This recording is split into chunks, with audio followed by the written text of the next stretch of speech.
saying you bring sources, We don't have to bring our own source. Your source debunks yourself. Right. Every one of these sources. I mean, it's pretty obvious that there's somebody that goes out and gets these sources. I'm not sure who finds these things, but it's kind of interesting they find them. Well, Kevin G said that this article, because he has it, he says that this book here is $35. You have to pay for it online. So we can't, I would even bring it up myself, but I have to pay for it. What it is. It says it right there at the top. Ulysses Santa Maria. Okay, yeah. Mm-hmm. So clearly why Dante didn't finish reading out the source, and thank God brother Kevin G had it.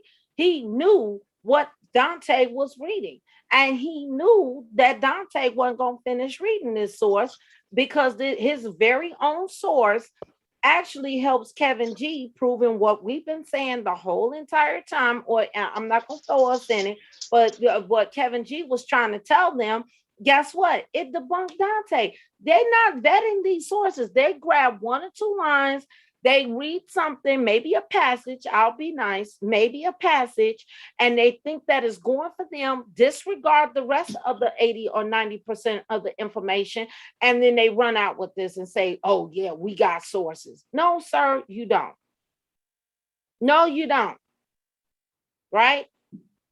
And that was proven way, way, way back. I'm gonna say where it started with me from brother Bill and brother Brian when they did that presentation.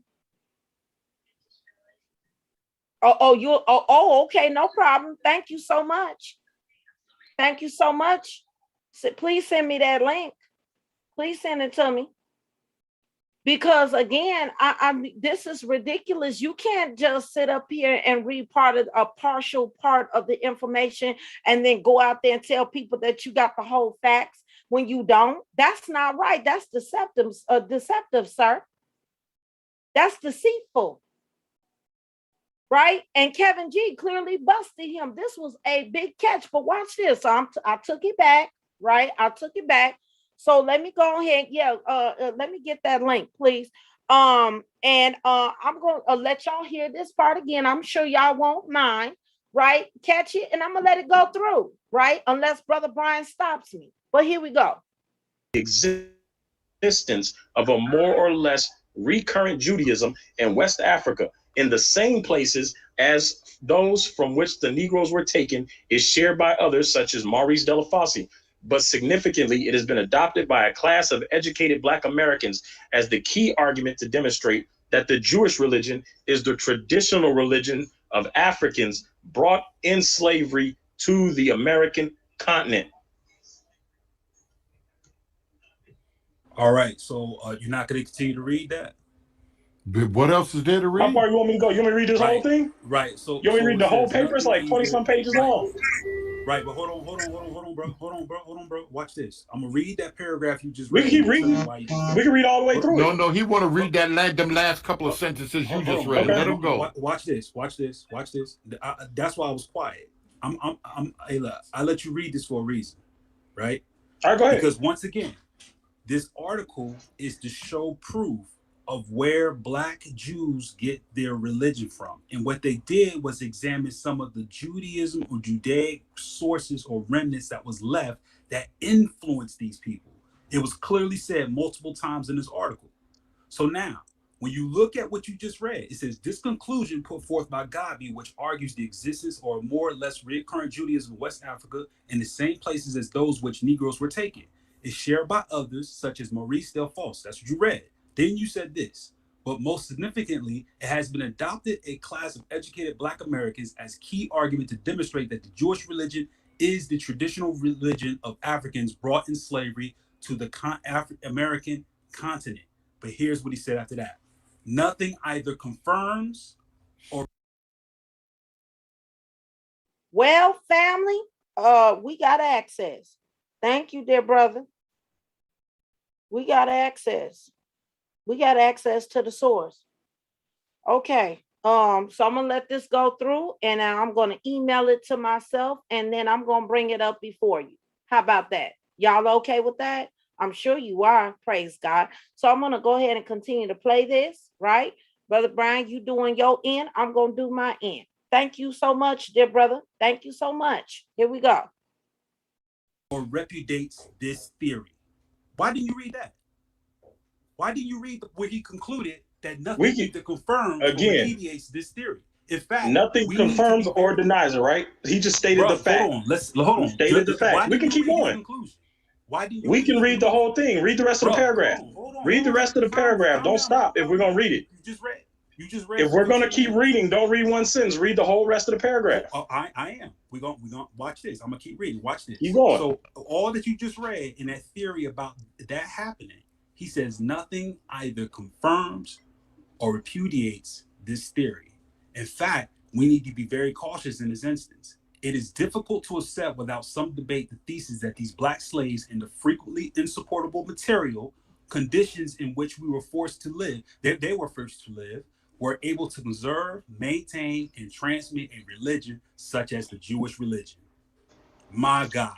He said it is a commonplace that this religion in particular is subject to the strict and well-defined rules of behavior and ritual. In this context, the case of Islamicized pearls can be obviously cited, where they were brought into slave training boats and knew how to read and write Arabic. But even this instruction, which could have acted as a means of resistance, could not have been transmitted through the groups of black slaves on the plantations.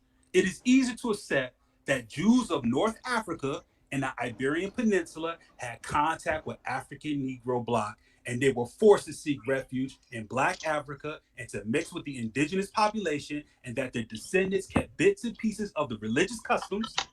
And it is understandable, right, that on the argument, but you know, hey, so share in the African continent acted as support. Yes, dear brother. What's going on? Just a tidbit. What Kevin G just read right there. They said they seek refuge from the Black Africans, right?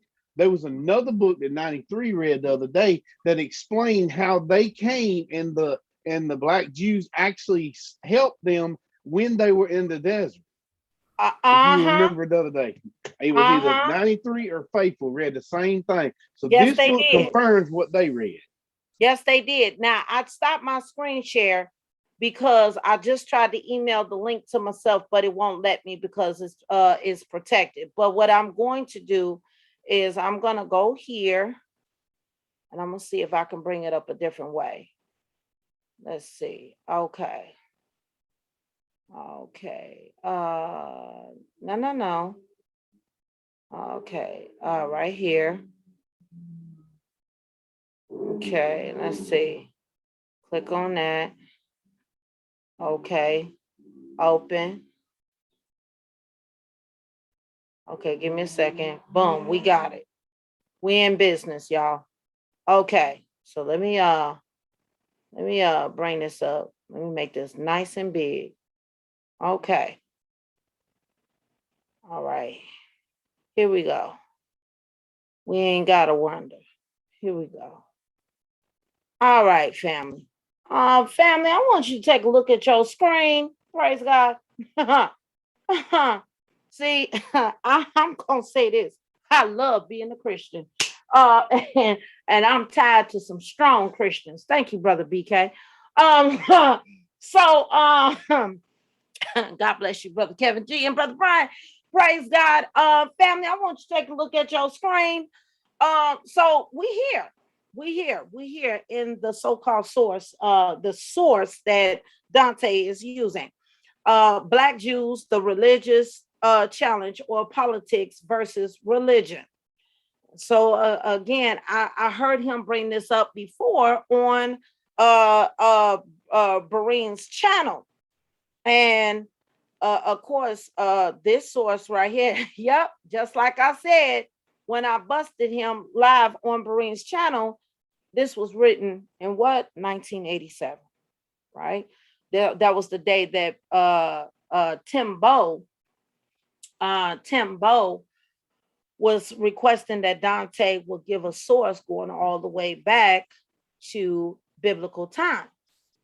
First, I want to start here, right? Look at what's highlighted in the yellow. Okay.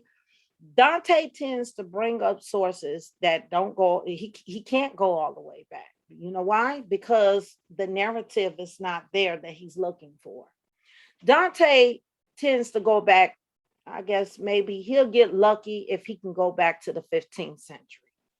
Okay. Let me point this out. And notice, if you pay close attention, his sources go later and later and later and later on. It's not touching, not even the church fathers' times. Okay. The church fathers' times, what, Brother Brian? We talking about maybe early church fathers, 1st to 10th century. Yep. Dante is not going back that far. Okay. He can't. You know why? Again, what I stated before, the narrative is just simply not there. Okay. Even when you go through the Ethiopians, way back to the 1st century, it's not there. It's not there. Now we can see influence of the Judaic tradition in their time. Yeah, of course, right? And some of that might have came from some of the Christians, right? But not saying that they're holding to the law of Moses and Judaizing and all this other stuff, which Hebrew Israelites want you to think. That's clearly not the case.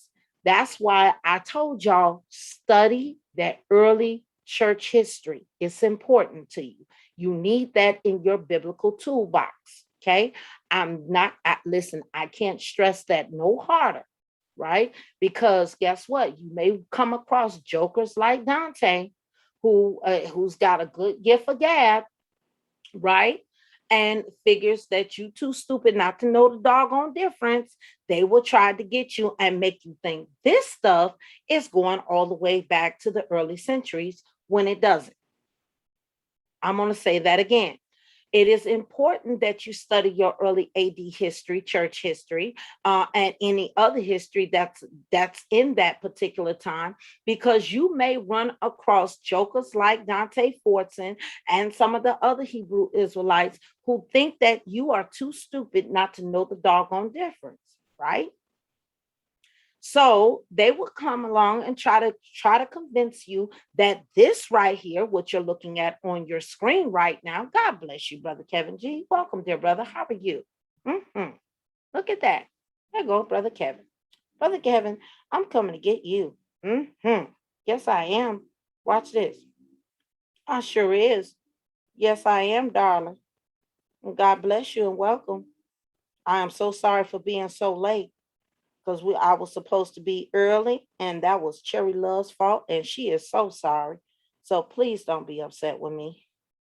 But I'm placing this link in here for Brother Kevin G.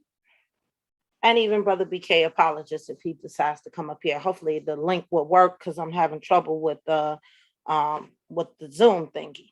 But hopefully it will work. It worked for him last night, so I'm praying to God that it works again. So let me move this out the way. So when if he does come up here, I can just click him right on up in here. God bless you, dear brother. Kevin G. So yeah, they will try to convince you that this source of 1987 is coming from the 1st century, as if these people wrote in this fashion and telling you this stuff from way back then. But that's not the case, brothers and sisters. Now, here's the kicker. Even though, and I'm not downing it because it's from 1987. No, not at all. But here's the thing. This 1987 source right here don't even agree with Dante. Look at that, right? Look at your screen.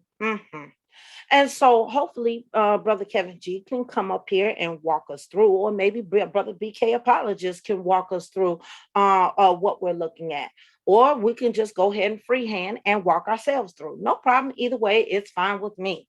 But the fact of it is, the sad part here is that this later source is even debunking Dante himself. Here come Brother Kevin G. Praise God. He made it. All right. So it worked for him. All right. Welcome, dear brother. God bless you. We on this source, dear brother. that you was talking about last night. Uh-huh.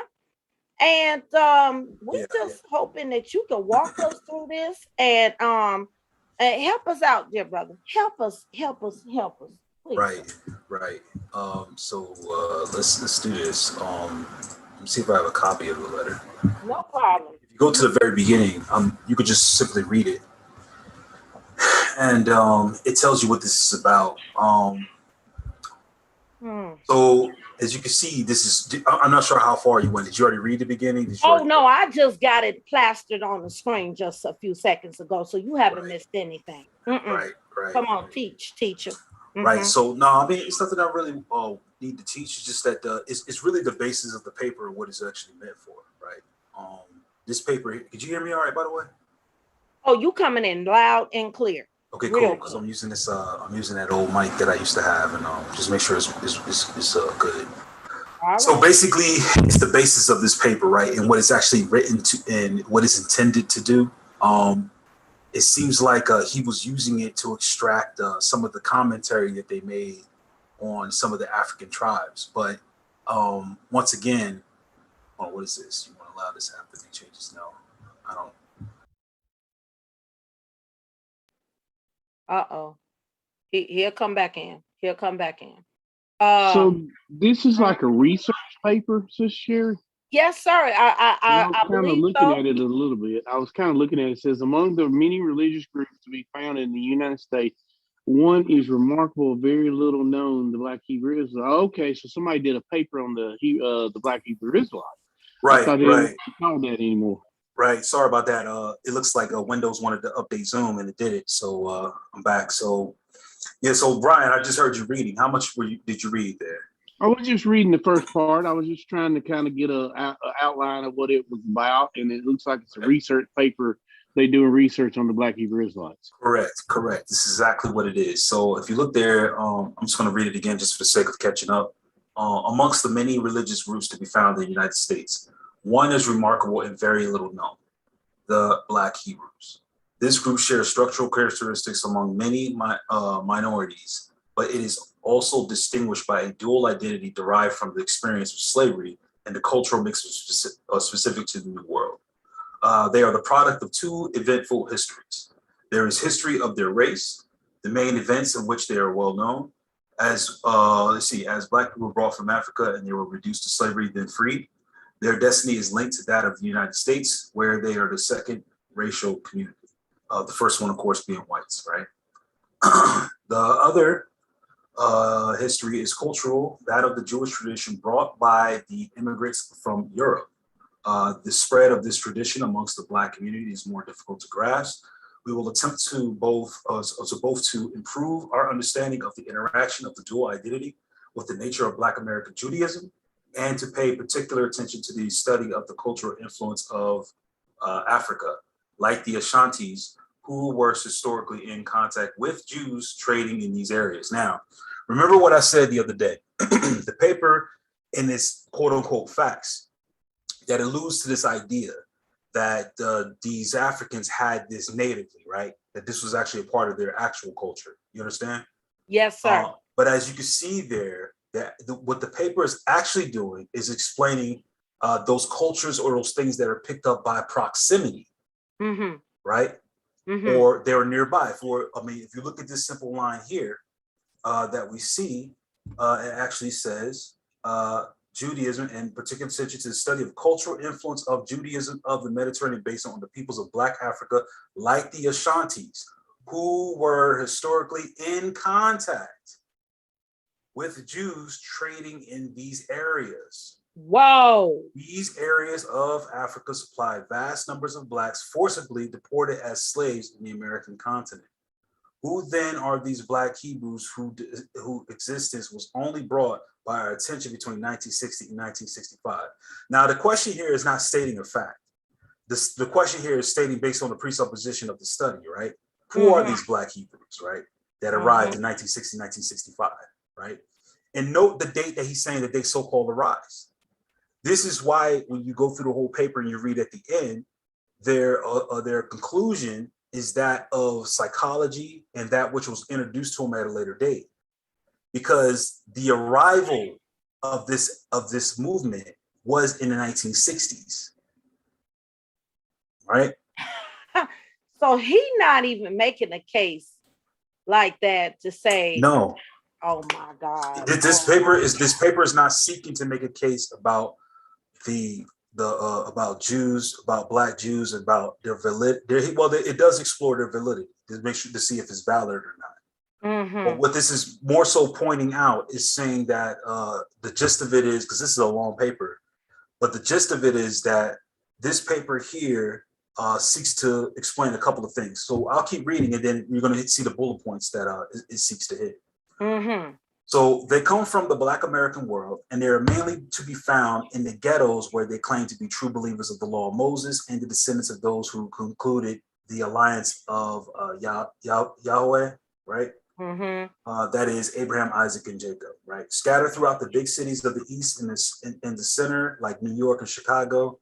There are in the United States as a whole several thousand Blacks who believe in Judaism, but the ideology and the beliefs within its apparently homogenous communities are very varied and range from Orthodox Judaism to forms of Christianity. So what they're saying is that as they're parsing and trying to understand this Black Judaism that's going on here among Black Hebrew Israelites, they're finding that there's really no consistency here, right? They range from Orthodox Judaism, which we call at this moment Torah only, right? Torah only Hebrew Israelites, to forms of Christianity. That's our Israelites that vary in understandings of accepting Christ as the Messiah, that all might be saved, or only Jews can be saved, or only Israel can be saved, right? So this is the range that they're talking about. We're talking about a range like this. So in other words, put it in perspective, think about Yashavel and his understanding that he's Torah only, or like a Zion Lex, right? That will be your Orthodox Judaism scale, right? Let's say that's 1. And then the 10, let's say your IOG out of Chicago, right? So they believe in Christ, they believe in everything. It's a form of Christianity, but it's blanketed with this understanding that their identity is that they're Hebrew Israelites, right? So let's take a look here. The Journal Christianity Today has set out a belief typically that distinguishes 3 categories of members in the Black Jewish community. 1, those who speak of returning to Israel. 2, those who believe that Blacks are true Jews and who accept Jesus as a prophet. We just spoke about that. 3, those who call themselves Black Israelites or Black Hebrews and who consider themselves direct descendants of the patriarchs, right? Like all classifications, this proves to be somewhat arbitrary, as well as incomplete expression of the disparities that exist in the Black congregations at both the level of religious practice and of belief. These categories are not watertight, and one particular congregation may have features of the other categories. This is the case for B'nai Sakin Sar Shalom, congregation in Chicago. You're familiar with that. Yeah. Part of whose membership is settled in Israel. So that's the guy that we get. What's this guy? Ben Amin, right? Ben Amin. Yeah. And those guys, right? I think those guys went over there and they're selling Dimona, correct? Dimona, Israel. They are scarcely mentioned before 1967. It's very key to understand. When several of them returned to Israel, the land of their fathers. Notice it has a short quote there. Because it's the idea that they're from these people, right? This raised problems of integration and an internal split within their movement, which attracted a certain amount of publicity. This paradoxical search for an original, ancestral, and mythical place is comparable with the other tendencies of Black American activist movements that aspire to return to Africa. So this is very key. So, and this is where we get the term at the end of their paper, why they chalk it up to psychology, because no matter if it is a Hebrew movement, right, there's still a degree of this common denominator within all Black movements that there needs to be a return back to some type of standard, some type of land, right? So it's not exclusive to the Hebrew movement. It's exclusive to just the Black psychology in general of wanting to have what's their own. Does that make sense? Yes, sir. So, and it's understandable. I know some Hebrews might argue where the need and the necessity in the belly, in the gut, to feel this really is ultimately is the Bible. Which, you know, I have nothing against that. That could be true, but at the same time, let's look at all the other movements and what it is they're trying to do, right? And let's look at the common denominator that's making them feel that way. It's because of government, oppression, Jim Crow, and everything else that's been disparaging and discouraging, and so there's a push somewhere, right? There's a push from some direction that's making us feel that way, and I don't doubt it. But what the push is doing that people aren't understanding is that this push can cause one to think extreme about many different topics, not just Hebrew Israelism, right? You got the Moors, you got the Egypt, the Kemet people, you got the 5%ers and everything else, right? So the push is universally making people think extreme ideas about where they belong and who they are. But rarely do African Americans on these types of movements just take a standard stance and just say, we're just West African. This is our land. This is where we belong once upon a time.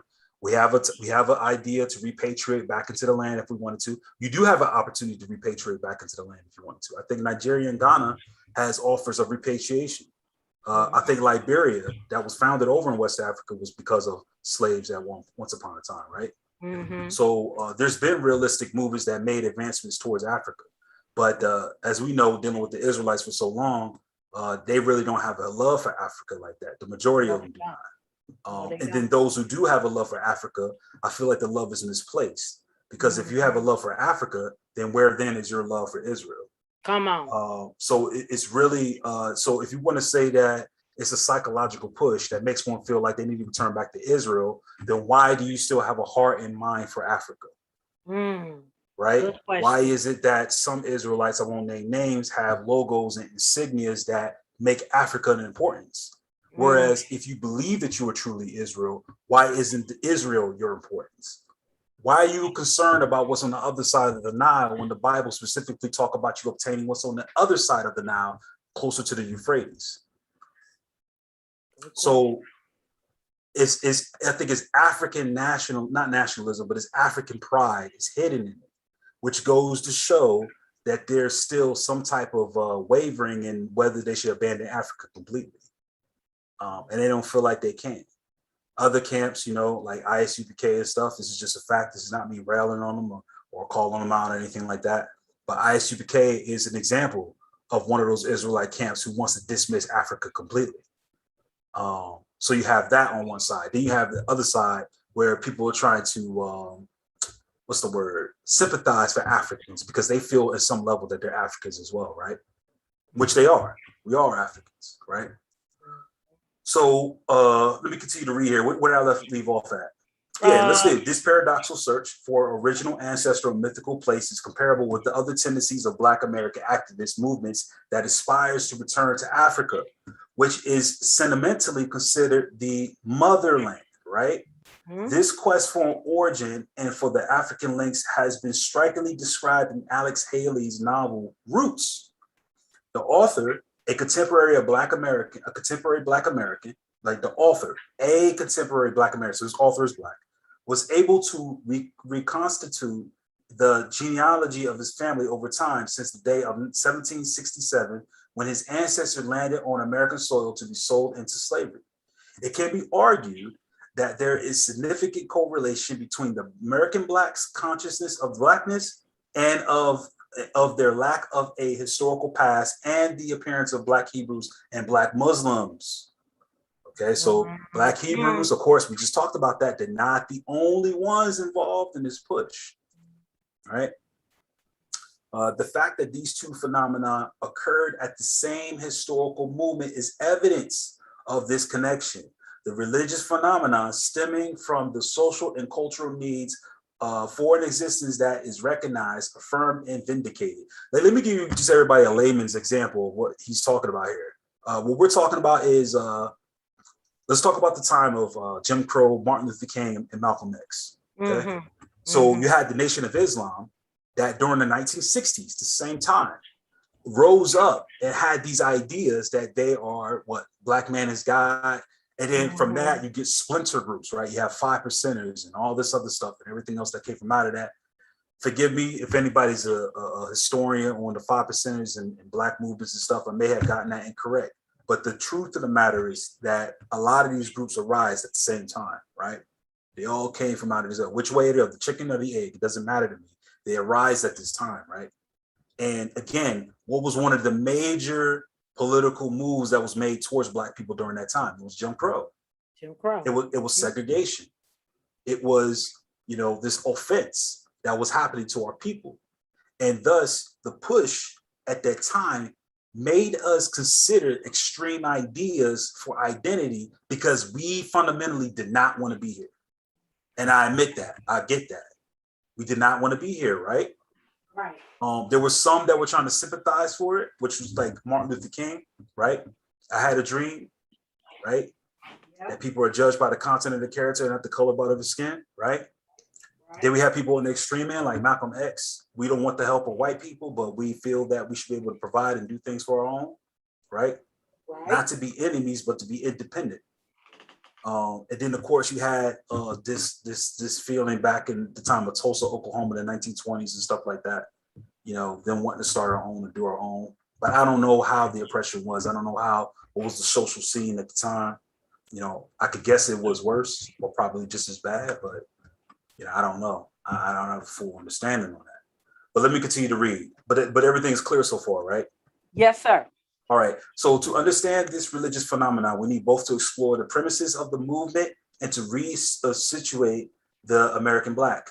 It was during the 60s that the Black American movement was organized and its claims intensified. Everyone who knows the slogans, Black is beautiful, Black power, no one can be unaware of their resonance, their message, the implications they have for millions of Americans, white or Black. This is true. This political ideology as a whole is supported by the whole set of arguments by a philosophy, by a kind of cult of Blackness, the color of Black skin, of racial identity. And this is true. I think we made the comment and already hit this on the head months ago, Cherry. Yes, we did. I think we already established and understood just by observation and experience that this whole thing came about because of the need of one to identify. And I understand it. I truly understand it. Back in the 90s, when Michael Jackson released the music video, do you remember the time? The way we felt about Egypt was overwhelming. Overwhelming. When we looked at the model, what was her name? Naomi Campbell. Naomi Campbell. We saw Naomi Campbell. We can't help but we couldn't take Nefertiti out of our mind. Right. And we felt like we belonged to that. So if you look at rappers like Nas, right, when he released Illmatic, and when you look at some of the other rappers that were coming out at the time, during that time in the 90s and the Tupac. 80s, it was a huge push for Egyptian culture, right? That's where we get the term where a lot of people make fun of we were kings. Because a lot of people in the Black community, especially in the Northeast, we pushed a lot of we were kings and queens, we were guys, we were this, we were that. A type of what kind of talk? We are superiority talk. Superiority, deifying, right? It was a deifying, a superiority talk. And once again, we have to understand where these people were coming from, because where they were coming from, they were trying to, some I would say were probably disingenuous. Obviously, we see that. Others thought that they tried to perform CPR and resuscitate the Black spirit by encouraging them by these extreme ideas, right?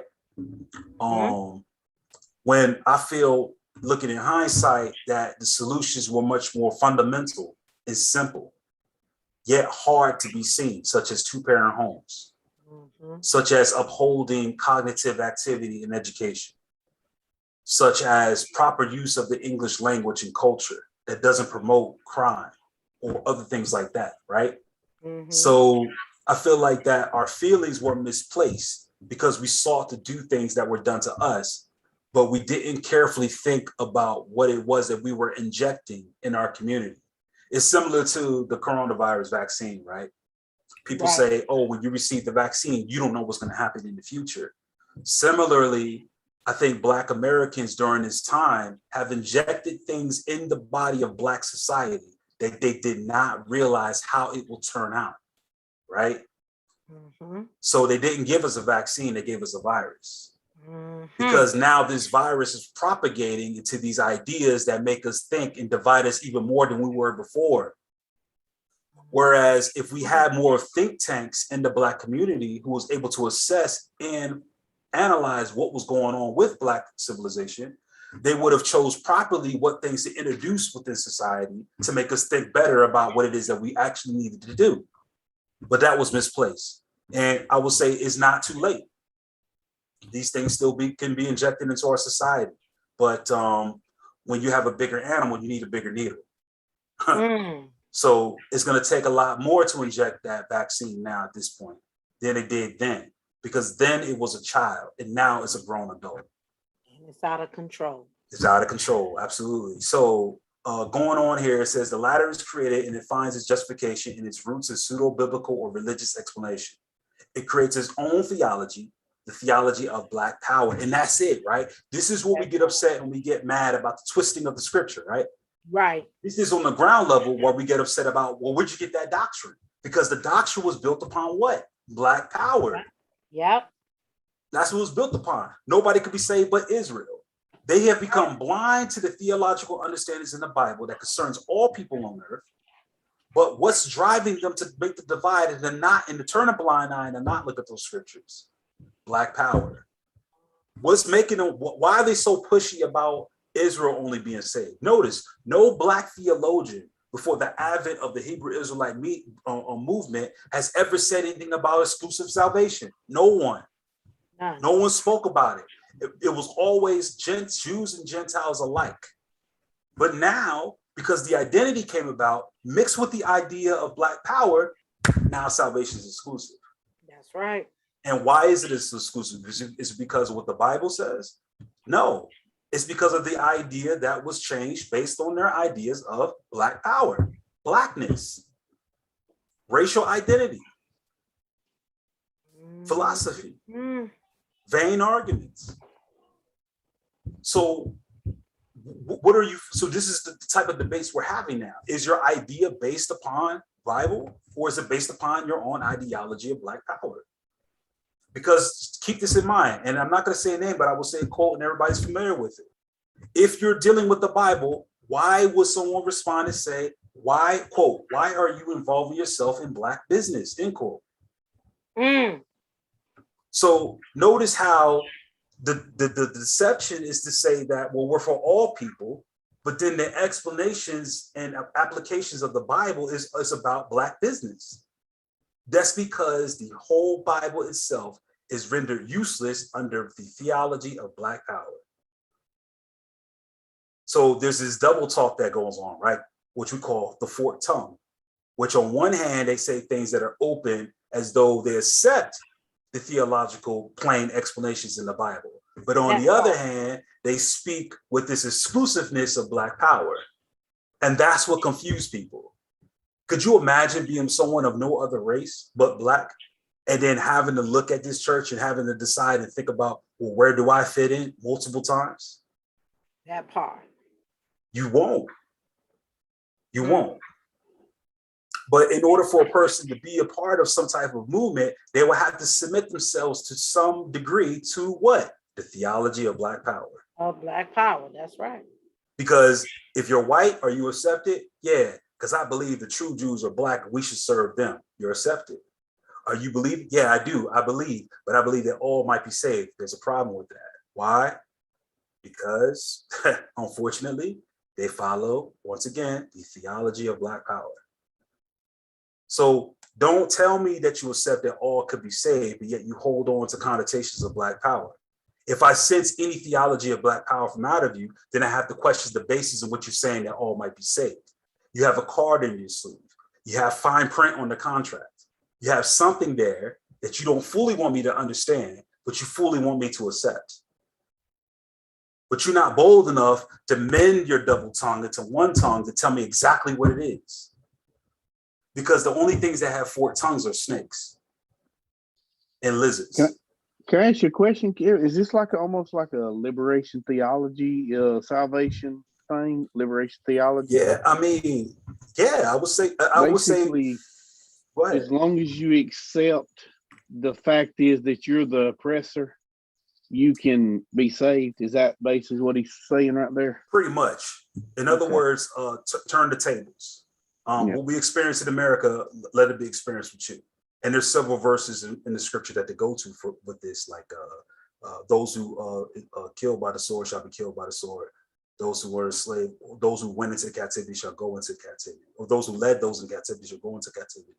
So there's these this is speech that's going on that they use, right, to support this black theology, which is really, we want to get a payback, right? That's why they preach the servant of the Gentiles being servants and stuff like that, because it supports the idea of this payback, that you did this to us, so we'll do it to you. But then if you were to take a realistic look at any of those situations, they're not exclusive to the Western world. They're not exclusive to the 50 states of this United States, right? I mean, the Philippines have been enslaved. The Chinese have been enslaved. The Japanese have been enslaved. The Irish have been enslaved. The Italians have been enslaved. Africans have enslaved other Africans. Cultures have enslaved other cultures. They oppressed each other. There's international oppression and depression and slavery going on in the world, is it not? So then, if we're going to take a truth out of the Bible about those who are in captivity will go into captivity, those who killed by the sword will be killed by the sword, then if you universally think about it, it is not exclusive to the Black understanding. It's not exclusive to the Black movement. It is not at all. So what we're doing is that when we're talking about this, we're only talking about the Western world concerning the transatlantic slave trade. Do you realize that? Yes, sir. If they take that view, they're only going to take it from this view. But then if you ask the question realistically and say, you know what, I agree with you. But then if you bring up the other captivities, the other slaveries, the other reasons why people oppressed and killed by the sword and what they've done, that's not exclusive to us. So then that ruins the context of Israel only. It really ruins the context. Because if God's going to judge righteously, he's going to judge all who did this to whoever it is, even towards Blacks who oppressed other people. So the idea when they read the Bible, you can say, yeah, brother, I completely agree with you.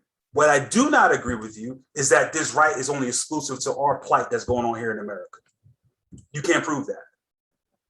Because what you have to also prove is that the transatlantic slave trade and the sub-Saharan trade was the only oppressive slave trades that ever took place in history. Well, the transatlantic slave trade was birthed out of the trans-Saharan slave trade.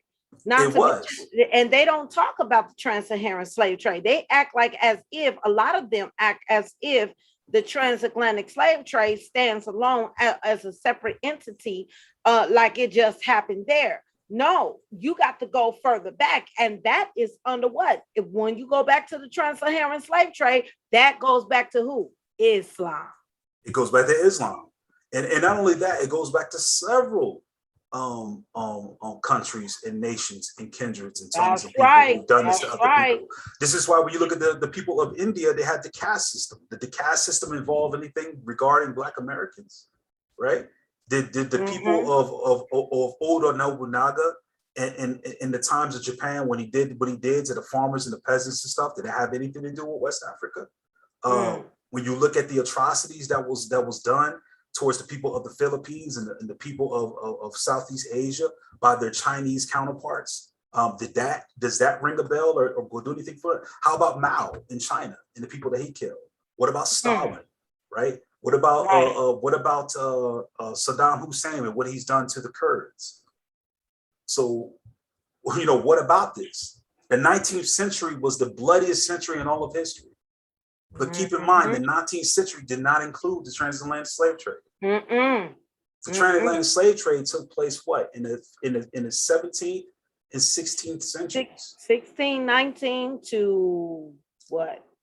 No, before that, it actually took place in the 1500s because the first slaves and most slaves that come over to the Western world actually was injected into Brazil. doing a whole comparison of the whole West, few of them went to America. Lots of them went to Brazil. And the reason why they went to Central America and Brazil is because they went to these areas to work out the most expensive crop that was there, which was the growing of tobacco and sugarcane. There you go. When the industries of corn and tobacco picked up and these were invested into the colonies, that's when slaves were finally sent over to America. In fact, the first slaves sent over to America was not in 1619. It was in 1580 something. And that was up in towards the areas of New York and Canada. That was the first slaves that actually came here. It wasn't in 1619. 1619 was the first shipment as when the entity, I think, as the colonies existed, and it had these slaves come through. So there's a whole lot of history of Brazil you need to cover as well. That doesn't really line up with what it is just that's being pushed here. You know, but the thing about it is that what we have to understand is that human beings as a whole is terrible. We've done this all over the world. We've done this multiple times. You know, To our I mean, very own selves, even right, to our very own selves. and it's going on now. I mean, you have to also consider the sex slaves that's going on, the human trafficking that's going on now. The trans-Saharan slave trade hasn't stopped. It's still going. It's still going on, for right? 1,400 years. It's still even going on right now. And I find it very hypocritical that, you know, when I look at Pan-Africanism, you know, who harp on Africa, Hebrew Israelites and so on, you know the whole sect. I don't got to give you the list, Kevin G. You know the list. Brother Brian knows the list. Everybody knows the list. So hold on. I find it extremely hypocritical that they want to raise all this hell, but then hold on, this thing is still going on. And when I check and look currently, the only ones that is going over there to try to do something is Christians. Right. And you know, when we look at the whole world, and including you'd be surprised, but when we talk about places like Dahomey and Wida and all these places where we're saying they're so-called Jews that live there, which is factually incorrect. These people, this was their product. Okay.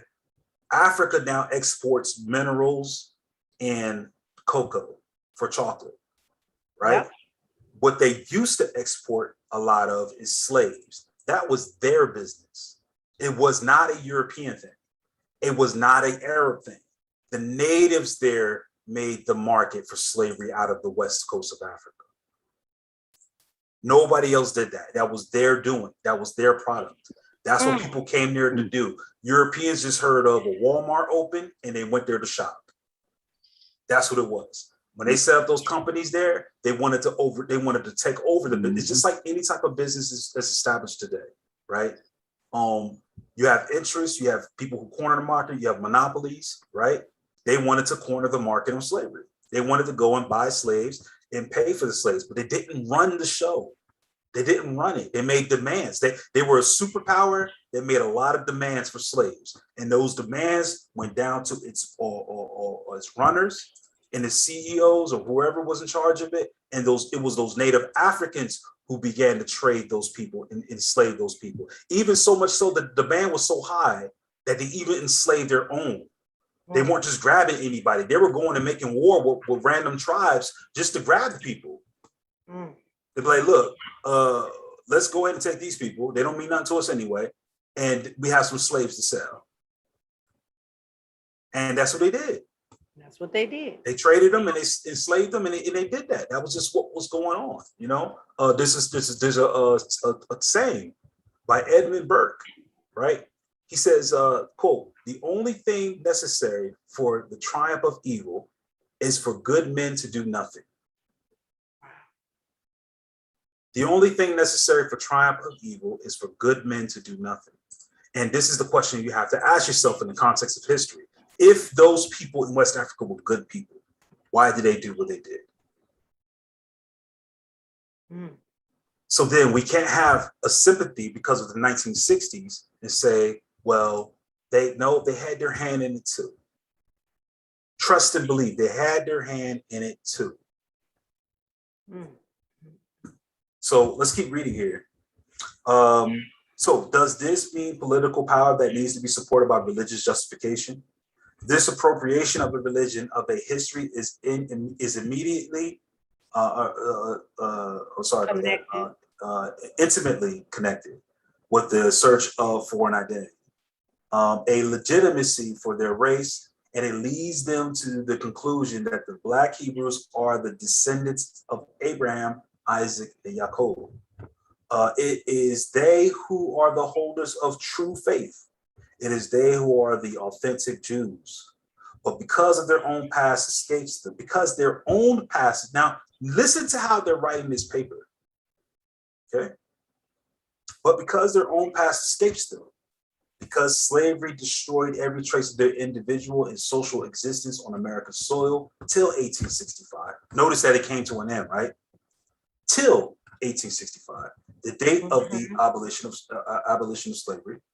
They have had to rediscover their own racial, social, and political identity, and the need to desire to affirm their Blackness, even their absolute superiority in all areas over the white man. But despite all the arguments, the legitimization, their legitimation, so I don't know why I have a hard time with that word.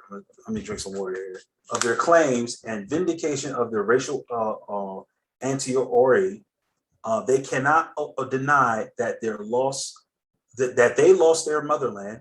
America is the land of the white man, the oppressors, those who love the master and that beats them, and the earth that he stagnates I'm sorry, hold on one second. And is a human dog. Yeah, I just need to drink some water. That's okay. And this is where the second claim made by Black Power comes in. Quote, the Blacks need their own country. We heard that before. Yes. A country for the Blacks. But what land? African land? America, the other mother of the other of all the, America, the mother of all the descendants of the slaves torn from their native land, in the same way that Palestine was the land of the Hebrews. McGuire talks of Africa for the Africans and the American Blacks who are expatriate Africans, right? So this is what I mean by we could patriate back into Africa if we wanted to, right? We know that the Liberia, that I mentioned this country, did I not? We know that Liberia became their country of refuge, their rediscovered land, and the return of one's origins is established with the people of Israel who finally found the land, the land of their ancestors, after having been deported, oppressed, persecuted people. But who is Israel? Who are the authentic descendants of the patriarchs? The reply of the Black Hebrews is simple. We are the authentic descendants of Abraham, Isaac, and Jacob. We are the descendants of the patriarchs. The land of Israel thus reverts them to them as a right. The land of Israel is the land of their ancestors. To justify this, to reinforce their arguments, a whole detailed genealogy is drawn up. This is derived from the Holy Scriptures, their only written archives. A section of verses is selected which are subject to a detailed and pointed interpretation which reveals the validity of their claims. All right, so here's the thing where they get into, they're examining this now, right? What page are we on? 5? Oh God, we got 20 more pages to go. But I mean, I don't know how much you want to read this.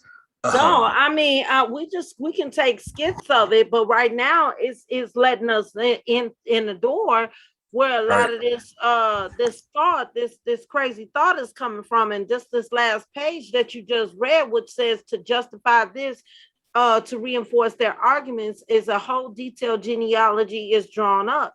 This is derived from the Holy Scriptures, their only written archives. A selection of verses, so not the whole thing. Exactly. A selection of verses is selected, which are subject to details and point interpretation, which reveals. So we already know they're not using the whole Bible. They're just using the portions that they believe they can use.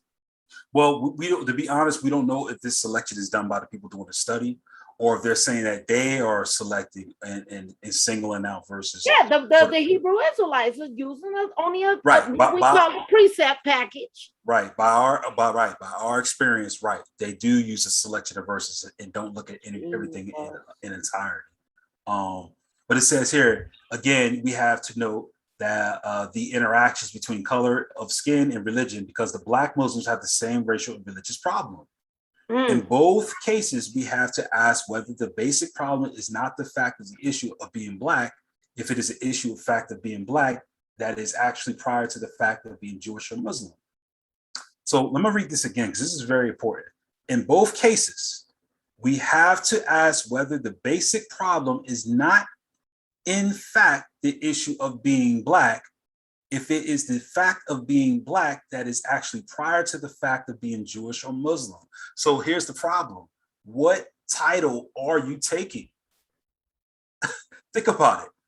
If you were either Jewish or either you were Muslim by descendant of those who are native to Mecca or whatever the case may be, right?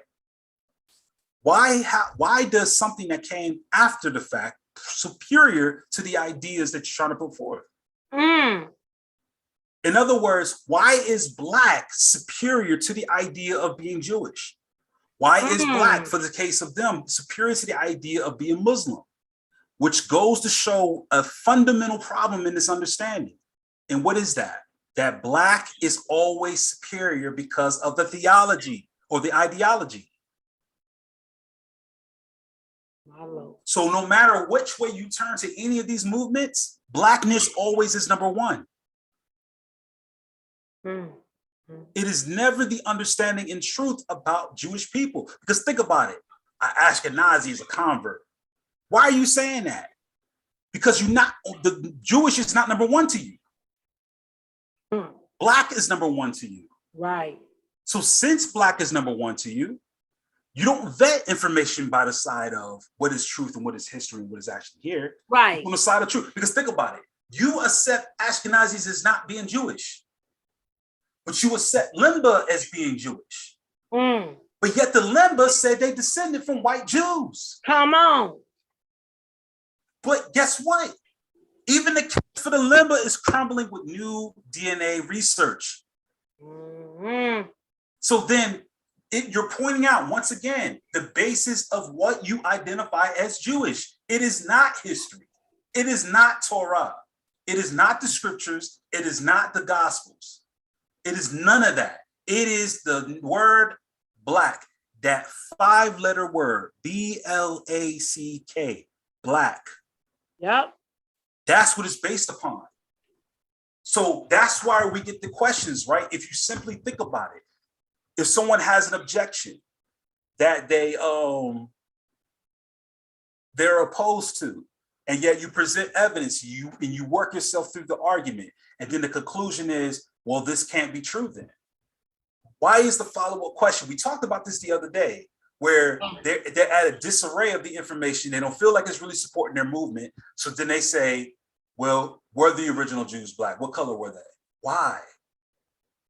Why did they always ask the question at the end, well, what color were the Jews back at the time of Abraham and them? You're exactly right. You're exactly right. Yeah, you notice it? Notice a trend? When arguments fall apart and they don't really know where to go with anything, the question is always asked, well, what color you think they were? Because guess what? It's revealing this very question that was asked here. I'm going to read it again. It says, in both cases, we have to ask whether the basic problem is not, in fact, the issue of being Black, if it is the fact of being Black that is actually prior to the fact of being Jewish or Muslim. Because obviously, with those questions, they revealed their hand. And what is that hand? That the fact of being Black precedes that of being Jewish. That the fact of being Black actually precedes the idea of being Muslim. Heck, the fact of being Black actually precedes the idea of being African. If you think about it. Because aren't Africans by definition Black? Yeah. But why the disarray? Why the disconnect? Why the schism between Native Africans and African Americans? Why the schism? Because they're ashamed of the past. It's an association with such culture that they don't feel is befitting for the comeback that is necessary. That's why they rather reach across the aisle to identify as either Israel or Egypt before a country that is about a couple thousand miles closer. You're traveling way too far to identify yourself. You're going over the Nile. Heck, you will go even further towards the Euphrates. You even climb in your own backyard to say that you're Native American. But why in the world are you avoiding West Coast Africa? When the DNA is clear, the culture is clear, the identity is clear, the phenotypes is clear, and the history is clear. But yet in everywhere else where there's ambiguity, there's guessing, there's faith, there's head work, there's lies that's needed in order for you to go on the other side of rivers, either the Mississippi or the Nile. Yep. That part. It makes no sense. And Brian, yeah, you pointed it out, brother. That always happens. Every time you go through an argument, at the end of that argument, it's like, go ahead, bro. I'm gonna send you to share some screenshots, exactly what I'm talking about. If you can share that the very first one I sent you, that guy asked the same question about 3 times. I'm trying to find some more. I screenshot a bunch of them. The stuff that they're saying in the chat when you're clearly just reading what it says. To me, it was like, man, what is wrong with this? Yeah. Yeah. This the same thing that Brother Kevin endured on when he was by himself on Berean's platform, and the same thing the next day that he endured along with Faithful, along with 93, and even Garfield endured. They lied. What? Can you read your screen, ma'am, sir? What? Okay, there's another one. I'm trying to make sure I get them all. Okay. Because I mean, in every comment section, you can see what Kevin G just pointed out. They always saying that, because even Dante, every one of his arguments ends with some kind of "what about somebody else?" Well, why don't you do that to the Ashkenazi Jews, or why don't you go over there and harass the Jews for Jesus? Why don't you do that? But they not making this claim. They not doing what y'all doing. They not doing what y'all doing. And when I heard Faithful say earlier, Kevin G and Brother Brian, can you hear me? Yeah, we hear you. Okay, that's Brother Brian. He got to get your headset together, Brother Brian. When I heard him say earlier, Kevin G, he said it. He was like, what a dog. I lost my train of thought. Basically, that this is more important than the scriptures itself. They're not seeking God. They seeking where they are in that book. Right. That's pretty much it. That's pretty much what's going on. That's what they doing. Yep. That's pretty much what's going on.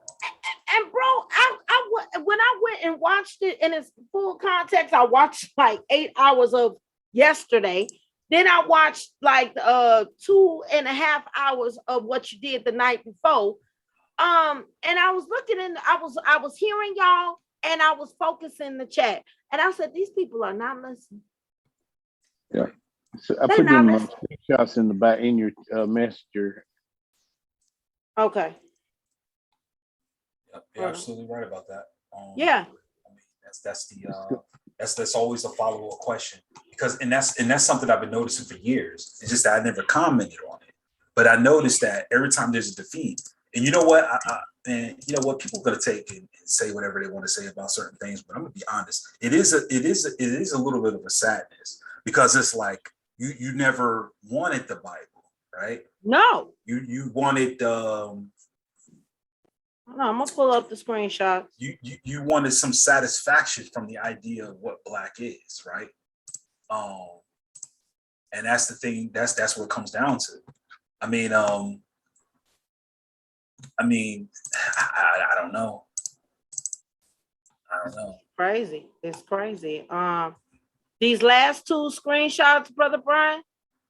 Yeah. Well, I mean, pretty much show all of them, but the very first ones says exactly what because the first he's talking about the year. Wait till Kevin G see this. He gonna. Yep. Yeah, you're gonna be like, yep. Ooh, Kevin G. Oh, this might set him off. I don't know. I mean, I'll read it and just, I mean, that's what it'll be, but That's what you talking about, Brother Brian. Yeah, I'm familiar. Yeah, Santonio always asks this question. Santonio is one of the most like. I mean, he's. I guess he's all right. I mean, I dealt with him here and there, but this guy. I mean, I don't know. So he says science says the European Jews are Canaanite brothers and sisters with the Arabs. God told the 12 tribes of Israel we hated the worship of the Canaanites. Yep. Science says the European Jews are Canaanite brothers and sisters of the Arabs. God told the 12 tribes of Israel he hated the worship of the Canaanites. What is he getting at here? I have no clue, bro. This the next one. This is bad. Hold on a second. Let me make a line here. Let's see here. I probably need to zoom in on that. Let me see. I don't know how to make it. That's zoom fine. in. That's fine. I could try to read it. I don't understand. Okay, what does it say now? Where are we starting from? Okay. I First don't understand what Kevin's point is. Why are you fighting our people? We have enough people trying to keep us on the bottom. Who are you? None ethnicity people. What? Okay. I don't understand that. No matter how much evidence they have or what proof they show, Kevin G will not believe. Well, that's the problem. I think the evidence that we're reading is saying the contrary, right? Yeah. Like it's not like, trust me. Look, here's I don't get this for the life of me. Can I admit something, please? Yes, sir. Yes, sir. I want to admit to the 37 people listening right now, I want to admit something openly. I will be ecstatic if we were the Jews. If there was actual proof, I would be like, wow, that's amazing. I was once an Israelite, was I not, Cherry? Yes, sir. I once believed this, did I not? Yes, sir. Okay, but there came a time that I had to be like, this don't hold up. It's not working. So for me to say I'm rejecting it as though there's some type of agenda going on won't mean anything. Faithful to God, was he an Israelite? Yes, he was. Okay, he wanted this to be true. We all did. Was LaRon an Israelite? Yes, he was. He wanted this to be true. And I will tell you, with Black Christians who are involved with either the YouTube community or the Instagram community or the Facebook community, they will admit it had to been some time you were enticed with the idea that may be true. We have to be honest, right? Yes, sir. So our stance is not based on us trying to break down the establishment of Israelite identity because we hate the truth and we don't want the evidence to come out and we simply will not believe and we harden our hearts. Know the history of these people. I was Yahawada bin Yashar Allah. That was my name. I believed in this fully. I celebrated Passover with my wife and sister and my kids. I believed I was the seed of Abraham. If anybody else comes up out of their mouth and ever say that I'm against this for the reasons of I don't want this to work, you out your damn mind, because it's not. The truth is I wanted this to be true because I wouldn't have joined it if I didn't. Is that correct? Correct. So now I'm against it now because evidence doesn't line up. And I'd rather be on the side of Jesus in the truth than to go to hell and burn over skin color. Come on, bro. That part. Yep. But you know me, let me tell you something. I thought at one time, the very beginning, 6 years ago, when my buddy brought all this stuff out, I thought he might be right. No one So ever I saw had it to and do my said, own I'm going to research. hate Black people or I don't like this idea of them being Jews. It was a wonderful idea to me. When I heard about it, I was like, man, this might be true.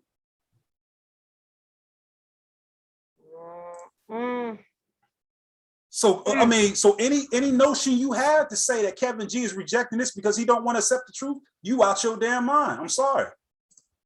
Because I sure did want it to be true. Let me show you my email account from 2014 on. Yes, sir. Let me show you my web. No, not right now. I'm not showing you right now. Oh, but okay. I'm saying let me show you my web history, what I was Googling all day. Let me show you why at times at work, where I used to work, people will say, Kevin, you need to focus on your job and taking care of this task. I don't know what you're doing at your desk all day. You know what I've been doing at times? Googling in ecstatic of the idea that we might be Jews at work. It took my total attention. Yep. So don't ever sit there and say, oh, you just rejected it because you don't want it to be true. Get out of here. You don't know you don't know my web history. You don't know what I've been researching. You don't know what I've been talking to people about. You don't know who I've been talking to. You don't know if I try to convince my mom and talk to my parents. Hey, I think we Israel. You never heard that conversation, have you? Nope. Because you didn't see my conviction with the idea. But here's the problem. Recognize my conviction with the idea, but understand this. If my conviction of the idea was that strong, and now my conviction of the idea to disprove it and show that it's not true, that goes to show you I'm not BSing with you. I'm doing this because that's what the truth led me to do. Trust me, if God came down and by the Malak Yahweh himself and said unto me, Kev, you are the children of Israel, and the descendants of people in America are your people, and I command you this day going forward, you will see me on YouTube correcting people, accepting that, and dealing with it. Point blank, period. That's right. I ain't got nothing against what the Most High God has set forth for anybody. If he command me to do so, that's what will happen. But guess what? I'm sorry. That's not what's going on with me. That's not what's happening. This is what I led to believe, and this is what I led to understand. And he showed me that. Being in that Israelite stuff, I was dark. The things that he showed me was that I was racially based. I did not care about nobody of another nation or anyone else. I was turning into a racist, which is something I was never in my life.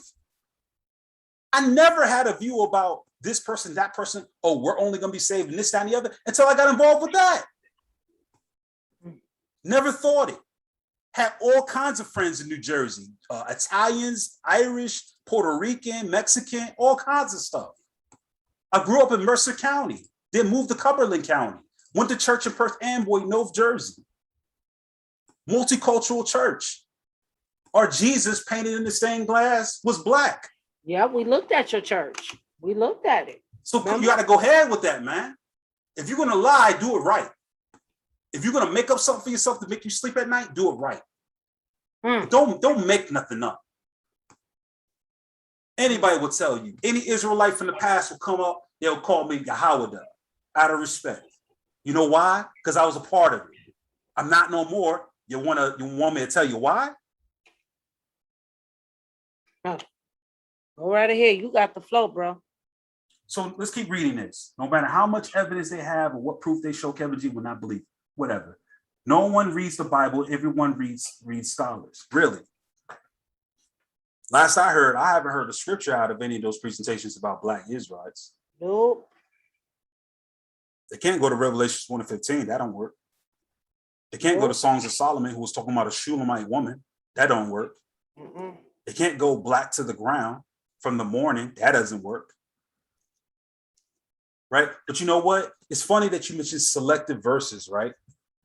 Isn't there a story in the Bible where a woman or a girl or a man who was an Israelite pretended to be laying in bed and they used the hair of a horse? Yes. Is that woolly? Is that kinky? Talking about them goat hairs? Yeah. David's what's her name? It's his wife, but she hid David from Saul because she put him, made it look like he was asleep in the bed when she used goat hair. Yes, they use goat hair. They use goat hair. Now, if you look up goat hair, it's not kinky. It's not woolly. It's not black-like at all. Goat hair is actually very straight. Please don't open that door. Don't open that door. That conversation about them goats with perms. That goat. Go back on that goat show. The whole chat's gonna be talking about goats in a minute. Right. If you look up a goat, especially a goat for the Middle East, right? Oh Lord. If you look up a Middle Eastern goat, they're usually short-haired. But if you look at the Middle Eastern goat, their hair is very straight. They have straight hair. And you know this is the type of goat they use because those goats there have the horns that they use for the chauffeurs and stuff like that. But these goats didn't have kinky hair, right? So why would they use the hair of a goat in order to impersonate somebody that was there in the bed who was an Israelite? Is that correct? The hair was used to show them that it wasn't an Israelite there, to trick them that it was an Israelite still there in the bed, right? Right. Why would goat hair be the thing to go to? If they in fact did want to go and find out that this was a black man, why didn't they use the woolly sheep hair? Why didn't they use that kinky hair or that type of hair? Right. Why did they use goat hair? See, selective verses. Why was David called ready? I'm not trying to prove what race he is because I don't give a crap. But if you're going to be using verses that explain physical traits, then use those verses properly. And make sure you use all resources available to you. Because goat hair ain't kinky. Goat hair is straight. As you see right there on your screen. Yeah. Even when they grow it out, it continues to be straight. What black man has hair like that? I haven't seen any. But when we go to Middle East, do we see them both with tawny or darkened skin as long as with the same type of hair? Yes. Okay, then. Common sense, people. I'm sorry. The goat thing, we kind of messed it up. The goat thing some months ago. It's a long story. I try to stay away from the goat because they got a goat joke. Look in the chat, man. No, This don't. has gone crazy this year. Goats with perm. Goats with Don't. Right. No more goat.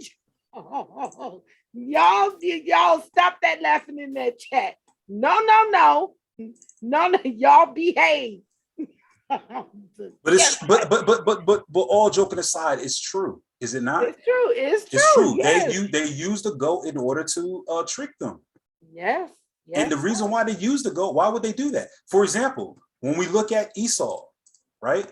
When he was born, what kind of hair did she use in order to trick the father to think that was Esau? Goat. It was goat hair.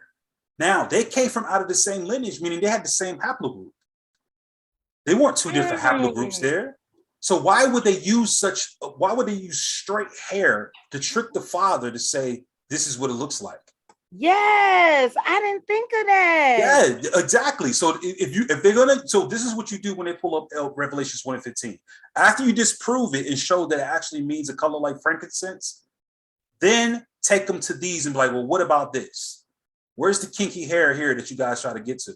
Because remember, Revelations has said what? His hair was white as wool, as white as snow. It was talking about color. It wasn't talking about texture.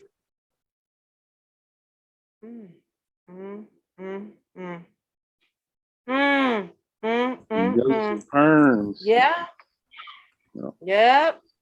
Stop looking in that chat. Y'all stop that with that. No goat. What goat? No goat jokes in the chat. That's Genesis 27 and it's Genesis 27 and 16. 27:16. Okay, Yes. let me go on down there.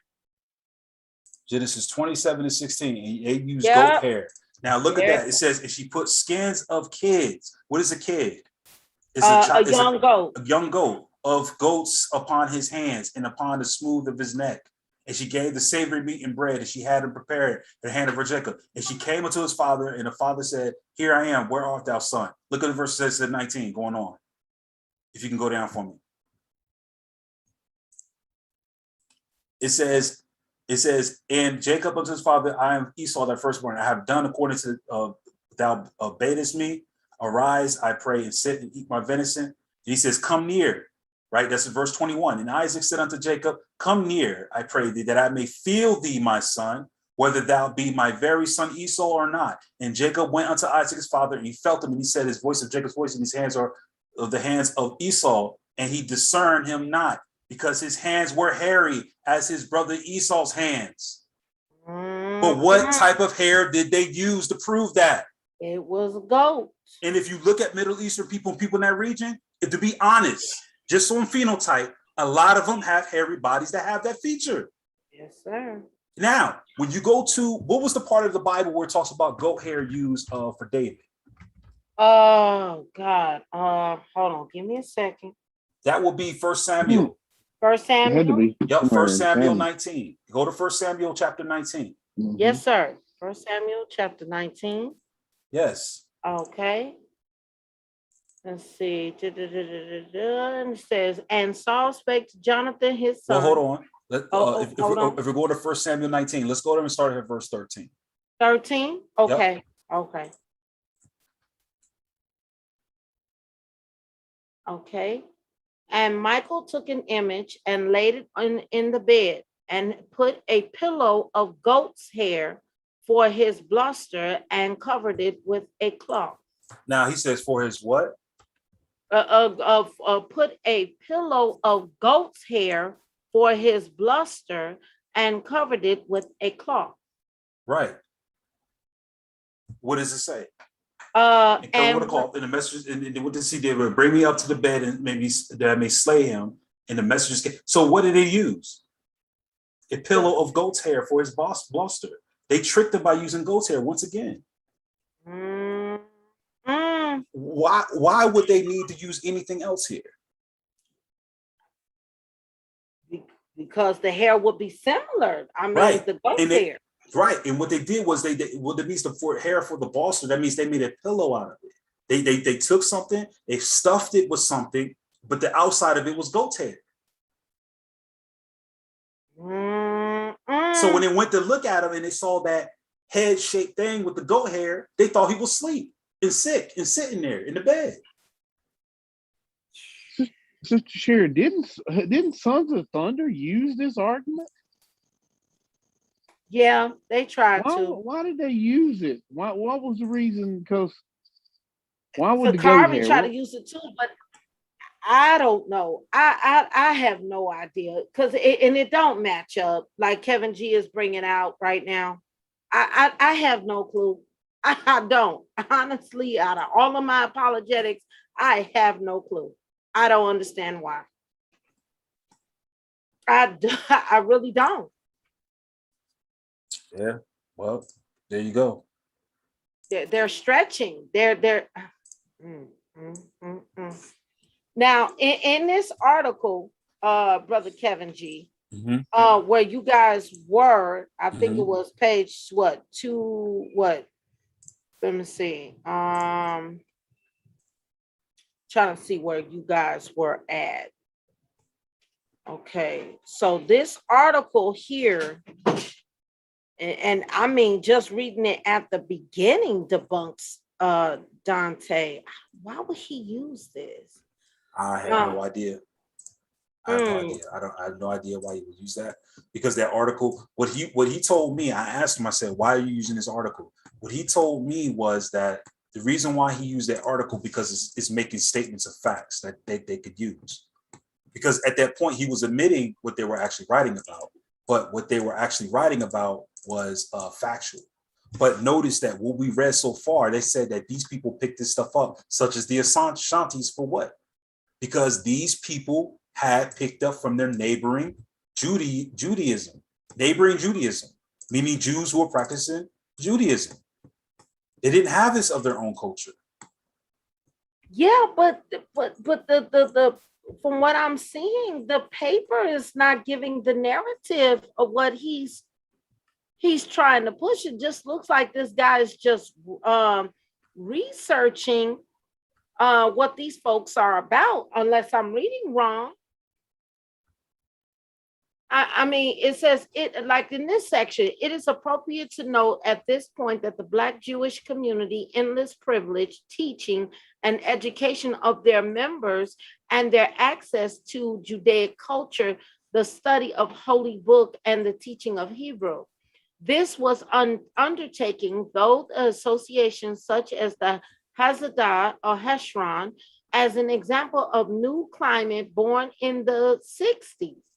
This advance, which can be called intellectual of a whole educated Black class, which can cite the example of Rudolph Windsor, which you just mentioned. Yeah. He was born in the unknown date of long break.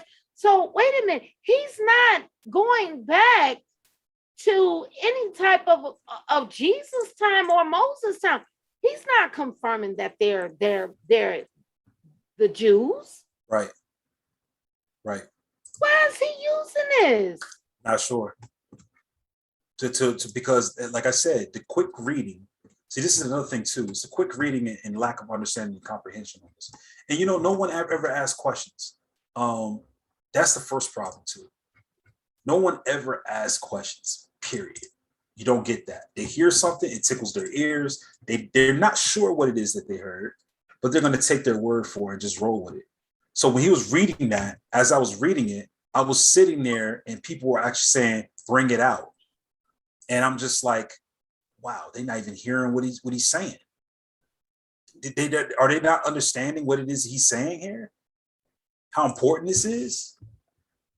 No, Like, are they not getting that what he is saying here is actually talking about them trying to say and examine why this is not true? Did they hear that the Ashantis have gotten this from neighboring Jews that settled there from Portugal and Spain and wherever they came from?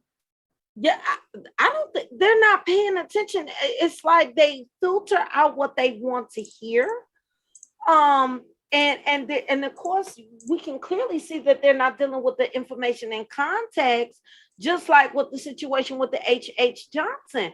I asked a few Hebrew Israelites that showed up in my chat the very first night that Brother Brian and Brother Bill brought this up. I said, do you understand what he is saying? That H.H. Johnson is not confirming that you're a Jew. He's confirming that you're a gorilla, a pethicoid, sir, ma'am. Yeah. And y'all okay with this? And guess what? They said, yeah, we rolling with Dante. Oh, okay. I'm powerless to stop it, but yeah, like for instance, this is a wild fact that people don't really know about. But I want y'all to peep in on something, right? Okay. Notice that definition that's always used, that what they say, well, the Zondermans, like for instance, they use stuff thinking they're associated, but they're not. Mm-hmm. For example, there's mass graves in Portugal, right? Yes. And these are African slaves that's the mass graves. That's who's in those mass graves. Okay. They're saying that those were Jews in those mass graves. And here's the part that's really messed up about it. When I read the article and it said Negroes in the graves and stuff, and they were like just like the Zondervan's dictionary. That's what I saw in the comment section. Mm-hmm. And then I was like, oh my God. Here's why I said what I said about that. When you look at the Zondervan's dictionary, people are not aware of this. And I think I found some evidence on this, and I'm gonna pull it up and I'm gonna show everybody. But this is what I heard. So I want to take this as a preliminary. So you need the screen share? No. No? Okay. So the Zondervan's Bible Dictionary, where it says not the Negro, that term was actually racist. They didn't think the Negro was a part of the three sons of Noah. That's where that came from. Wow. So they make sure y'all don't get it twisted. They weren't saying not the Negro to imply that they were Jews. They were saying not Negro because they don't want to include you, period. That's where that came from. Because if you go to Zondervan's Bible Dictionary and look up Israelite, does it say the Negro? When you go to Zondervan's Bible Dictionary and you look up Jew, does it say Negro? Yes. No, I mean, when you look up Jew, does it say Negro? Oh, Jew? No, it doesn't. When you look up Israelite, does it say Negro? No. When you look up any term concerning the children of Abraham from Jacob, does it say Negro? No, not so even here's the logic that you have to employ here. If the Zondervan's Bible Dictionary makes a negative statement, if it made a positive statement about Negroes, why didn't they put it under any definition concerning the Israelites? Furthermore, if you notice what they were talking about in the Zondervan's Bible Dictionary concerning the term Negro, guess what? They were talking about only those Caucasian-looking people in North Africa. Libya, Egyptians, Cush, and who else? Who's the four sons of Canaan. Let me see. Canaan. You talking about Mizraim, Genesis 10, right? You talking about Genesis 10, right? right? It's put Canaan, Mizraim, and the Libyans. That's what it is. For Put him. Mhm. Okay. Go down. There it is, right there. Right here. Yeah. So these are the sons of Ham, right there, verse 20. Mm-hmm. In their sins. So unto Shem. So no, if you go up above, it's going to tell you what the sons of Ham are. Okay, go, All right, go so up. I passed. right. Okay. Yep. So yeah, so right there. Yep. So these are the sons of Ham: Cush, Mizraim, Put, and Canaan. Cush, Mizraim, Put, and Canaan. Now you got to understand pseudo Western biology. In other words, they had this term out there called Caucasoid. Mm-hmm. Okay, so Mhm. Caucasoid means that you come from a family of Caucasians, but you have a darker hue to your skin. So you have Ham, okay, who was the part of was in I think there was in parts of North Africa towards the West. The West, right? You have Cush, who was considered Ethiopia, who when they say Cush, they're actually talking about the places of Babylon, where Nimrod and them came from. Okay. Okay. Mizraim, they're talking about Egypt. Put is I think it's the Libyans from North Africa, and then Canaan. Okay, which is the land that we call the Levant. Okay. Now, this area here, they actually called them Caucasoids, right? Okay. They were called Caucasoids. Oh, that's very good. You pull up a map there. Yeah, fine. Yep. Notice where the map is centered. Okay. Does the map is Africa included at all in this picture here? No, it's fine. Just what you want to do, just leave it there. Yeah, just leave it there. And if anything, yeah, just do that. Notice how Africa is not in the picture here. Correct. You have that part of Africa that connects with the Mediterranean Sea and the Dead Sea going to Sinai. But notice that's not, so you have Put, that's Libya. You have Mizraim, that's Egypt, right? Mm-hmm. You have Canaan, that's right there. Mm-hmm. And you have, where's the other Petros, Put, which is Libya. You got the Ammonites, Levites. I'm bad with these names. Mm-hmm. Then you got the Jesuits, Gergesites. That's like in the middle somewhat. Then you got Canaan, which is on the other side, and or unless that is Canaan. The Hivites, which is right above, Dedan and Ophiri.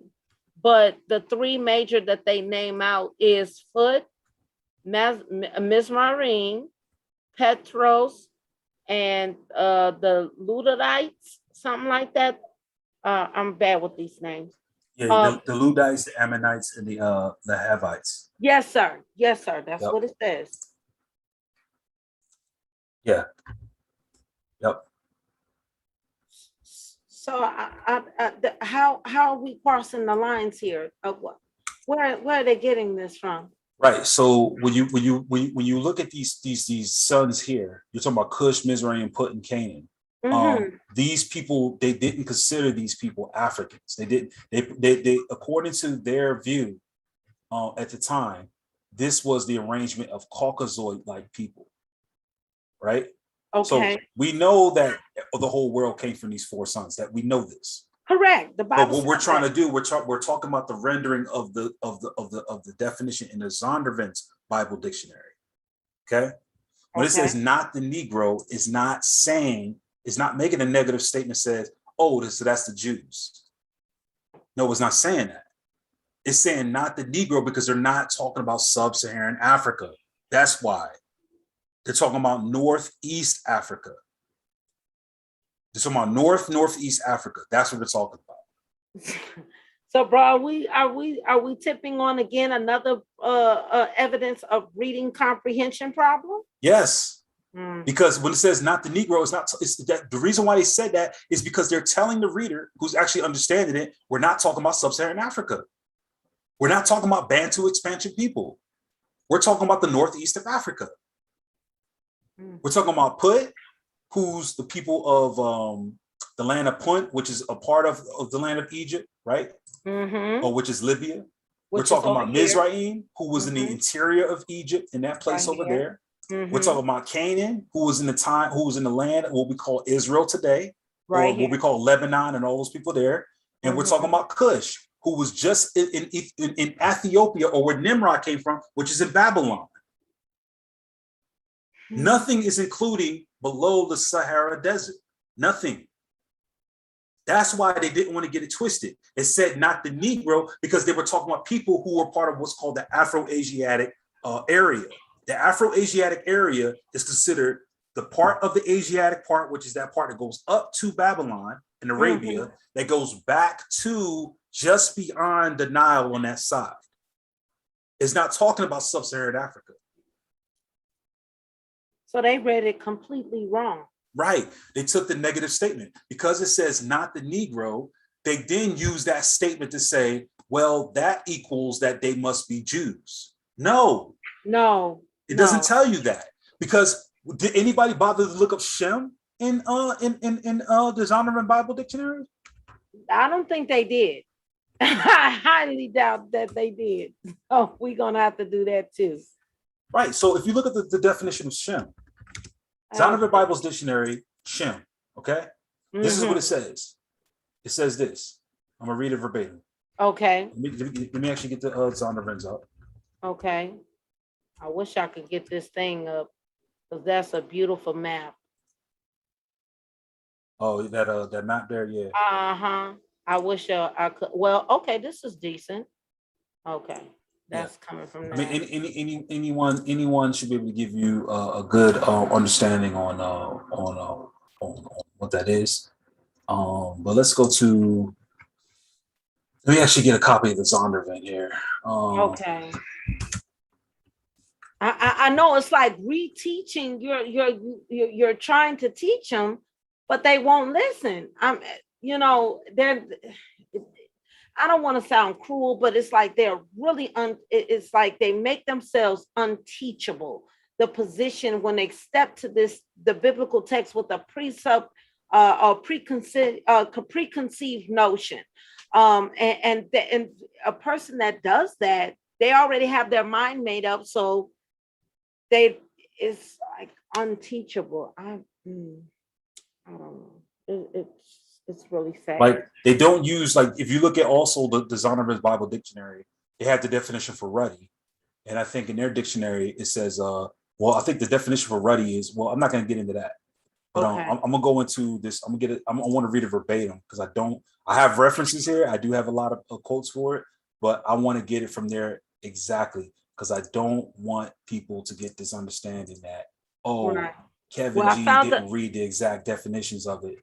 No, I'm gonna pull it up and I'm gonna read it verbatim. Okay, so and I hope this map is sufficient. What I got up here, it allowed me to bring it up. Is that if you take a look at it whenever you're done? Yeah, I'm looking at it. Yep, that'll be it. Okay, all right. So they have the descendants of Ham, the descendants of Shem, and you have the descendants of Japheth. Now, here's the crazy part about it. Where did Shem come from? This is what they lose track of this. Where was Abraham called from? Haran. Right. Mesopotamia. Right. Now notice where Shem is not in the land of Ham. That was Ham's land. Shem is over here in Iraq. He called Abraham from Ur of the Chaldees. Abraham crossed over. Right? That's when we get the term Eber. He didn't come from this area. He came from further over here, which is the purple, right? That's Shem. He came from that area over there, and he came over the Tigris and Euphrates and ended up there. And he says, now I will give you this land flowing with milk and honey and everything else in Genesis 12, and I will give you descendants, and descendants will be as many as the stars in the sky and of the sand of the sea and everything else. Abraham wasn't native there. Right. That's why they called the land what? What did they call that land over there? Canaan. Canaan. That land is called Canaan for a reason. And it was not called Shem. It wasn't called Assyria. It wasn't called Lud. It wasn't called Elam. It wasn't called Arabia. Who did the Israelites fight in the Bible according to Joshua? They fought the Philistines, right? They fought the Philistines, and even with Abraham in Genesis 14, he had a battle as well. Right. But They in- fought Hamites. They Right. fought Hamites. And here's another part. Let me throw this in here.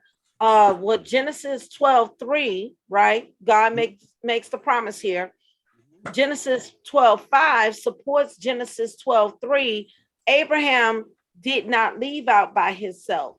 He inquired souls from that land. So he's got Gentiles with him, by the way, being a Gentile himself. Just wanted to throw that in. Genesis 14 proves that 314 or 318 men that he took with him to fight against the ones that was messing with his brother Lot. Genesis chapter, I said 14, going down here to verses, I think it was, right here, 318, and pursued them unto Dan. And divided himself against them and his servants. And by this, and then after that, guess who he runs into? Melchizedek. Right. So check this out. This is a Bible dictionary of Shem, a name renowned first mention of the sons of Noah. He was probably the eldest of Noah's sons. The words brother of Japheth the elder. Genesis 10 and 21 are more correctly rendered the elder brother of Japheth as a revised version. Shem's name is generally mentioned in the first list of Noah's sons. He and his wife were saved in an ark. Noah foretold his preeminence over Canaan. That's in Genesis chapter 9, verses 23 to 27. He died at the age of 600 years old, having been for many years contemporary with Abraham, according to the usual chronology. The Israelitish nation sprang from him. So obviously, if you could read in Genesis chapter 9, verse 23 to 27, he was foretold to have what? Preeminence over Canaan. If you look at the map that you just had up, Canaan is clearly in the area where we call Israel. Yes, sir. Okay, so Shem did not live there. He wasn't even close to Africa. He was on the other side. God called Abraham to come up out of the land where he was and come over here. That's why it says in the scriptures in Acts that he carved out a people from himself from what? Out of the Gentiles. Yep. So I'm not saying this that no black Jews exist. So Kevin G, you mean there's no black Jews? Yeah, I know. I need to go and pet your ego when it comes to black theology once again. But no, I'm not saying that. What I'm saying here is that the rendering of the definition of Ham, where it says not the Negro, is totally misunderstood. Because it's not a negative statement to say that Shem is the Negro. It's saying that not the Negro to discount sub-Saharan Africans, which personally I would advise not to use the Zondervan Bible Dictionary because it's disrespectful. And if it could be disrespectful, I don't know why they wrote it, right? I don't know why. You know, if they wrote it and they were racist and they were like, you know what, I don't like black people. Let's say not the Negro so they'll know what we're talking about, right? But it's a double blessing too, because you can use the Zondervan Bible's dictionary to say that you're not a part of the curse of Canaan. But hold on, this same information came up once before. From and Dante had the nerve to try to have Zondervan Bible to try to convince them to sue her, and she brought up this very same information that you're bringing up right now. And so I mean that right there does not mean that well, it does two things. It's not talking about Negroes saying that they're Shem. That's not what this verse is saying. No. Secondly, is not saying anything. It discounts Negroes from the curse of Canaan if you think about it. So if anybody tried to say the curse of Canaan was on the Negroes, then you can pull up the Zondervan Bible's dictionary at that point and say, well, it says here not the Negro, so we're not a part of that. But then it undermines your existence within coming from the three sons of Noah. So it's kind of a gotcha on either point. So I advise just staying away from it, period. Because that definition, I believe, come from a time period where research wasn't done properly, or people actually understanding the genealogy and the table of nations, Genesis 10, right? So I would just stay away from it completely until I grasp some understanding about where that came from. But you know they're not going to do that because, again, that's going against what? The narrative that we just talked about right up in here. Right. Right. You know what I'm saying? Mhm. So even though you're pulling the truth from here, you're pulling the truth from here, right? And even what you're reading, it goes against this Black Power Right. theology. Exactly. It goes against the whole Black Power theology there. That's in that paper. But Mhm. I mean, we've been on this long enough. If you want to read the conclusion of the paper, we can. Yes, Just go down to the last two paragraphs. yes, sir. Right And here. I'm not trying to skate around the information. If y'all want to read it, y'all can clearly read it. The paper is called The Religious Challenge, the Black Jews, the Religious Challenge. That's not the part there. Okay, I was just highlighting it. Yeah. So not to skip this to put this filling out there that would be disingenuous. But I want you to notice something here. And here's where reading the text incorrectly and them understanding it wrong does a lot of damage, right? So notice here it says the patrilineal system is common to the two societies, the Jewish and the who? Ashanti. The Ashanti. Among the Ashanti, the marriage of girls is subject to the same rules as those of girls from Safad. So when he was reading this and they were reading this, they are thinking that he's saying that, oh, the Ashanti are similar here. Brother Brian into the waiting room. What? Yeah, he's coming back in. He ended up Okay. switch Now, devices. Now check this out. Notice it says this here, right? Now, they said to use this as these are statements of fact, right? Okay. But that's not true. Let's go up to the first part of the paper. Let's go to page 5. Page 5. Yep. So just if you can to get to it quickly, notice there in the upper left-hand corner, right here, 18. What an 18 is? No, that searches the page. Okay. So see, says 18 here. Just take that number out. Put 5. Hit enter. Yes, cool. sir. Now what we want to do, let's raise up a bit. So let's go to page 4 because we're searching at this point.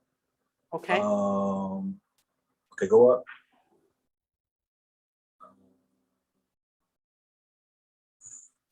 Okay, let's go up.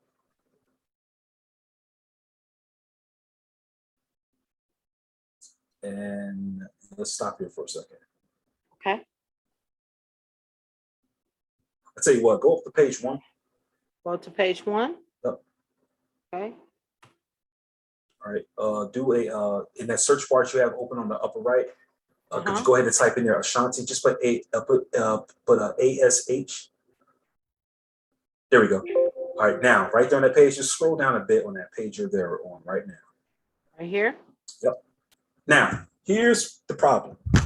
Notice what we just read about them finding similarities within the Ashantis, but you're not looking at the facts that they already established at the beginning of this paper, right? I'm going to start from the beginning of that paragraph. It says the other history is cultural, that the Jewish tradition brought by immigrants from Europe. The spread of this, okay, the other history is cultural.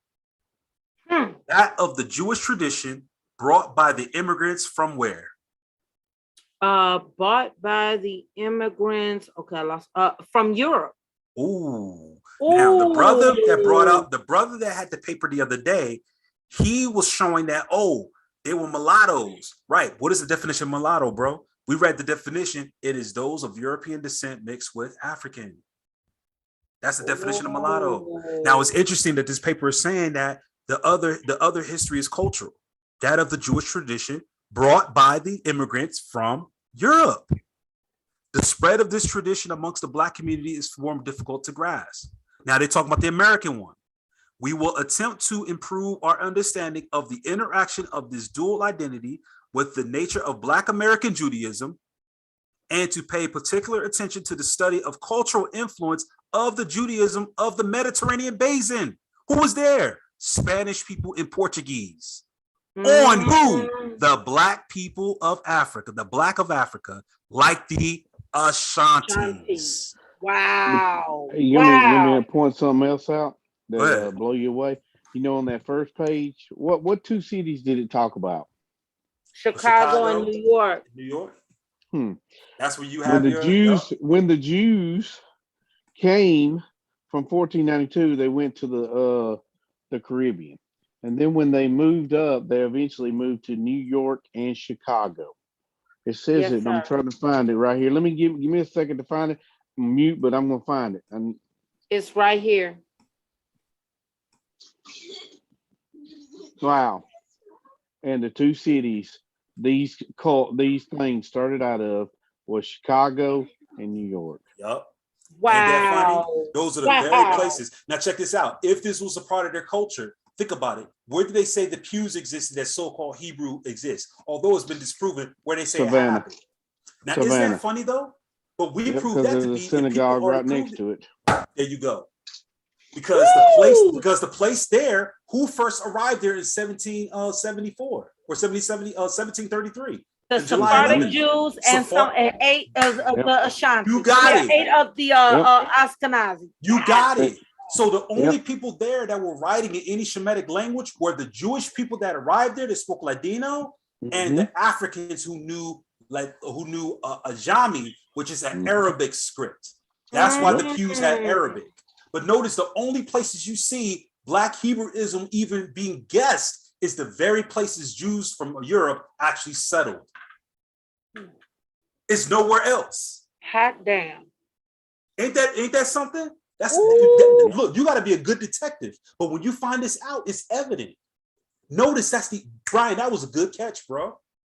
Ooh. The only places you see that arrive is in New York, Chicago, and then there's hints of it where they try to put it at. It's in Savannah, Georgia. But those are the very places European Jews has immigrated to and started synagogues. Yep. Hence why the religion is related to Judaism. Mm. Because And not One First West, Temple One Jews. West originally used he used a rabbi to come up with his interpretations originally. One West did. Yes. And so did the people from Kansas and was it out in the Midwest? Yes. The Frank Cherry and them. They used Judaism too. Mm-hmm. They were influenced by Judaism. Yep. They were influenced by Judaism. We just found that out. We put it together. We just used deductive reasoning here, right? Yeah. And we just said, wow, okay, this is starting to make sense. This is what it look like. We're doing this live here. We didn't make this up out of nowhere. We're actually looking at the evidence here. But notice though, when you read down, if you were to read that part, right, you will assume and think that, the Ashantis had this similar culture like Jews did. But that's not true. That's not true. The Ashantis had this because they were neighbors with those Jews from the Mediterranean. Mm. I'm gonna read it again. The spread of this tradition amongst the Black community is more difficult to grasp. We will attempt to both improve our understanding of the interaction of this dual identity with the nature of Black American Judaism, and to pay particular attention to the study of the cultural influence of the Judaism of the Mediterranean Basin on the people of Black Africa, like the Ashantis, who were historically in contact with Jews trading in these areas.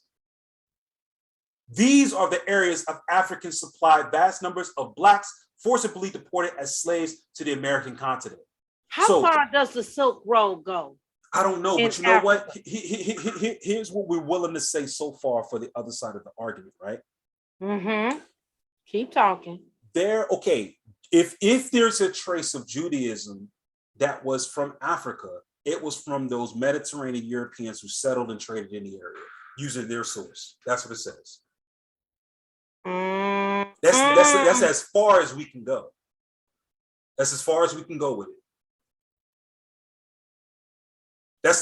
Using this proof, that's as far as we can go. Wow. That's why, see, and my thing is that you also have to look at this factor. What culturally stuck? Oh, you said how far the Silk Road? You actually meant the Silk Road? I thought you was using a metaphor. No, I know the Silk Road. Yes, the Silk Road, as you can see, went all the way to Mongolia, China. The reason why I'm asking that is because he says that they say that the Ashanti came in contact with them in trading areas. So I'm just wondering, I mean, I'm not saying that I'm right, but I was just wondering how far did the Silk Road go? So they said the Ashantis came in contact with who? The Jews. Who said that? Right here, historically came in contact that, okay, let me go back. You see what? what No. It may not be talking about But that it may be talking about the Silk Road. That's a possibility. okay, I'm just brainstorming. Okay, go ahead. I'm sorry. Let me shut up. No. That's fine because you may be onto something there if it's valid. So we could look up something very simple, such as the Silk Road.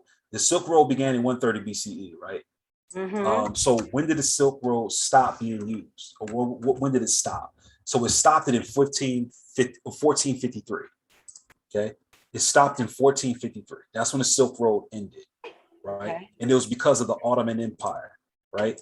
So now that we have that fact in mind, we can't say that this is associated with the Silk Road. It may, but you know what, though, Chair? It may have been some type of underground Silk Road, right? Okay. It might have been some type of trade route that was going on. But regardless of that fact, that's a guess that we're making. The truth is that these people were influenced by Europeans who came there to trade. Yeah, that's what the paper says right here. But in particular, these people that came down to trade was what the brother tried to bring up in his article called the Lacanos, who were these Portuguese Jews who came and settled in this area. It makes sense. If you look at the history of Europe and Jews, or just Jews in general, they always went to places where they will be economically sound. They always have. Always have. They've done that forever. So if they're going to be kicked out of Portugal because of oppression, in Spain because of oppression, it makes sense for them to go to an area where trade is going on and they can make money. That just makes sense. And this is what they did. Now, the brother who presented his source before, notice in his source, he said that he said some of them remained the same, meaning they looked like the way they did when they came out of Europe, right? Some of them a lot of them were like the mulattoes between black and white, but they looked mostly black, like the natives there. It wasn't saying that they were black. It was saying that they took upon them African wives. And it said that in its source, that they had African wives. Remember the source that Faithful brought up when they asked, how did you guys get your black skin? And remember they said, yeah, we got our black skin because when we went through a harsh storm and harsh stuff and this, that, and the other, and our women was killed off. And we went and we took the native women, and through time we became black, but we were originally white. The Limba, look at the Limba claim from that dude, Tudor Prophet. He even said, the Limba even said, what? They said that they were originally white, then they became black. Right. It's lying. Okay, we're not lying here. We're not making. Are you lying, Sister Chair? Or do you have an agenda? You trying to make up something? No, all right, I'm gonna catch you if you're lying. Brian, are you lying? You trying to make up something? Do you have an agenda right now? No, not neither Brian, one of us. Brian. All right, no, okay. I don't either. No, nobody has an agenda. I don't care. I just want the truth. Now, based on all the sources that came out on both sides, we can conclude and we can put this truth out there. These Jews that ended up in there came from Europe. Is that a yes or no? Yes. These Jews took upon them African wives. Is that true or false? Yes. These Jews influenced neighboring African tribes who copied these same practices. We're looking at it right now. We're looking at it, and this is not our source. This is Dante's. Lord. This is not our source.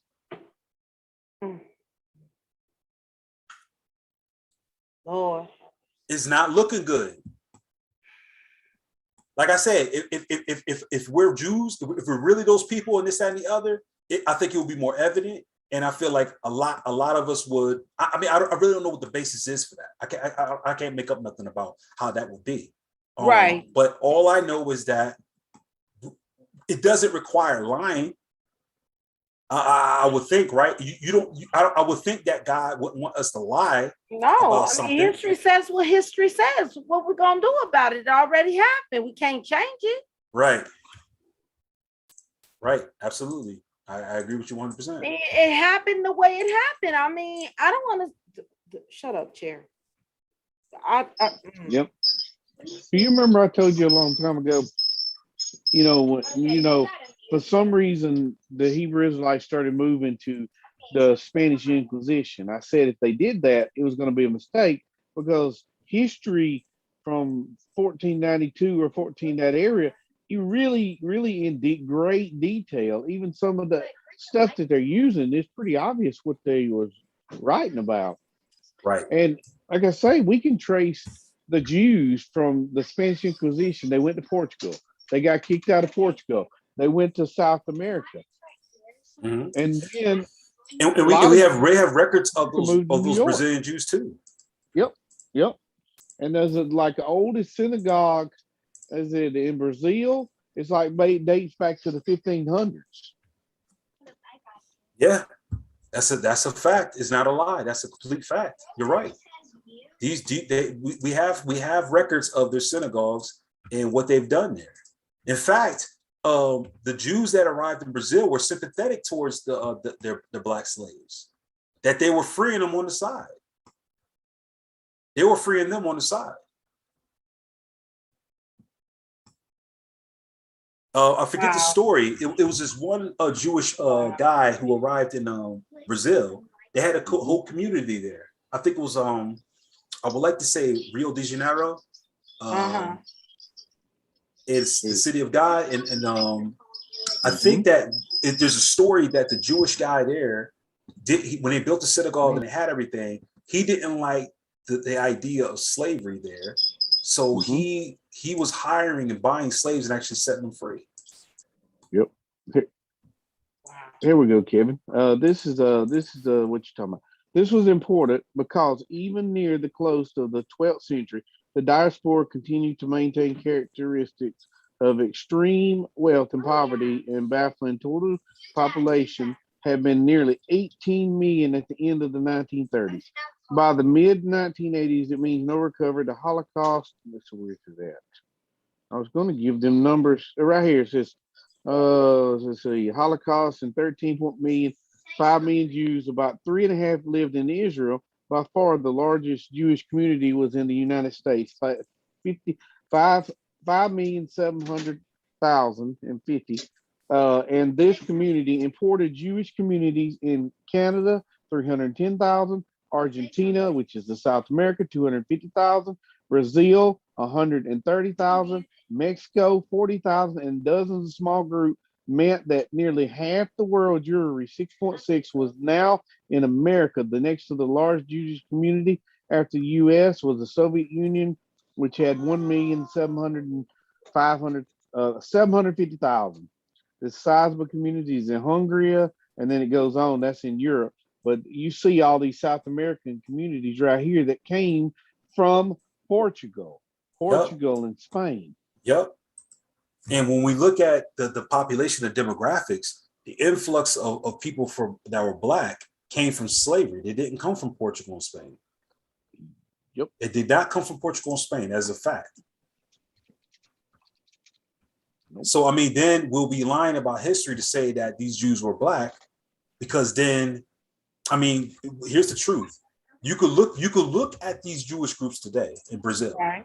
And to be honest, they do look black now. You know why? Because Brazil is 50-something% African descent now. And through time, they just Brazil is hugely African. And if you look at the people there, they actually mixed in a lot with those people. Yeah. That's why if you go to Brazil, a lot of them are mulatto or mixed. Just like if you look at Puerto Ricans are a mix of Latinos. I mean, not Latinos, but Taino Indians, if I pronounce that right, and Spaniards, Cubans too. Yeah, and they have a darker hue. They have a darker. Yeah. All the South American countries are very mixed culture people.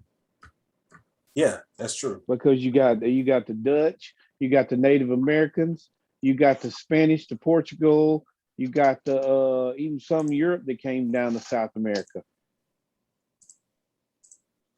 So where did this straight across the board black come from?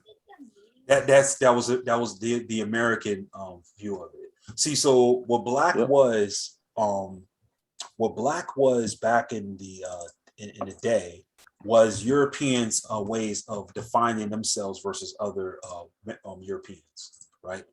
It was never a thing of how should I put it? talking about Black Africans in a certain way. It was talking about any race that was not what they would consider true whites, right?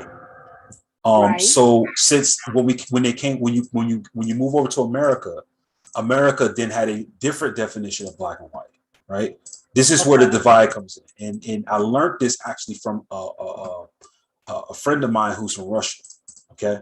Okay. He told me, he says, I asked him, every time we went to a restaurant or something, right? He'll always talk about another European guy. Oh man, freaking French, they think they're this or that. Oh, daggone whatever, Ukrainians, they think they're this or that.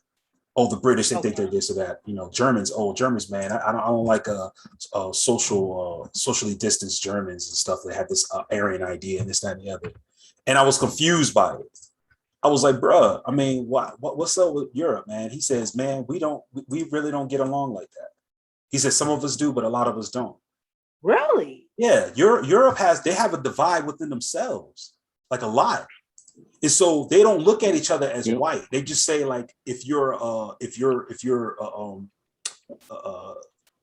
Jewish, like they had beef with Jewish people. Like, he told me that a lot of Russians and stuff didn't like Jewish people, but they respected them because of how smart they were. Mm-hmm.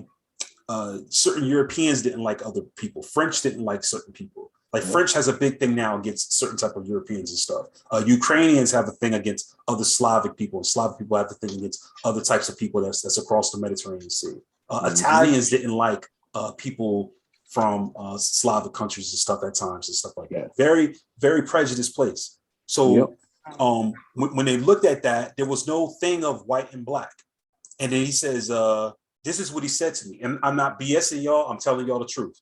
He says, over here in America, we just don't give a F about that. I said, why? He says, because here we're all white.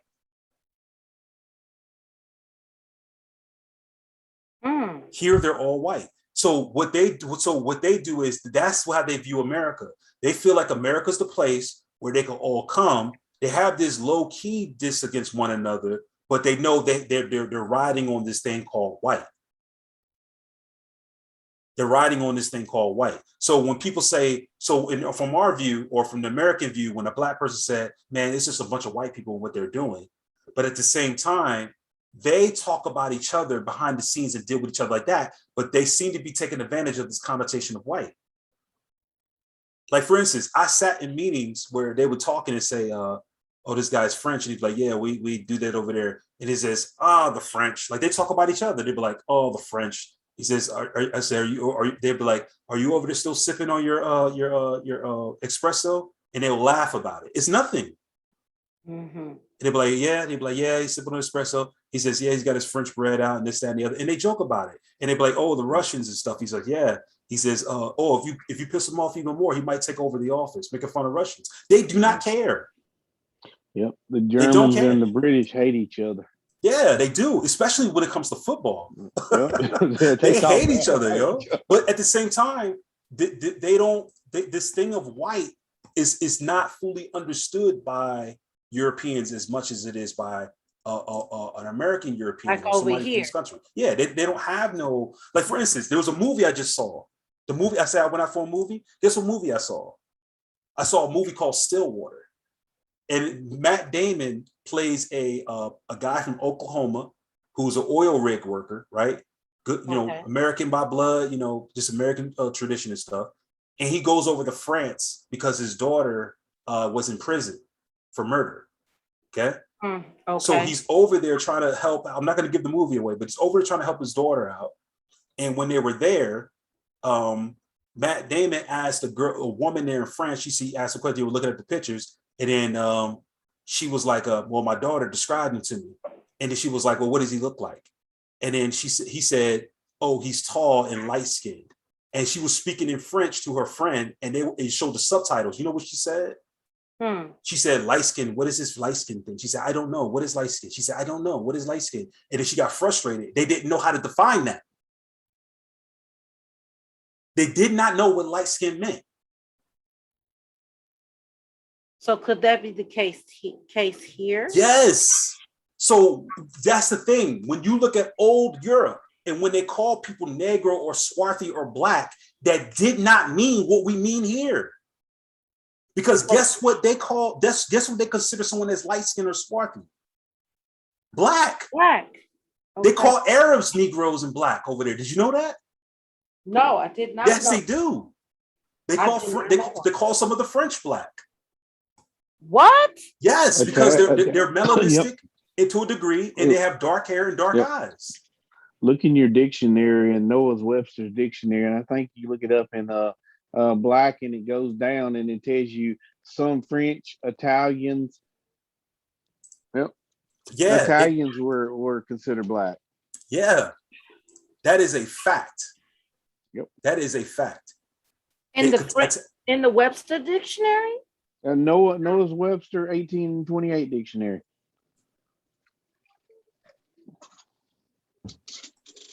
Noah's 8. Yeah, Webster. Noah's Webster's dictionary, 1828.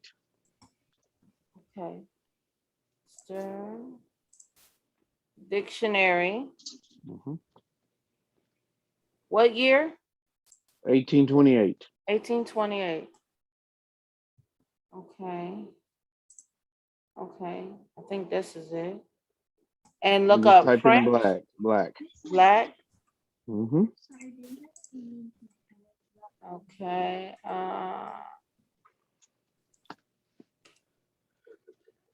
Okay. Of color of night, destitute of light, destitute of light, dark, darkened by cloud, as the heavens, black with clouds. Or I think this is, yeah, I'm in the right one. I Yeah, think. black with clouds, sullen, having a cloudy look or countenance, atrocity, wicked, horrible, a black deed or crime, dismal, mournful, calamitous, black and blue. Let's go down here. So what we're talking about here is it says now, to which destitute the light of whiteness, the card. So let's go down here to actually what we're trying to get to. I don't see it here. It's not here. Maybe it's swarthy. Swarthy, I yeah. remember- Swarthy is I definitely remember the it's- definition that they use. Okay, so that would be SWA. Oh, wait a minute. Okay, say that again. RTHY. RTH. It's right there. Okay, right here. Because I was going to say, I looked it up the other day. There you go, Yep. right there. So watch this. It says adjective, being dark or dark hue or dusky complexion, tawny in warm climates. The complexion of men is universally swarthy or black. The Moors, Spaniards, and Italians are more swarthy than the French, German, and English. Wow. There Wow. you Wow. Wow. Yeah, there's a derogatory term for Mhm. for Italians back in the times when they were doing moonshine and liquor runs. We're talking about during the time of the abolitionist movement, or not the abolitionists, but the what was the movement there about the alcohol? Is that Oh man, it's that movie. You ever seen that movie with Shia LaBeouf in it? Yeah, that's they did that whole. They You used to talking run about moonshine. Goodfellas? No, this is Shia This LaBeouf. is, That was oh man, I can't even think of it. I can't believe I can't even think of it. Godfather? No. When alcohol was illegal in the 1920s, this movement was called the Prohibition period. Okay. Yeah, so during the Prohibition period, which is actually how NASCAR got started, stock car racing. Because if you look at the history of that, Italians such as who was the Italian mobster? He's very famous. Who's the Italian mobster? Al Capone. Your boy Capone, right?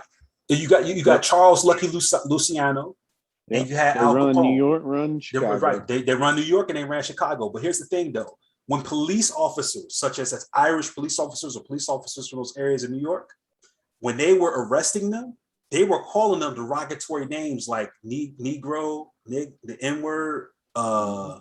They were calling them this. They had a special word they used for dark Italians. Yep. And they were calling them this when they arrested them. Wow.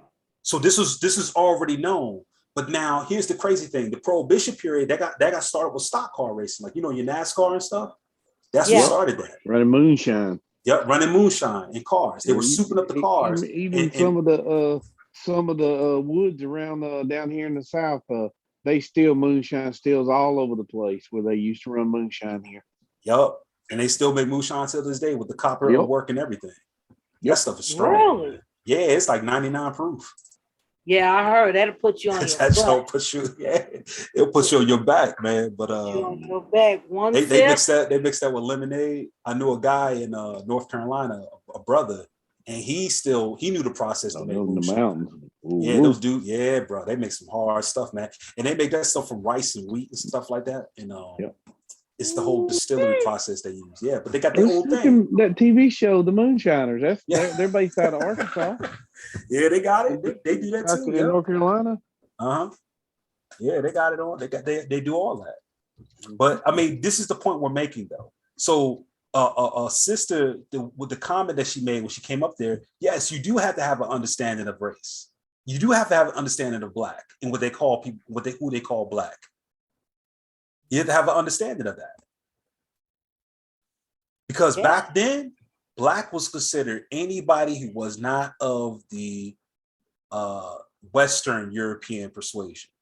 Right. If you weren't of that German, Nordic, and British type of influence, and you came from anywhere else, you were considered swarthy, Black, whatever. And let me say this. You can't, and this just prove it based off of the person that you're addressing. Yes, it's important to know the context of what's being said. This is why, and I'm not being disrespectful or anything, but this is why you all are having a lot of trouble regarding the context or the culture context of that period of time, the timeline, and what those people meant at that particular time. If you don't get the research or to be able to define what they mean at that particular time or that generation, you will mess around and take what you think here in 2021 and place it back there when it doesn't belong back there. So here's the thing. Now that y'all done took Black or swarthy and just applied it to just yourself, but in that culture context or in that generational time, as we can look here on the screen, it meant more than just you. Right. So once again, if you go back to the term that's mentioned in that paper, Black theology, the term is not exclusive to you. The term is not exclusive. So I mean, we're getting somewhere here, though, right? Are we not? Yeah. Like we're starting to get an understanding and more of a glimpse as to what's going on here. What we've learned so far and what we see is that Black and swarthy and these terms are always terms used by the oppressive portion of Europeans, not all Europeans, because clearly there was a lot of Europeans who weren't about that. If you think about the transatlantic slave trade, how many countries were involved in it? How many, or which, rather, let me ask this question. Which European countries were involved in the slave trade in Africa? French, the Portuguese, Portugal, the British, the Spanish, the French, the Dutch, and the Danish. That's right. That's it. And it was the French that was one of the first to stop it. And then it was Great Britain, and the abolitionist movement is the main reason it stopped. The main reason it stopped, right. It was an economic decision. It wasn't a hate one. The hate always been there amongst different people and tribes long ago, before that even came about.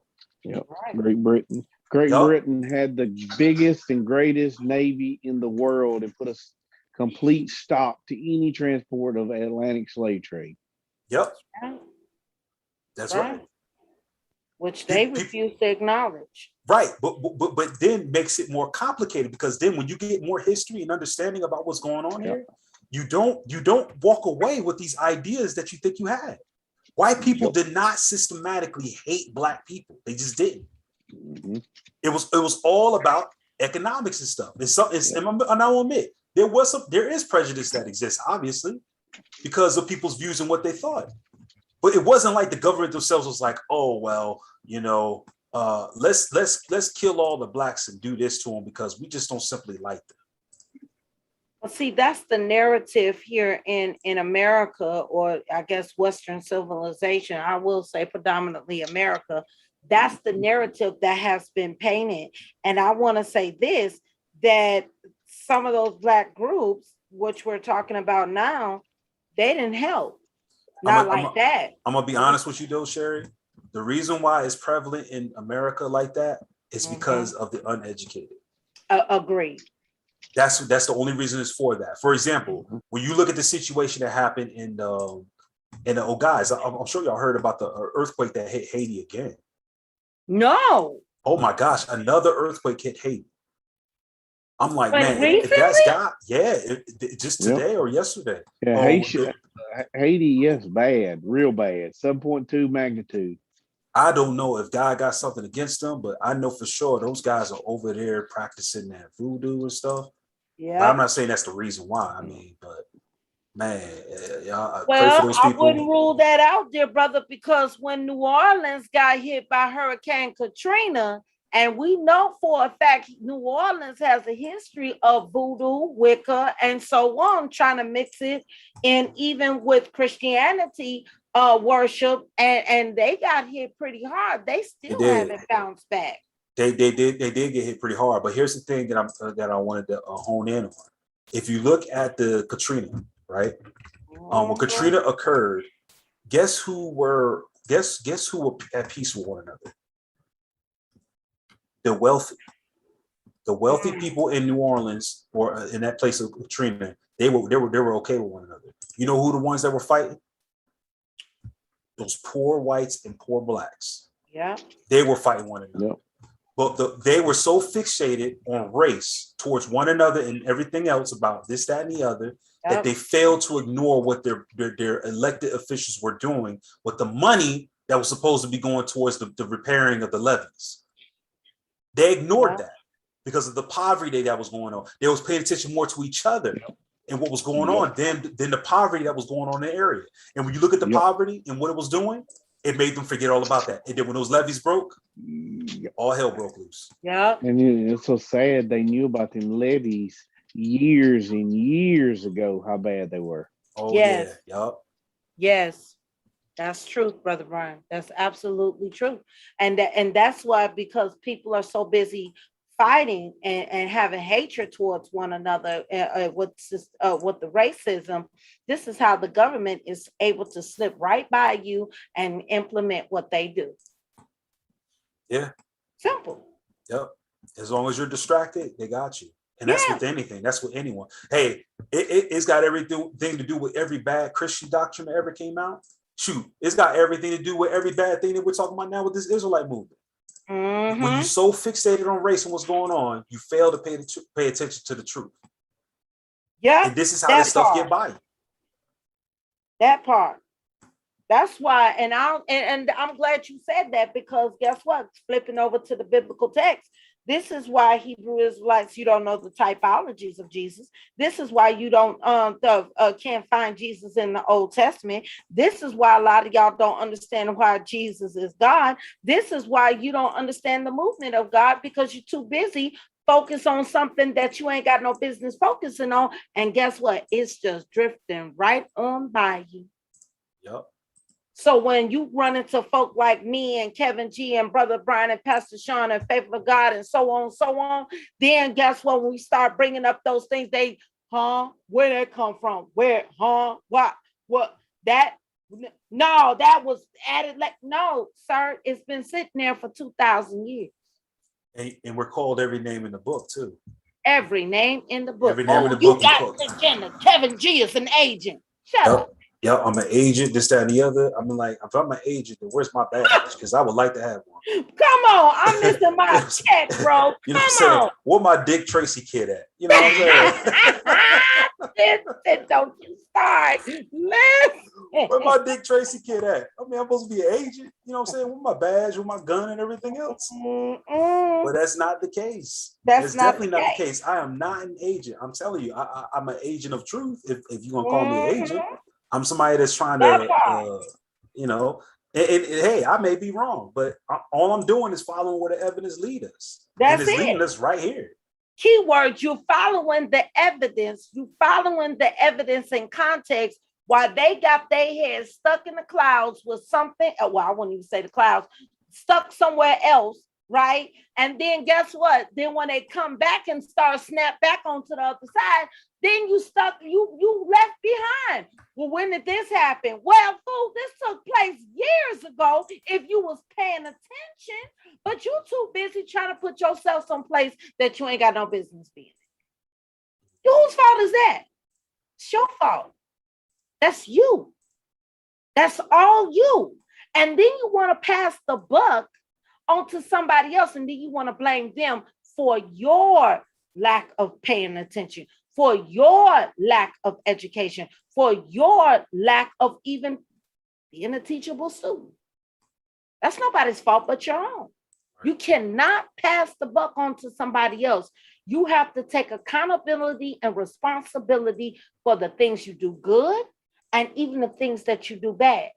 And you don't like that narrative. Well, guess what? That's in the biblical text, and that's something you can't escape. Right. I ain't no agent. Where my check at? What does the scripture say? It say, what does it say in Romans 1? About let me pull that up first. Let me hear. Romans 1, I'm going right behind you. Agent. Suppressing the truth to exchange for the lie. Yep, suppresses use exchange for the lie, but not only this, but for the wrath of God is revealed from heaven against all ungodliness and unrighteousness of men who hold the truth in unrighteousness, who change and go to 25, who change the truth of God for a lie and worship and serve the creature rather than the creator, blackness, who is blessed forever, amen. But here's the thing about this. Look at people what it says in verse 29. Being filled with unrighteousness, fornication, wickedness, covetousness, maliciousness, full of envy, murder, debate, deceit, malignity, whisperers, backbiters, haters of God, despiteful, proud, boasters, inventors of evil things, such as documents, right?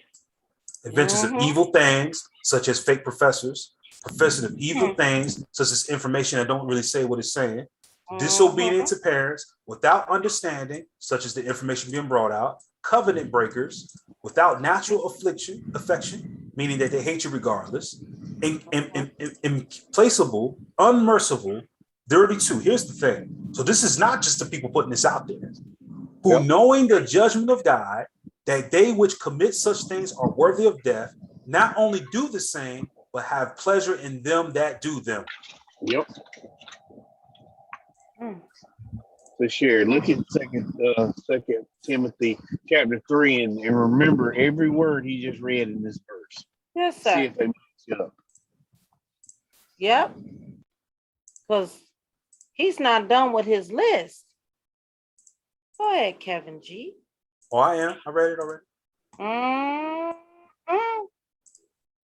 And this know also that in the last days perilous times shall come, for men shall be lovers of their own selves, covetous, boasters, proud, blasphemers, disobedient to parents, unthankful or ungrateful, unholy, without natural affection, truce breakers, false accusers, incontinent, fierce, despisers of those that are good, traitors, heedy, high-minded, lovers of pleasure more than lovers of God, having a form of godliness, but denying the power thereof. From such turn away. And you know what's so crazy about that? They talk about Deuteronomy 28 and 68 a lot, right? Yeah. But yeah, that's a prophecy that's hard to follow, isn't it? Because it seems like they don't have their finger on what's actually happening. Dude, listen, Brother Kevin G, I don't know if you was on there, but the guy told Faithful that Deuteronomy 28 is their DNA. Yep, I said that yesterday. But here's the thing that's crazy about that, though. Isn't it funny that the prophecy that's real simple, like for instance, remember the example I made at the beginning of this video, right? I said that it's funny how they're going across the Nile and even across the Mississippi to try to say of people that they aren't, but they're not willing to accept the country that's right there across the Atlantic that actually has more evidence, right? So it's simple, right? Yeah. It's similar to that part that Paul quoted where he says, don't go across the sea and say, who shall bring it to me? Or good night, Brian. I didn't realize. Good night. Mm-hmm. It said, or don't go in the heavens, that is to bring Christ down, but it's near you, right? Romans chapter 10. Mm-hmm. Right now, check this out. They're going far to prove and do all this stuff in wickedness, right? Yeah. They say, who will go up to heaven to prove they were Israelites? Who will go down to the abyss to prove they were Israelites? They're going high and low for this. But guess what's near them? The very prophecy that talks about what it is they just said there. Yeah. That lovers of themselves will not have their part in the lake of fire. Mm-hmm. That is the simplest prophecy you could read in regards to anything about this. Mm-hmm. That is the most simplest one that you could read. Mm-hmm. Being ignorant. Mm-hmm. Does it not say that in verse 3? Yep. For they being ignorant of God's righteousness, meaning that they ignorant, they don't know. They think they know, but they ignorant of God's righteousness and going about establishing their own righteousness, have not submitted themselves unto the righteousness of God. They are in complete rebellion. Yep. I didn't, did I exegete that correctly, sir? Yeah, you got it. You got it exactly. You got it Okay. exactly. So I mean, hey. But for the liberal theology to push blackness or push something else, and what did God say in Exodus chapter 20, verse 3? Thou shalt have no other God before me. You are not supposed, not even your own self. You are not supposed to put anything before God. And then you want to attach it to God. You have lost your mind. Mm-hmm. You have lost your ever-loving mind. That's exactly what y'all have done. And I listened to that foolishness, not on y'all part, because y'all did a wonderful job, Kevin G. But I listened to that foolishness right up in here. Mm-hmm. I'm like, are you mad? Yeah, you are mad. Yep. I'm not talking about mad in attitude, mad and have lost. Yeah, like insane, right? Insane. And I'm going to say something, Brother Kevin G. That article that you read, right? Which one? And was the one that we're examining right now, right? The man said something very key, and you brought it out yesterday, right? The mental state. Yeah. So that's when you go all the way down to the bottom of that article. Mm-hmm. And the last two chapters. I'm on my way to. Mm-hmm. Yeah, just if you go down to the very end. Okay, 25, 24. Yeah, you go to 24. Let's go up. Okay. And you're gonna notice here, let's see. Okay, hold on. Let's go up a little bit. Okay. Let's go to that page prior to that. 22. Yeah, let's go up on that one. Okay. All right. So here's tutorial the devastation of slavery. 2 explanations. Okay, so I think is this where he left off?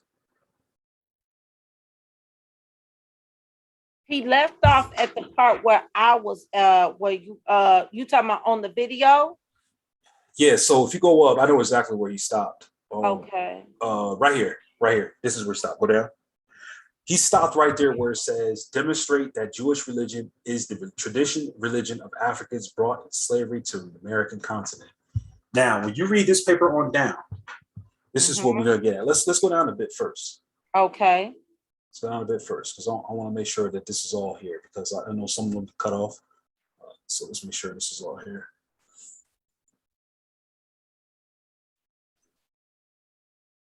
Keep going.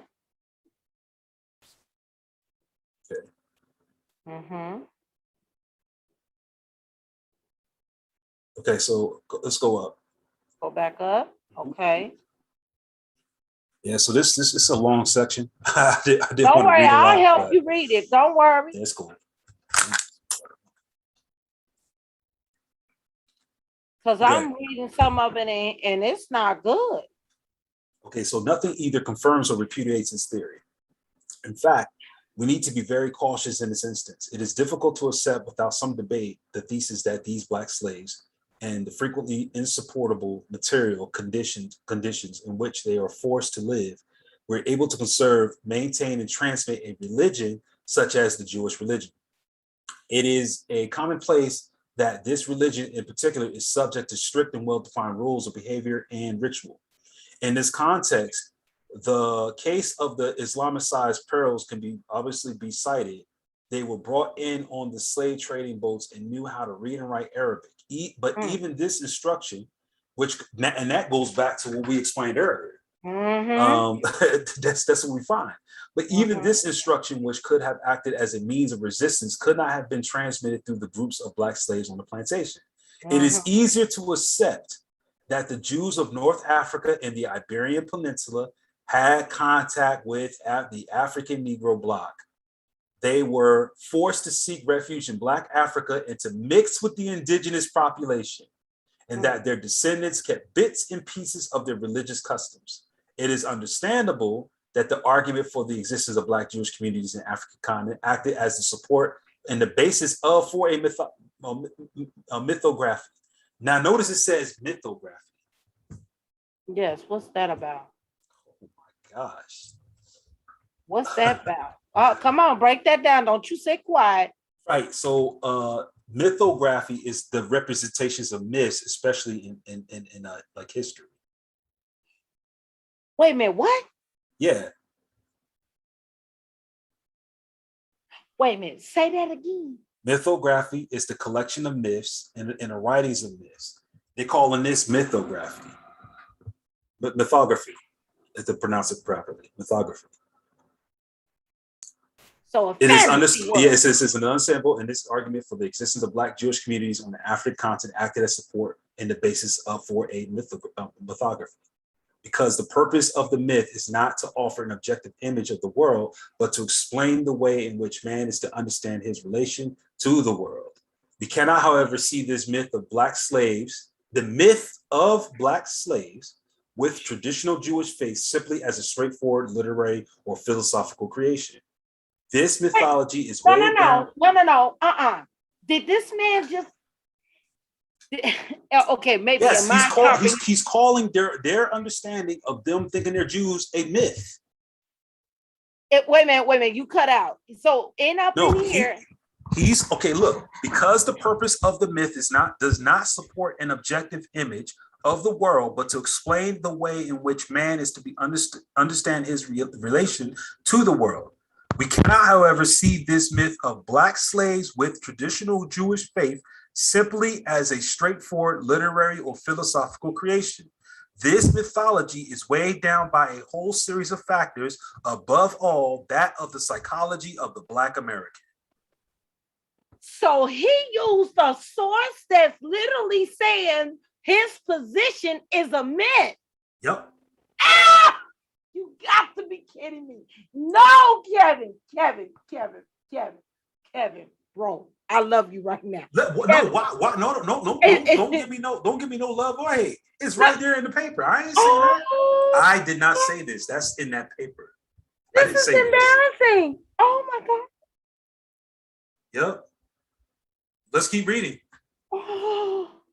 Whatever the possibilities of the survival of Black African Judaism through the vicissitudes of slavery, what we have seen is that the real context existed in history, and that if this Judaism did not continue as it did in Ethiopia with the Falashas, it is still left recurrent traces. We could argue that this organic relation between Judaism and the African cultures of the West Coast had in some way made these populations aware and predisposed to them to understand better. Judaism was not totally strange for them, and they had been marked by it and had been able to conserve it. It is not then altogether clear that it totally disappeared under the cultural devastation of slavery. Two explanations for the origin of Black American Judaism are both possible and non-contradictory. A societal explanation emphasizes the influence of the proselytism of white Jewish communities living alongside the Blacks in the ghettos, which led to conversations in turn led to the contributions of Black Jews. We just covered this, did we not? Yes, sir. Did we bring up the idea and show that these groups got started out of places where Jews actually settled, which were what? New York, Chicago, and Savannah, Georgia. Notice the first explanations. I'm going to read it again. A sociological explanation emphasizes the influences, the proselytism of white Jewish communities living alongside blacks in the ghetto. Isn't it funny? It took place in Africa, and the thing took place in America. Both in Africa and in America, blacks were influenced by neighboring whites who practiced Judaism. Oh boy.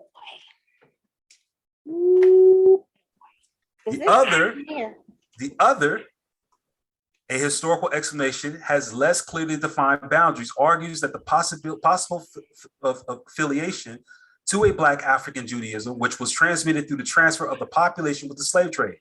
This explanation also carries with it a more ancient affiliation to the ancient Hebrews.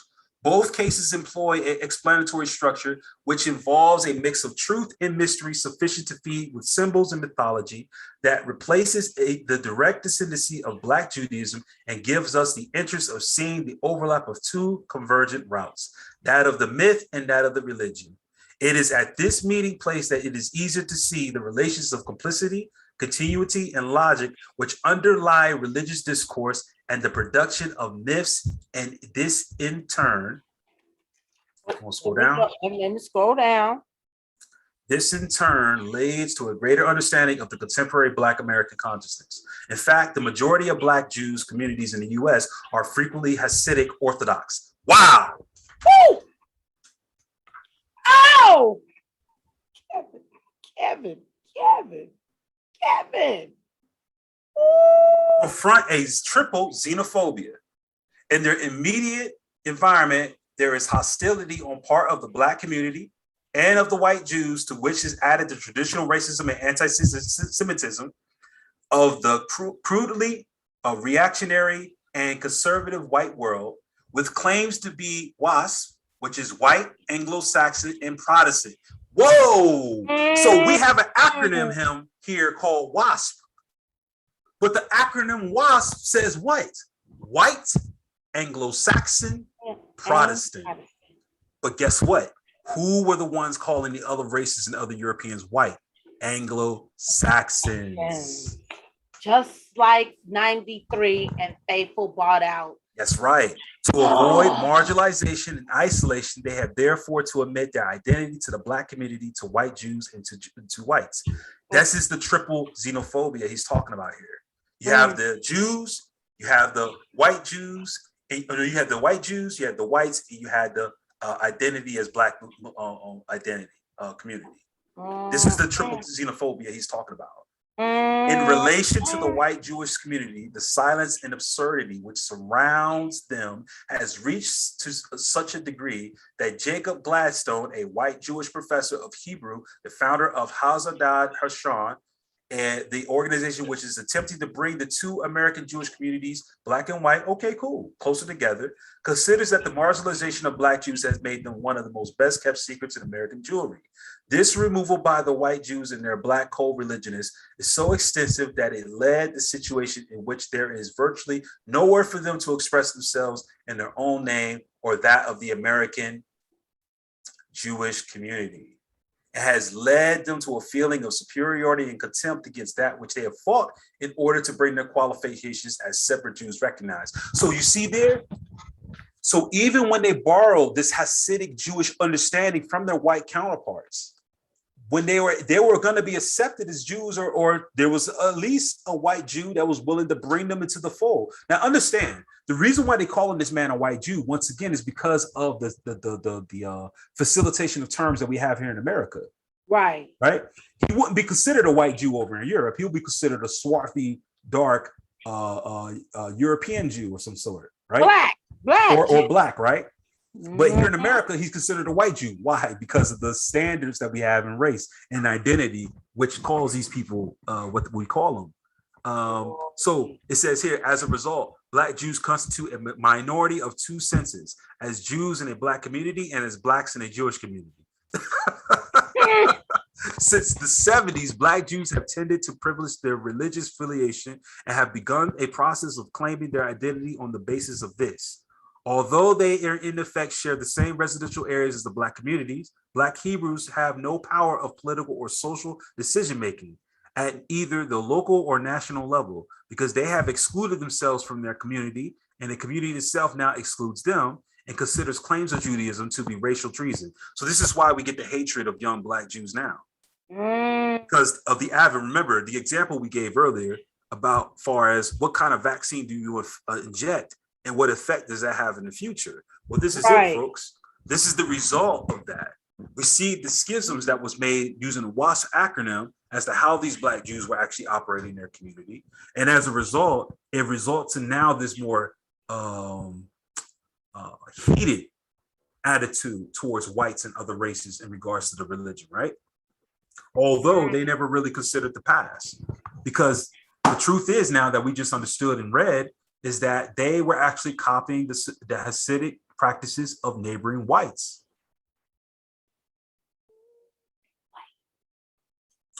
This attitude is all the more surprising since we know that white Jews physically and morally supported the whole series of actions undertaken by the Black community.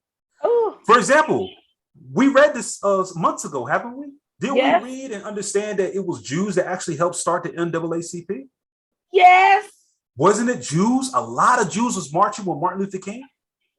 Yes. They were alongside Martin Luther King in regards to anti-Semitism and treating Blacks. Yes. Even now, Jews are very tolerant about Black behavior, and not tolerant in the sense of they're being oppressed. I don't want someone to misquote me, but they're saying that they're showing tolerance in the sense that there should be no reason for us to not look at it. For instance, I knew my last boss was a Jew.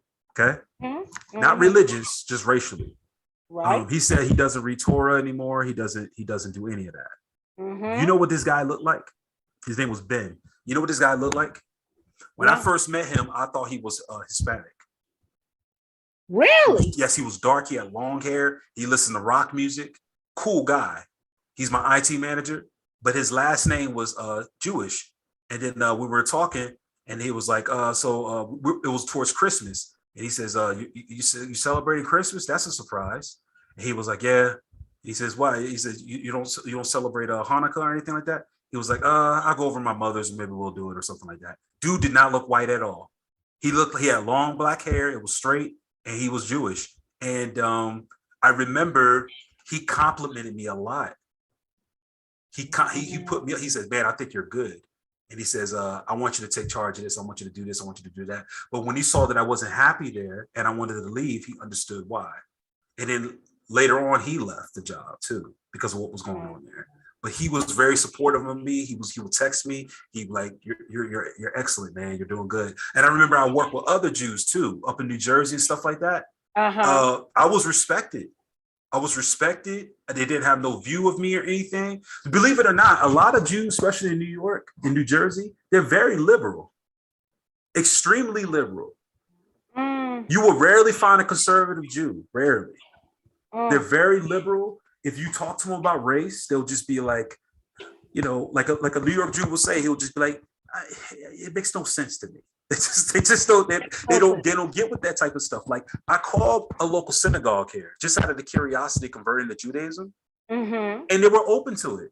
I said, can I come by synagogue, even though I'm not a Jew, I'm Black, and this, that, and the other. He didn't understand why I said Black. He was just like, yeah, you're welcome. You can come. And I was like, okay. Which explains some of the Jews on social media when they look at the Hebrew Israelites, and a lot of them, especially the ones that dropped the New Testament, they welcome them. Well, they do, because from their perspective, they're not looking at, oh, you're real Jews. They're looking at, if you want to get close to God and become a Jew, we support that. Right.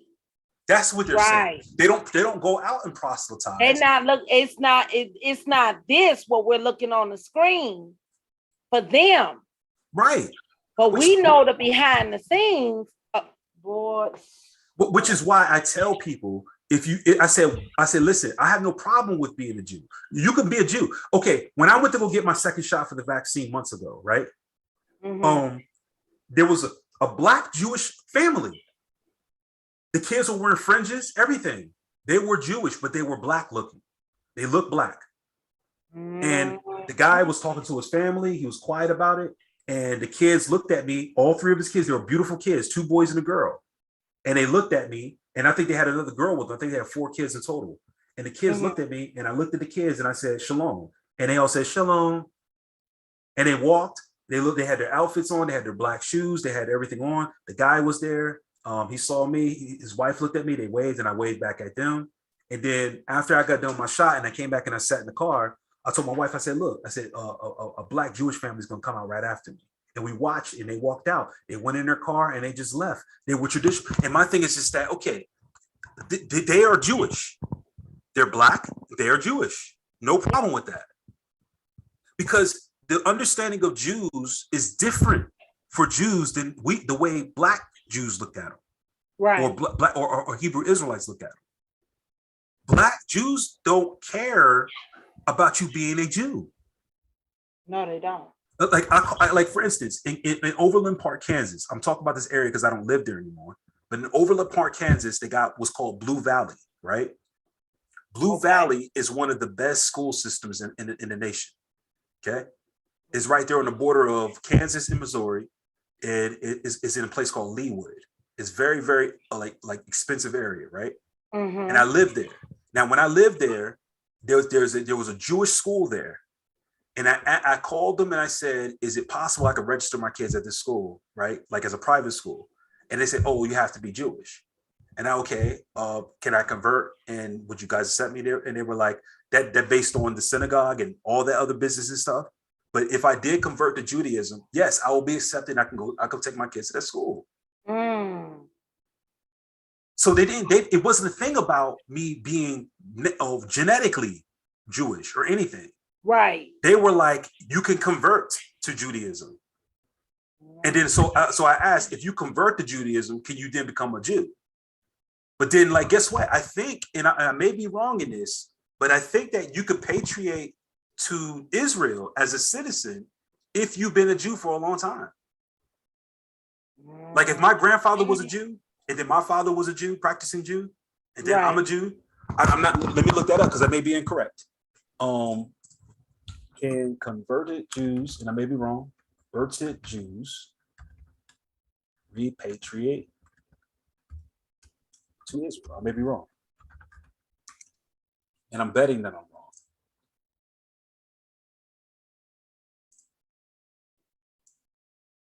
Okay. I'm good. Can I share my screen, please? Yeah. Hold on. Let me bring this down. I'm gonna show this so people won't call me a liar. Okay. Let's look at this article here. Let's look at it together. This is in the New York Times. Okay. And this is from March 1st, 2021. See that? Yes, sir. What does that say there on the top? Israeli court says converts to non-Orthodox Judaism can claim citizenship. There you go.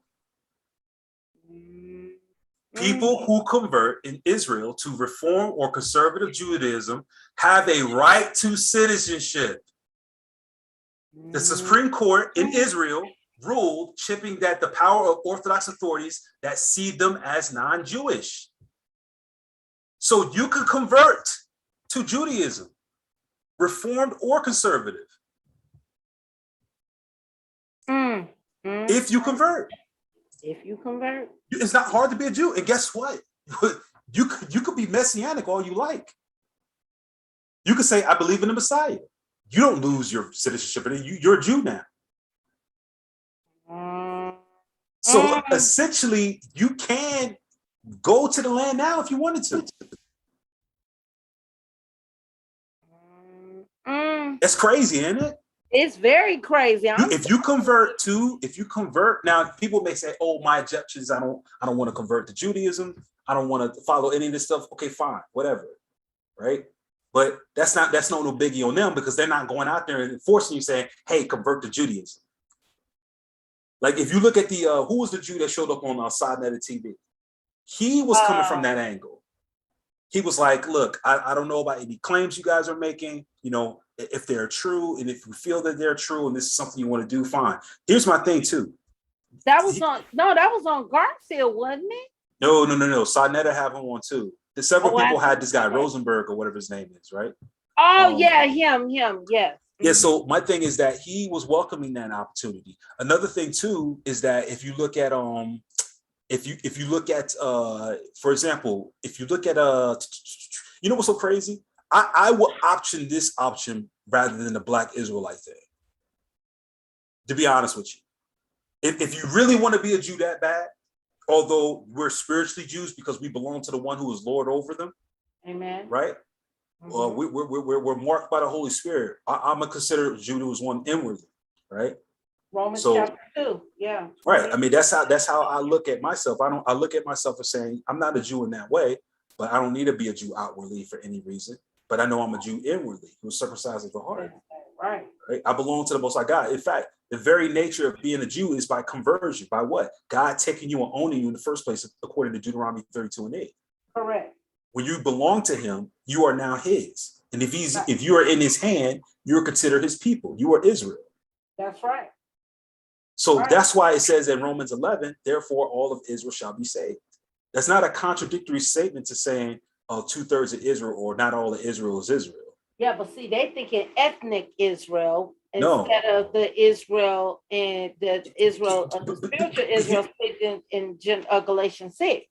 Right, but that's my thing. So when we look at these statements here, not even they look at this as a flesh thing, because they now are like, anybody's welcome to come and worship Yahweh.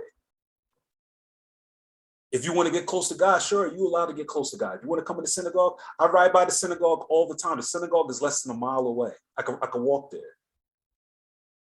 When I go to front of the synagogue, they got a big sign. All are welcome. All are welcome. You want to come in? You want to learn Torah? You know, fine. Let's say, for instance, the reason why I say that our option is more is because let's put conspiracy and all that other crap aside, right? Okay. Okay, if you just want to deal with it, which one of these do you think you will actually learn proper biblical Hebrew? The way that they got it. Which way would you rather go to understand proper biblical history? The way that they got it. Which one has a better understanding of prophecy and reading of scripture and understanding of chronology of scripture? The way They that would, they right? got it. So, Yeah. so if you were to take it, I would choose because it's more authentic to understanding the scripture and all of this. Mhm. If you want to go that route and study it the way they do, you might get somebody closer to, like, say, a Zion Lex, at least. Who Well, Zion Lex he is not went a. to- I think he converted. Yeah, that's who he went to. Yeah, but notice his understanding on the Hebrew. Notice his he don't use that silly behind Lashawan Kodash and all that other stuff. It's fake. When you look at how it's actually practiced and people like that, and you look at what this is a complete farce. It's crazy. Mm. Shalom, Khan, this, that, and the other. It's not but slang. It's nothing but a play on words. Yeah, that's it. That part. It's not real. It's a knockoff. It's a knockoff. Just like NOI is a knockoff of Islam, right? So they just added their own stuff to it. Right. Yes. Right. I guess. So that's an option. You can convert to Orthodox Judaism. I mean, you can convert. To Reform or Conservative Judaism. If you convert to Reform or Conservative Judaism, you can repatriate back into the land. All right. But let's keep going with this. So it says, at the beginning of the Black movement, Black Jews were in the vanguard. They left in 1970 at the point when the Black Panthers and the Black Muslims first appeared on the political scene. Ain't that something? Now, now Black Jews have withdrawn, and in the face of political demands of the Black community, at the same time, their participation in the religious and cultural activities of congregations of white Jews has increased. At the same time, their participation in the religious and cultural activities of congregations of white Jews has increased. Yeah. Because their Black counterparts didn't accept them. Yeah. Nowadays, some Jewish congregations have opened their doors to Black Jews. That goes to show I'm not even lying. That's right on the money of what I just explained. Right there.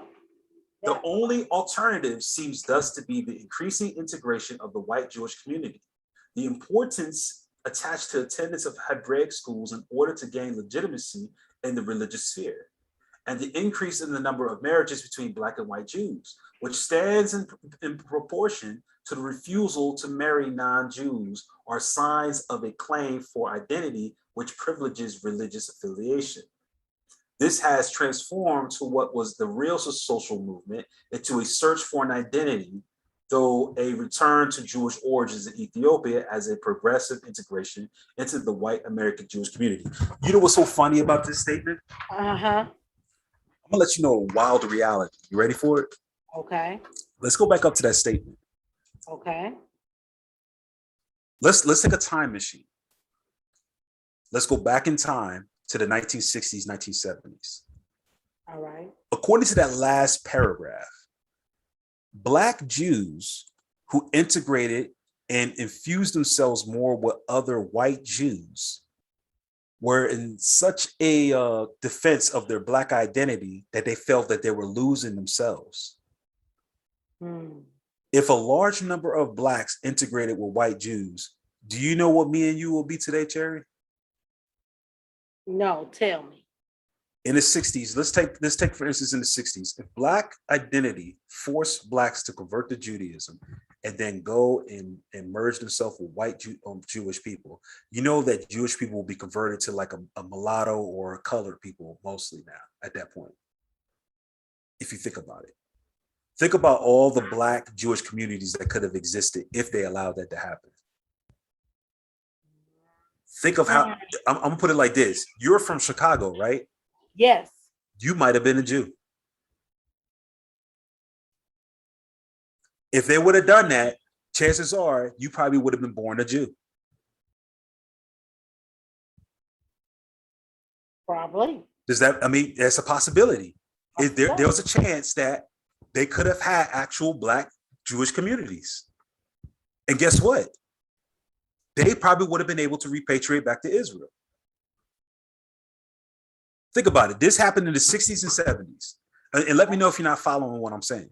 No, I'm following you. What I'm saying is the thing that they want, they avoided because of what? Because what was number one in their head instead of being a Jew?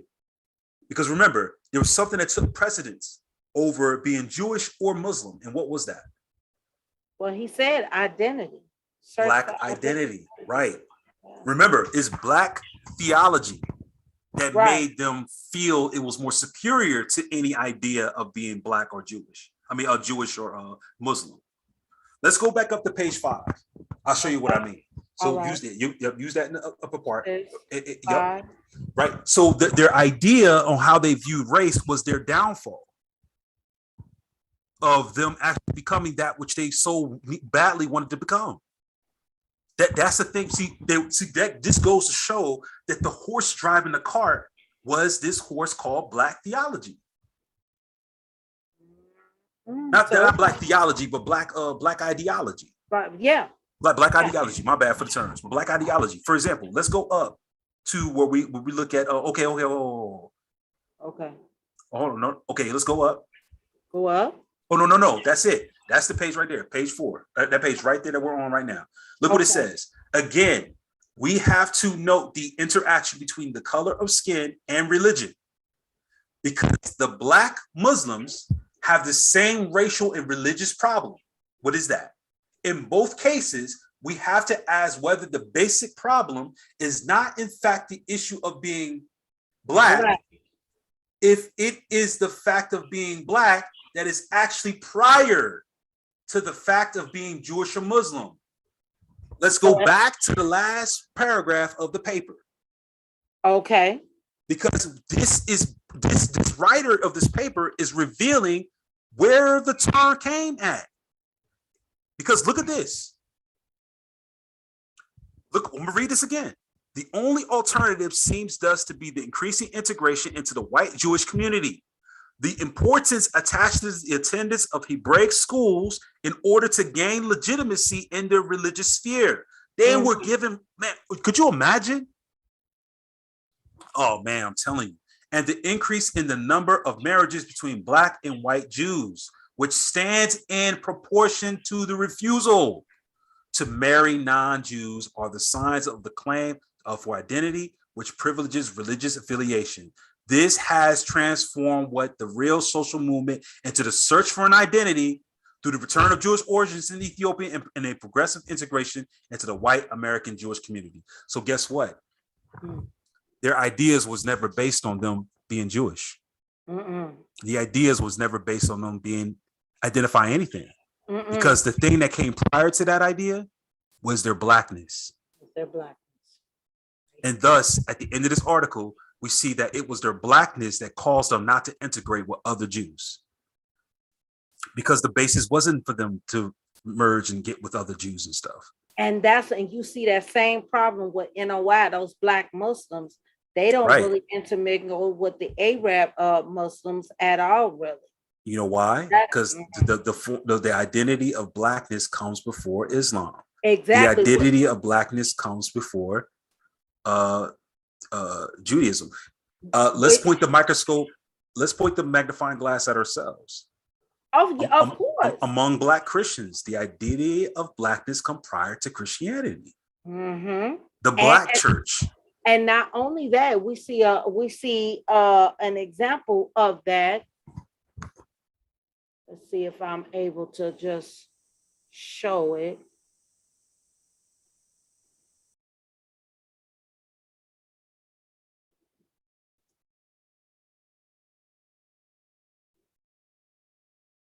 When Malcolm X went to Mecca.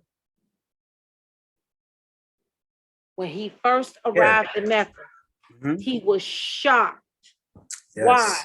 Because what Elijah Muhammad taught them, that the Muslims were just black.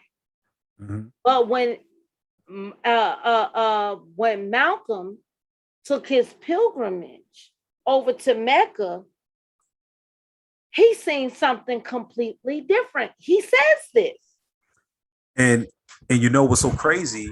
If we look at Ben Amin, when he came over to Israel and Dimona, he himself still kept up the wall of segregation between the blacks and the Jews there. But eventually, they did allow things such as allowing those people to serve in the military.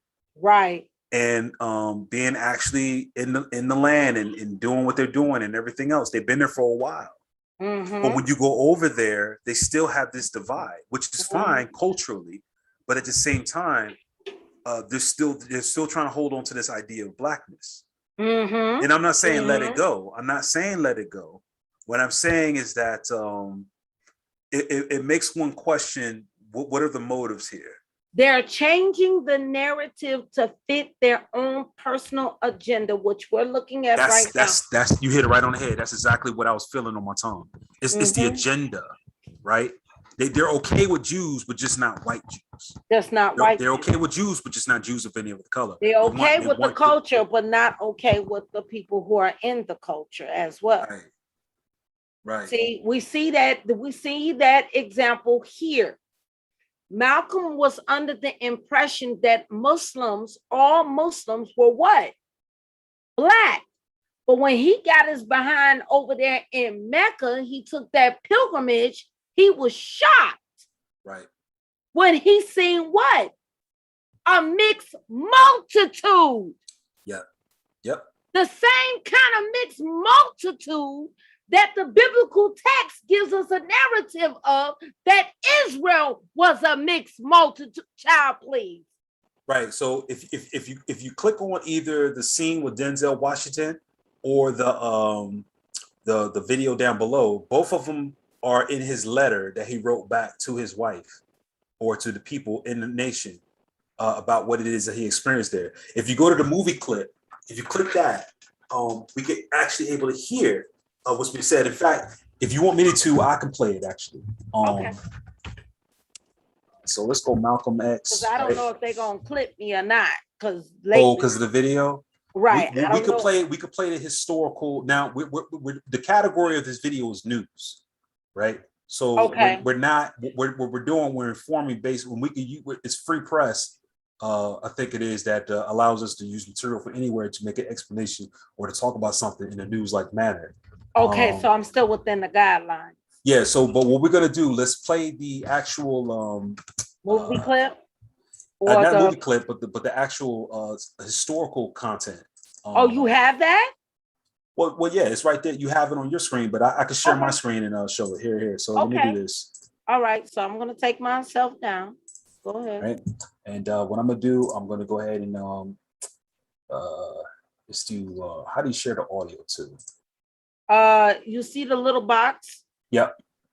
Click Yep, that. I see it. Okay. Yep. Event sharing. Let's see.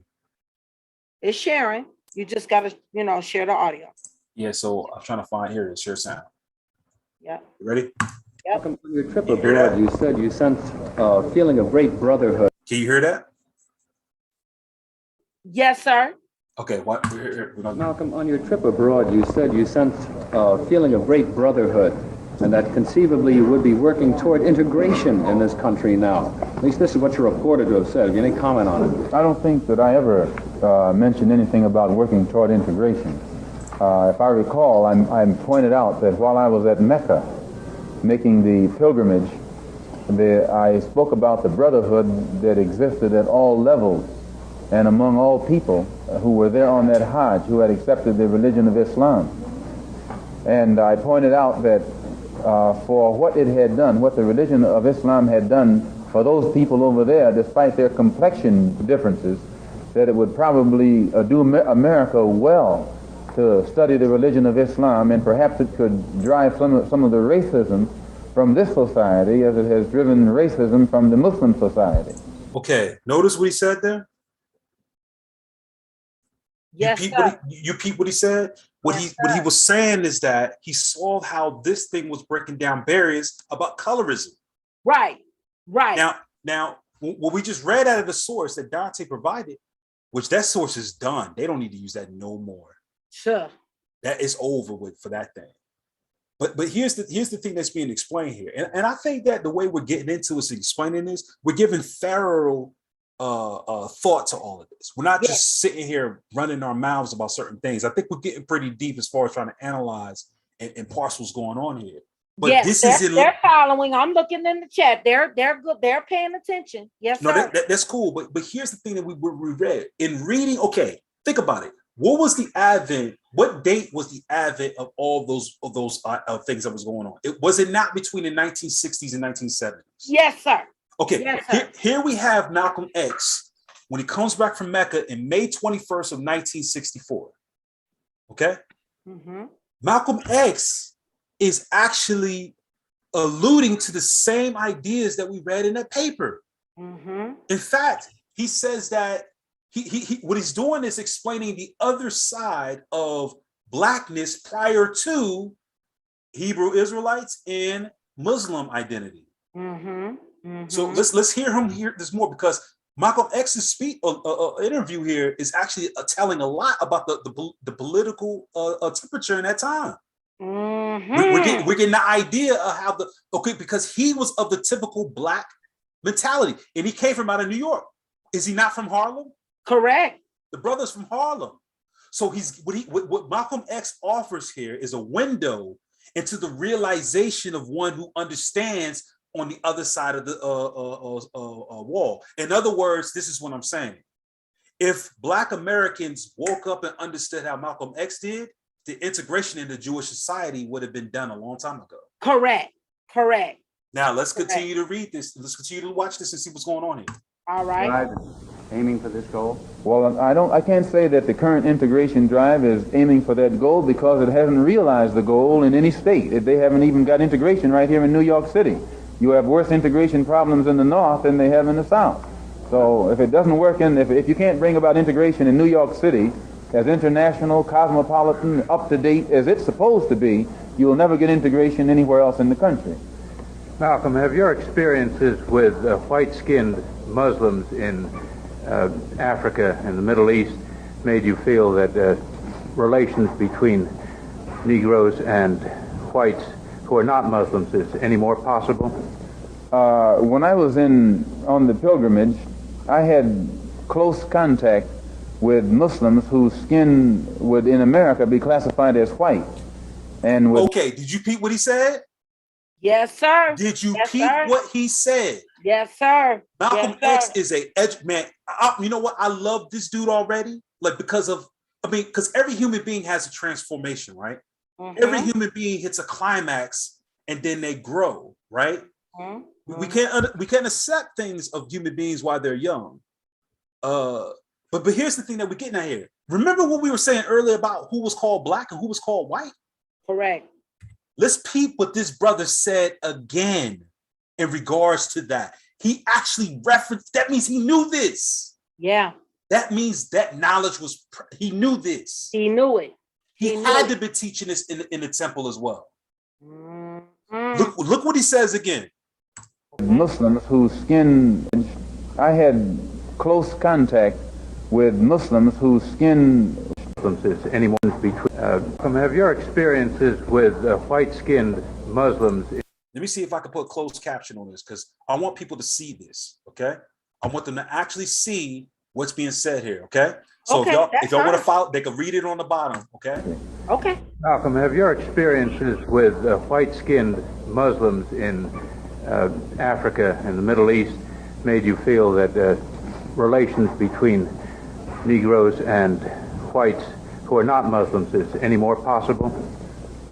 When I was on the pilgrimage, I had close contact with Muslims whose skin would in America be classified as white. Whose skin within America would be classified as white. Now, hold on. Can I ask a question? Okay.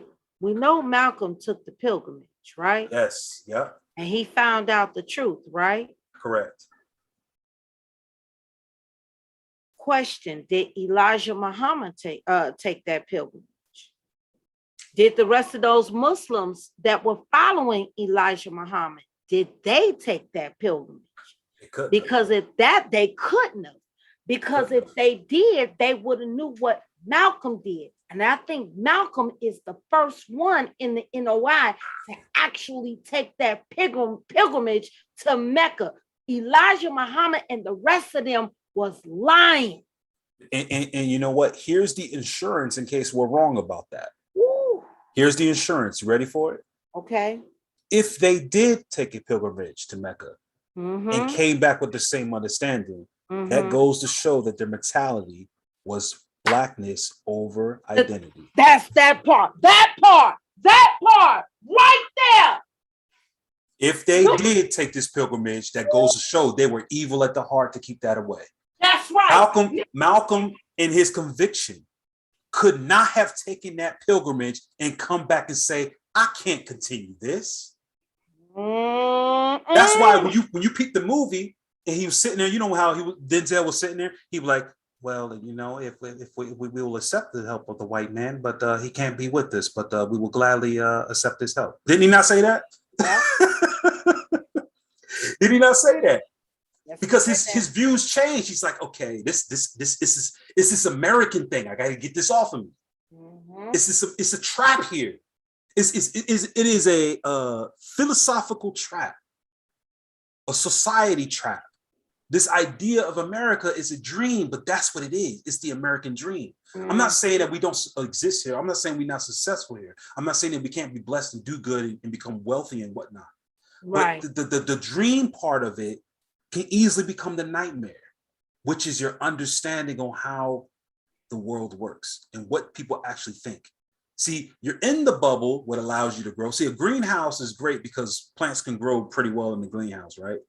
It's protected from the elements of the weather. It's protected from the elements of rain. It's protected from the elements of anything else, right? It can grow. But guess what that plant can't do? That plant will never know what it's like to be a plant outside the greenhouse. Right. And that's the problem we have with Black understanding. I can only speak for ourselves, but the problem that we have is that we're in this thing, we're in this greenhouse, it feels good, we're able to grow, we're watered, we're taken care of, but at the same time, you cannot tell me what a plant outside the greenhouse thinks, sleeps, eats, or knows. Right. If you always been a plant in this greenhouse. And if you at least know what's so crazy about it? A greenhouse is covered with glass, is it not? Yes, it is. So it's something that you can easily look out and see for yourself. Correct. But the fact that you're in the greenhouse make you think that you can't. We have enough education and resources here in our libraries and on the internet that you can easily go out and figure out what these things actually mean. Mm-hmm. Similar to how a plant in the greenhouse can easily look out the window and clearly see how it's like outside. That's right. That's right.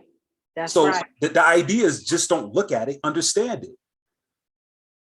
You watch the news all day, see what goes on over the seas in Africa and everywhere else all day, but you fail to understand how they think, what they deal with, and who they are. And I think even I would credit all this debating to be a good thing because it brought me closer to understand more about what's going on outside of our country. Me too. Like the movie I saw, I paid attention to key things that were said and how they understood race and identity and everything else. But here's the difference between us and them. It's one thing we're willing to look out. We're in the greenhouse. Let's say we're in the greenhouse. We're willing to look outside of the greenhouse, but they're not even willing to look out. Right. When you're not willing to look at truth, you hinder yourself. You do. So even with Malcolm, when Malcolm went, listen, he not only looked outside the greenhouse, but he went outside of the greenhouse and found out that it was that narrative that he was fed was not the truthful narrative. It's not the truthful narrative, right? That's why I raised the question. Did Elijah Muhammad, did he really take that? Did he even take that pilgrimage to Mecca? And if he did, guess what? That what you just brought up proved that he brought back a lie. The rest of them, besides, I'm not talking about the ones that followed Malcolm because they took that pilgrimage. But here's the thing. Did the rest of them, did they just talk about taking that pilgrimage and not actually took that pilgrimage? Or did they actually take that pilgrimage and came back with the same narrow-minded understanding that Elijah Muhammad fed them all those years? No different with the Hebrew Israelites, because the Jews, they in the scriptures, Deuteronomy 16:16 says that 3 times a year. Go to that scripture. Which one's on about? Deuteronomy chapter 16, verse 16. Go to that scripture. Yep. Deuteronomy 16:16 says this exactly. It says 3 times a year shall all the males appear before the Lord God in the place that shall choose, in the feast of unleavened bread, in the feast of weeks, and in the feast of tabernacles, and they shall not appear before the Lord empty. Exactly. And you know what's so crazy about that is that Muslims, even those who convert over in America, they still have to take their pilgrimage. That's right. They still have to take their shahada. That's what they call it. That's right. The 5 pillar of Islam actually asked for this. And guess what? You got Jews that still take a pilgrimage, or those who converted over, or you still got actual Jews who still go over to Jerusalem and visit. So listen, did they I can bring up what's his name, Tazadakia, aka wannabe Holy Spirit. He gone on now. He told his congregation, the ICGJC, that he took his pilgrimage over to Israel, but he never did. He lied about it. I spoke to some of the members of ex-members of ICGJC, and they said that they found out that he lied. He never been over there. So here's my thing. This narrow-minded theology, or this narrative that's being fed through what we read on the article, that is what is got to be fed back to these people. Listen, bro, I hope I'm articulating well. I hope you understand what I'm saying. They line across the board. And if they did, going back over to NOI, if they did, they came back and lied some more. Malcolm was shocked.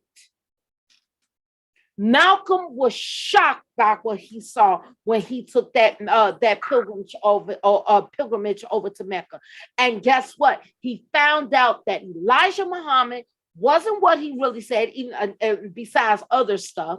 But he really found out when he took his pilgrimage over to Mecca. You really don't know the heart of Islam, just like these folks for pretending to be real, I guess, Black Jews, whatever. You really don't know the true heart of Judaism or the heart of God. Right, right. Well, let's That's a problem, bro. yeah, let's get into this. In fact, Come on. I just found a setting that allows me to share audio for high fidelity, so it might sound better. Let's see.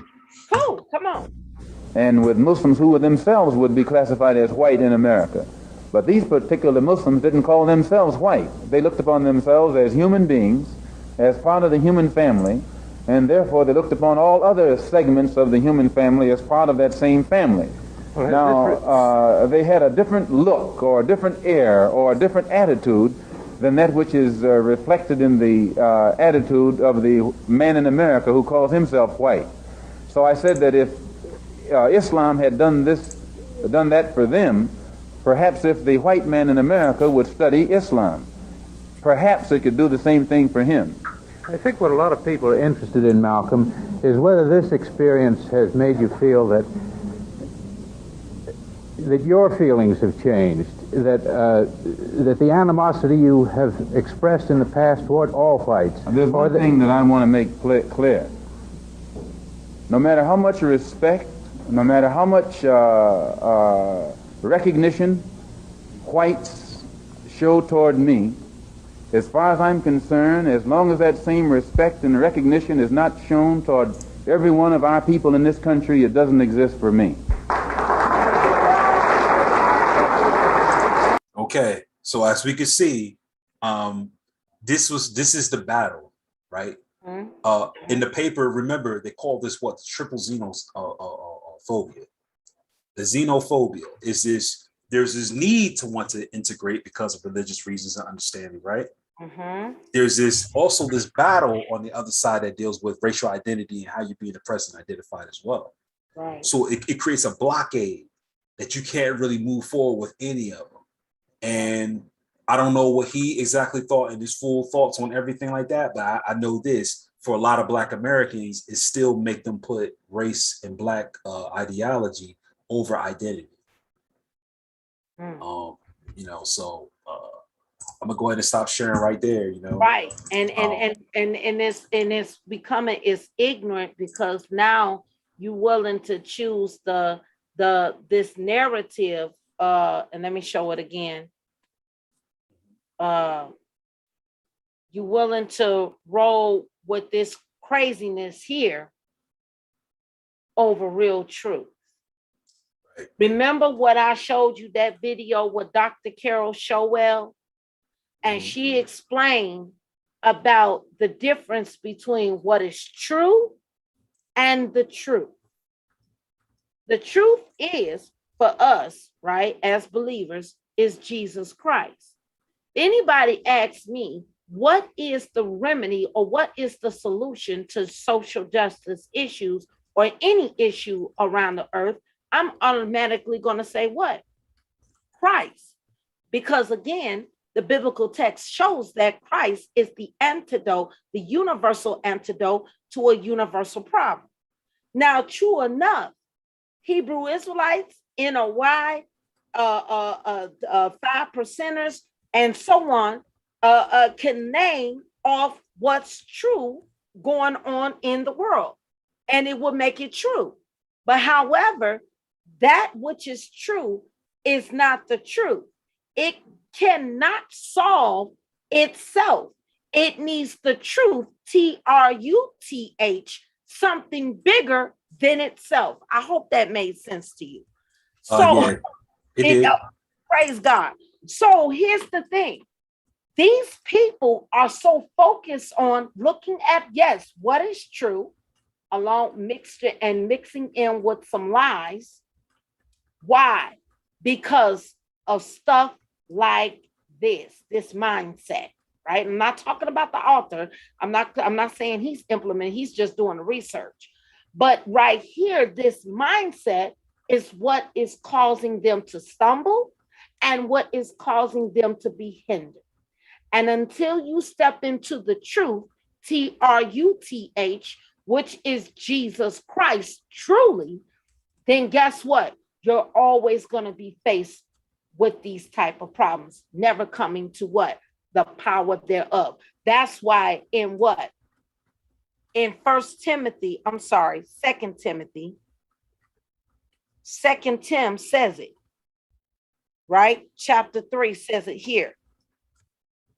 I don't know why I put a 0 in front of that. I'm so sorry, y'all. That's my fault. 2 Timothy chapter 3, it says it right here clearly. They got all of this going on, this whole list, right? Paul gives a whole list. And he sums it up. He says, listen, they have a form of godliness, right? Let me go back. Where is it at? They have a form of godliness, but denying the power thereof, from such turn away. They cannot step into the full power of God because they got all of this going on. Yeah. All of this, right? Even if the truth is staring them in the face, or even if you are telling them the truth, they still deny the power thereof. Therefore, they're always going to be hindered. They're captive of themselves. Nobody else is holding them captive. It's the captivity of themselves. It's the captivity of their sin. And as long as you're captive of sin, you can't progress. You can't progress. You remain blind. You remain spiritually deaf. And guess what? You still operate within sin. Listen, when Malcolm took that pilgrimage here, if you go back and look at that clip, he was astonished. He was shocked. He was expecting to see people of his same color. But what did Malcolm walk into? A mixed multitude. People that look like him and people who look differently from him. And Malcolm became more of a bigger threat, not so much to the American government. He became a bigger threat to the Nation of Islam.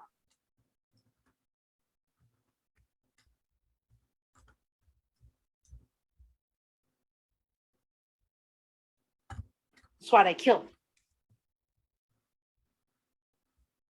And people will kill you to hide, to protect their lie. That's another reason, like Louis Farrakhan, I would never respect that man. Yeah, that guy, he's got a lot. Yeah, he's got a lot of different ideas. And what he did was he didn't. Okay, so if you notice, the NOI they were driving towards a certain point.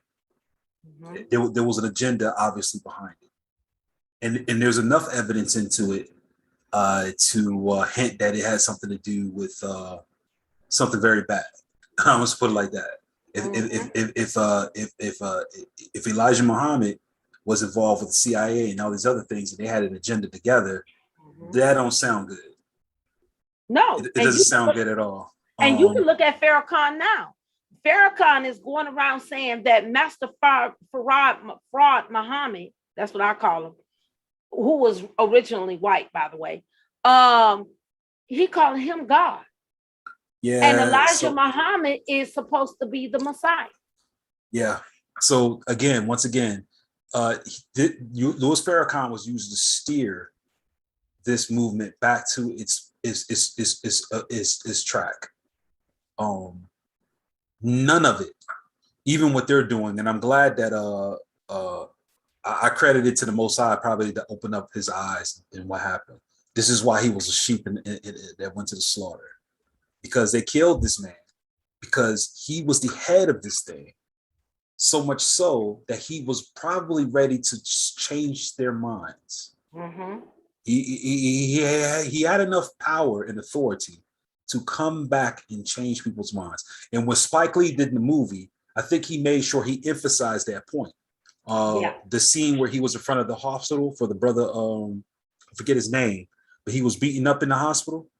And I I when know he what you're talking about. when he ordered the people to come out and they left, and that Yep. officer, he looked at him, he says, how can a man have this much power? That's right. And that was the idea.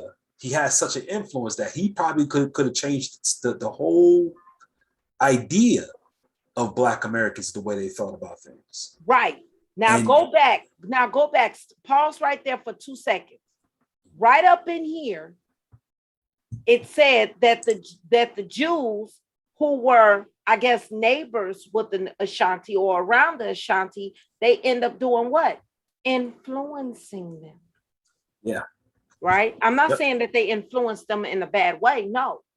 But they influenced them. You cannot literally confuse influential situation would actually say, oh yeah, now they've been Jews from the ground up. No, they were influenced. Which is why I brought the whole thing about them converting to Judaism in the first place. Right. Essentially, all you will be doing is continuing that which happened in antiquity. That's it. Exactly. They were copying them and doing what they were doing and integrating those things. And here's the thing that's crazy about it. If they were indeed Jewish, like their neighbors were who came and later left, why was it that the Ashantis and everyone else's flavor of Judaism was mixed in with older cultures? That's an awesome question. Because they didn't, those European Jews and all them that came from the Mediterranean, they didn't show up there with some mix with something else. It was straight Judaism. That's right. Now, what we see in the African tribes is that they have offshoots and ideas from Judaism integrated into their cultures, but they still had their native cultures. That's right. Else, it would not be called whatever it is. It would have been considered Judaism as it originally was. They would have been dressing like them, acting like them, being like them, doing everything like them. Because guess what? You can't pinpoint the influence to make them change from Judaism to something else because you don't have an origin of those things other than from the people itself. For example, the Ashantis, they already have their own view on religion, right? And whatever they practice. Right. If they started and that was their original culture, where's the other part of that coming from? Where's that coming from? The Igbo, the Yoruba, all these other people. Why would they have their native traditions like the Yam Festival and everything else like that integrated in with the things that of Judaism? And here's the thing, which one takes more precedence? The Judaism obviously is a lot more silent. You don't really recognize it on the level as the other African religions do. Well, Garfield brought that out some years ago when a gentleman took I guess a pilgrimage or a trip over to Ouidah, right? Benin. Mm-hmm. Mm-hmm. And he literally asked the man, he was like, did y'all ever hear of Hebrew Israelite? Was there any traces of Judaism? I mean, of Judaism here? He said, no. The two primary, the original primary religion of Benin or Ouidah was Voodoo. And then after that, he said later on, when they, I guess when Caucasians showed up at the West, because that's really at the heart of the West Point of Africa, then Christianity was introduced as well as Muslim. Muslim was before, and then it was Christianity a little bit later.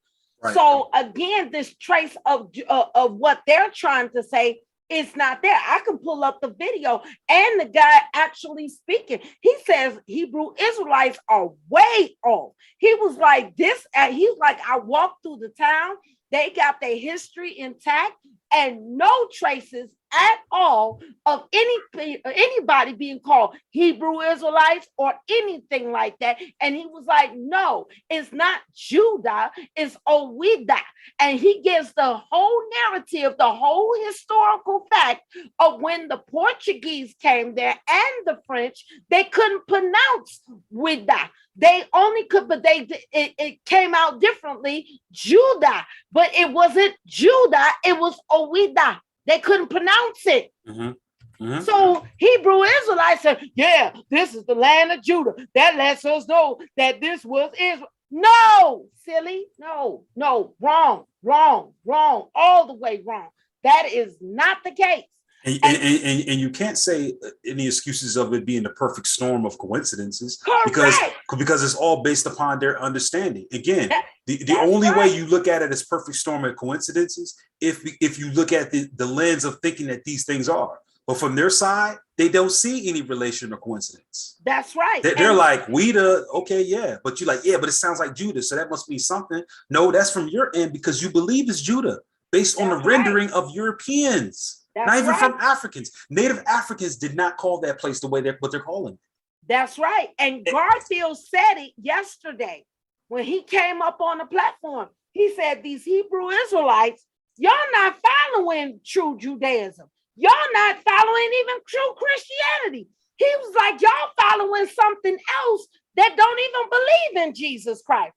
I struggled, but I said, you know what? I can't fight what he's saying because you can see it by their fruits, of course, because Jesus said you'll know them by their fruits.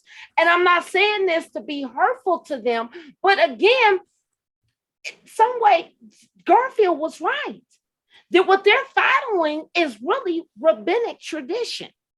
And they may try to implement some Judaism in it, but it's not real true Judaism. Actually, you'll see the true Judaism is really in the heart of the Torah, the first 5 books. And then as you can go along in the Tanakh, you see all the different situations with the exiles and all of that other stuff.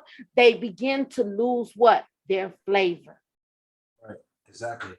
And if those people over there were actually practicing Judaism, then what about the laws concerning you enslaving your brother? That's right. So here's the thing. If those people over there were enslaving their brother or following the law in regards to that, and they enslaved you and you ended up in America, guess what? They didn't consider you a Jew. That's right. That's right. And in the law, I think I want to say it's Deuteronomy 16, I think. Brother Brian took me to it some time ago. I think I might be wrong. But in Deuteronomy 16, it says that when a slave runs away from their master or something like that, you're supposed to embrace them. You're not supposed to even return them back to that horrible master. You're supposed to take them in. Now, hold on. The camps predominantly, and so you do got some moderates with this mindset, with this captivity. How you gonna take somebody captive when in the law of the Torah, it forbids that in that way? Right. But give me a second, actually, because I'm gonna check some messages and make a call, but you can carry it on. I'm gonna be right here. Yeah, no problem. So again, family, hold on. And I hope I can find it. Let me see. I think this is it. Oh, yeah, here it goes. And thou shalt, let me bring it down. It says Deuteronomy 16:11. Hold on, I was right. So let me bring it down to you. Verse 11, right? Okay. So I think this is it. This is the time to celebrate before the Lord your God at the designated place of worship. He will choose for his name to be honored. Celebrate with your sons and your daughters and your male and female servants.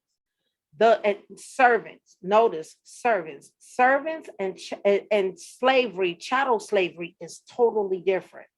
The Levites from your own town and the foreigners, the orphans and the widows live among you. Remember that you were once slaves in Egypt. So be careful to obey these decrees.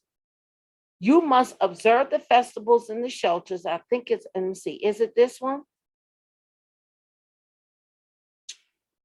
Okay, I think, okay, the festival will be happy in the time of solemnity, daughters, your male and female servants, and the Levites and the foreigners as a blah, blah, blah, blah, blah, for 7 years, da, da, da, da, da. Okay, it's one in the, okay, now this is regarding the festival, so I went to the wrong one. Hold on, let me see if I can find it. Okay, give me a second, y'all. Give me a second, because I should be able to find it. Give me a second.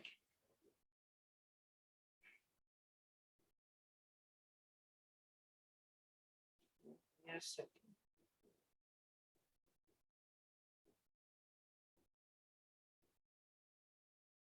Give me a second. I'll bring it up I'll bring it up in a second.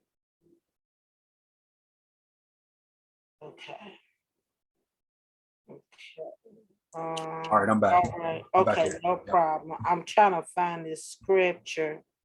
Okay. I think I found it. Yeah, I did. Okay. Oh, yes, Exodus 21. I was off. Okay. Exodus, what are you trying to find now? Exodus chapter 21, verse 16. That's where it says, and he that stealeth a man and selleth him, or if he be Right. found in his hand, he shall surely be put to death. Right. And he that causes his father or his mother shall be surely, or curses his father or his mother shall surely be put to death. Yep. I see Right. that. Yep. And it's also in Leviticus 25:39, Exodus 21:7, Exodus 22:3. So in here, and I thought Deuteronomy also, yes, Deuteronomy 15 verses 13 through 14. That's what I was looking for. I was close. Deuteronomy chapter 15, verse 13. And when you release, let me go back to let me give you some context. I'll start at verse 11. There will always be some in the land who are poor. That is why I am commanding you to share freely with the poor and with other Israelites in need. If a fellow Hebrew sells himself or herself to be your servant and serves you for 6 years, in the 7th year, you must set that servant free. When you release a male servant, do not send him away empty-handed. Give him a generous farewell and gift from your flock, your threshing floor, and your winepress. Share with him some of the bounty with which the Lord your God has blessed you. Remember that you were once slaves in the land of Egypt, and the Lord your God redeemed you. That is why I am giving you this command. But suppose your servant says, I will not leave you, because he loves you and your family, and he has done well with you. In that case, take an awl and push it through the earlobe, like an earring, into the door, not the ear. After that, he will be your servant for life. And do the same with the female servant. You must not consider it a hardship when you release your servant. Remember that for 6 years, they have given you service worth double the wages of hired workers. So this is not chattel slavery. The law forbids that, right? The law of Moses forbids that. And the Lord your God will bless you in all that you do. And it goes on and goes on and goes on. Now, I know you like, well, Sister Cherry, that's dealing with the Israelites. No, because again, when we go over to what? Exodus, let me go to Exodus first, chapter 12, verse 48. Says that what? If there are foreigners that are living among you, who want to celebrate what? This is dealing with the Passover, the Lord's Passover. Let all their males, be circumcised. Only then may they celebrate the Passover with you like any native born Israelite.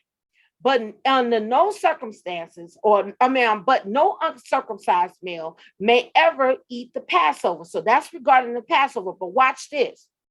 Watch this. Let's go to Ezekiel 47, which Sister RNO brought up wonderfully. And let's go all the way down right here, starting at verse 20. On the west side, the Mediterranean itself will be your borders, from the southern border to the point where the northern border begins, opposite of Lebo Hamath. Divide the land within these boundaries among the tribes of Israel. Distribute the land as an atonement for yourselves, for the foreigner who has joined you, and arise, raising their family among you. They will be like native born Israelites to you and will receive an allotment amongst the tribes. These foreigners are to be given land within the territory of the tribe with whom they now live. I, sovereign Lord, I, the sovereign Lord, have spoken. So hold on. These people were to be treated fairly. Chattel slavery or slavery, like these crazy people are trying to push, that's against the law of Moses, number one. Number two, in the law, Numbers chapter 15, starting from verse 1 all the way to verse 31, it clearly shows that, listen, atonement was also not only made for the Israelites, but also made for the foreigner, the stranger, sojourner that was among them, and also that the foreigner that lived among them was supposed to be treated as a native-born Israelite. So again, this narrative that these crazy people are pushing is wrong. The Bible is not even pushing that narrative, because why? Number one, we know that the Bible does push what? Morality. And to push chattel slavery in that way, Brother Kevin G, goes against the principles of God, God's character, and the character of the Word of God, which pushes God's morality. There's totally different teaching is going on from that particular side. Go ahead, Brother Kevin. Well, I mean, you're absolutely correct. I mean, I don't know what more we can express this. I think it's yeah, that's about it. Yeah, I think we did a heck of a good job here, and I think we brought out a lot of clarity to those who have an ear, they will hear, and to those who are just hindered, stuck, and ain't moving, digressing, they just don't stay there. I mean, there's really nothing else we can really do. The history says what history says. I mean, right. You know. Well, I'm gonna go ahead and roll. I'm because my wife is on the road, so I'm actually gonna go and make sure. They get okay. In, Well, give her my traveling mercies and give her our love. Yeah, because I'm actually gonna go and take a drive out to see if I can beat them. Okay. Yeah, so I might be, Okay, well, you be careful out there in traveling mercies, and we'll be praying for you. And thank you so much for teaching us so wonderfully tonight, Brother Kevin G. I think we dug right into it and got right to the point. I think a lot was expressed. You know what? That paper actually helps us. A lot was expressed in that paper. Yes. In regards to what was really going on. What was the deal here? Yes. So hey. And I never thought I would say this, but thank you, Dante, for it. Yeah, thank you, man. Thank you so much. We greatly appreciate this one tonight. Thank you. Praise God. Listen. I mean, he did. He kind of lended that to us. Didn't he? Did he not? That was so generous of him. Yeah, he pretty much gave us that one. But my thing is just that I'm not trying to even in this moment, I don't want to talk about if he's not listening. I'm sure he's not. Mm-hmm. But my thing is just that not to be like I got to win over you, but what I hope, because what 93 and what Faithful was bringing out, along with what we put out here in this thing. I think that enough has been done to say, okay, what am I doing? Right? What am I doing here? So yeah. But I'm gonna go ahead and get going. And, all right. Well, God bless you, dear brother, and thank you so much. We love you, and come on back and do some more teaching. I mean, I learned so much tonight. Yeah. And you broke this down very well. Thank you so much. Yeah, no problem. I love y'all too, and hope y'all do well, and everybody tries to stick with the Lord as much as possible, and until this whole thing is done with, for real. And same to you. And same to you. All right, dear brother. Thank you so much. Listen, family, we have learned so much tonight. Our dear brother Kevin G, I mean, he went in and he really took the time to walk us through this. And and brother Brian as well. I listen, I learned some aspects here that I did not, I didn't think I was going to learn tonight. And I guess you guys can probably say the same thing. And even though, what the devil meant for bad, God meant for good. And look what God did. He just took lemons and made lemonade, didn't he? Amen. And so, listen, and again, I really mean it. Thank you, Dante. We greatly appreciate this. Bless your heart. Bless your heart, darling. So, again, it's important, family, when you dealing with history and when you dealing with especially the biblical text, which deserves so much respect. God has given you 66 books. And I believe, I'm going to estimate, it's probably over 133,000. I think it was 395 or 365 verses in the Bible, probably more. And God didn't give you all of that just to read only 10% of it. God actually gave it to you for you to read all of it. You see what I'm saying? So you can understand what he's trying to tell you.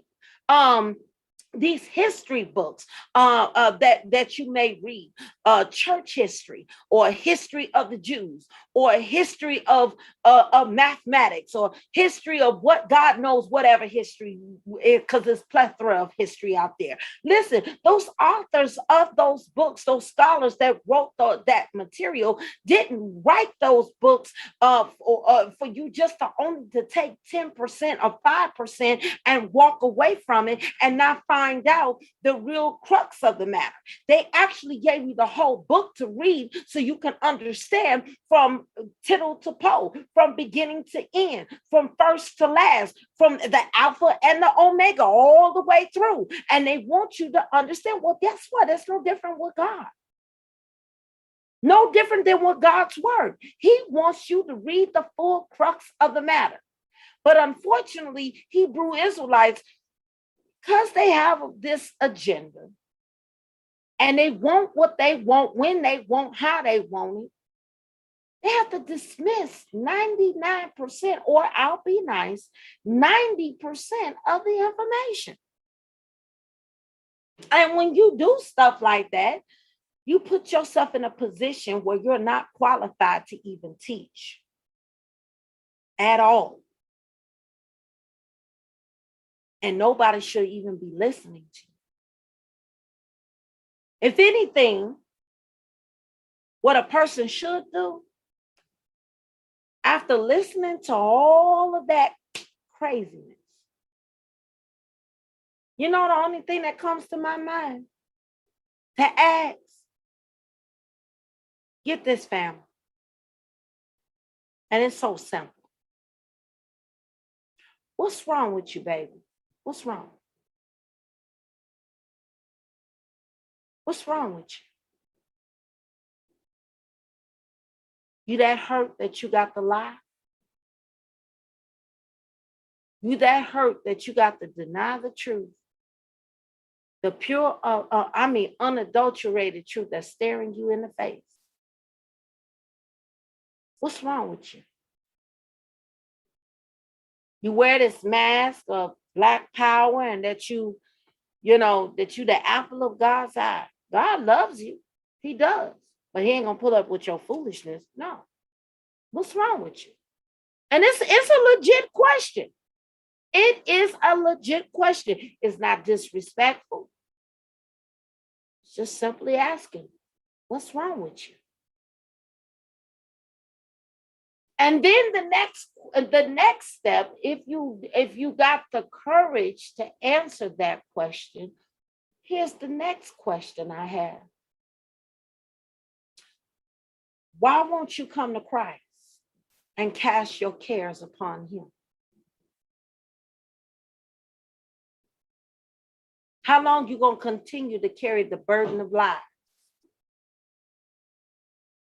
and calling it truth? because you're not fooling nobody but yourself. And the body of Christ and the biblical text and even history, we see right through. What's wrong with you?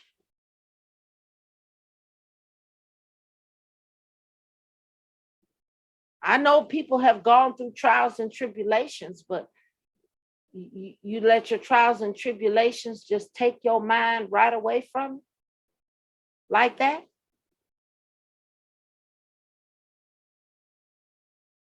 That you're going to continue to walk in a lie. Wow. And then try to convince yourself that this is wholehearted truth when it's not. Wow. It's your choice. Your choice. You know, none of us over here on this side, we don't believe in forcing anything. We do believe in enforcing sound doctrine. But, you know, listen, if you refuse that sound doctrine, you know, we can't force you to take it. But you can't get mad when we look at you sideways and look at you like you have a mental disorder, you're dysfunctional. What's wrong with you? Why are you so dysfunctional?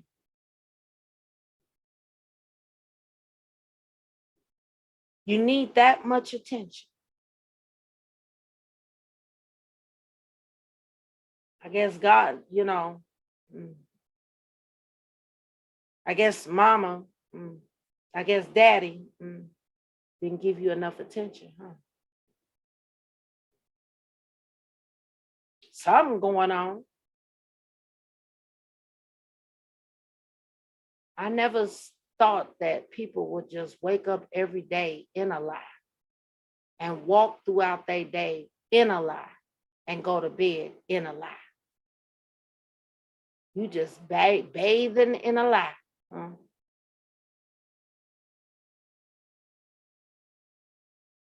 And you think that the lie is so good that it's covering up the other lies that you got going on in your life. And you tricking yourself thinking that you're all right. If you was all right, I wouldn't be asking the question, what's wrong with you? You get what I'm saying, Brother Eric? And we cover so much in this article right here. This article right here is a gem. It's a golden gem. Each paragraph was onyx and pearls and diamonds and just turquoise. And it was just bomb after bomb. What's wrong with you? I know, Brother J.D. Hill, I hate being lied to too. And they claim that other folks is lying to them and ain't nobody else said nothing to them. They lying to themselves. Ain't that so?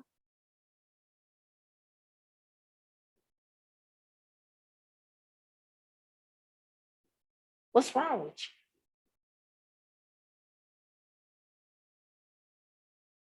Operating in a dysfunctional way has become normal to you, huh? You haven't embraced truth. You have embraced dysfunctionality. You're dysfunctional. I look at Sister E dysfunctional. I look at Dante dysfunctional. I'm looking what I seen yesterday and the day before yesterday hangout on Berean's channel regarding you guys, you Hebrew Israelites, y'all are dysfunctional. And I'm not saying that to be hurtful or disrespectful. I'm just calling it like what you put out there. And no matter how many scriptures that you're trying to quote, your dysfunctionality is seeping right through. It's so potent, we can smell you from tittle to toe, from country to country. We can smell you before you walk in the room.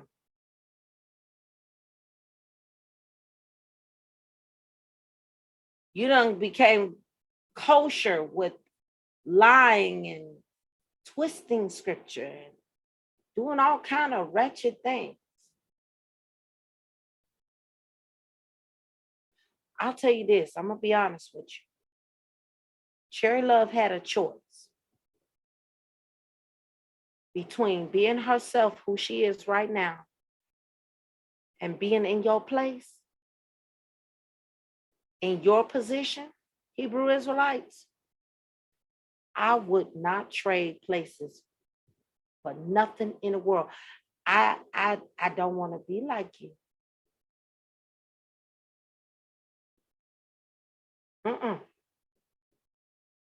I don't want nothing that you offering. I don't want nothing that you operating in.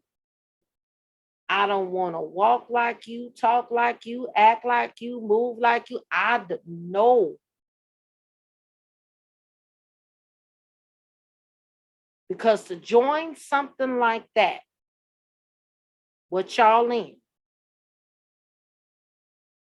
it means that I will have to lose some very important things.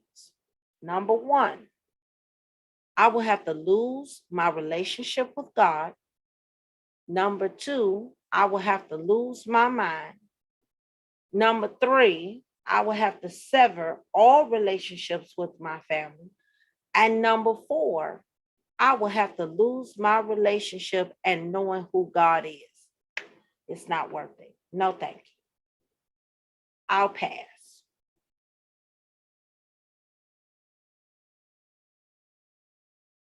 I'll pass. And I was looking at some things in the chat while Brother Kevin G was teaching, saying this one guy earlier on said, oh, y'all choosing to be, y'all rather be servants and woo this. Listen, Jesus came to serve. He said the greatest in the kingdom is what? A servant. I'll take servitude for God for 1 million, Alex.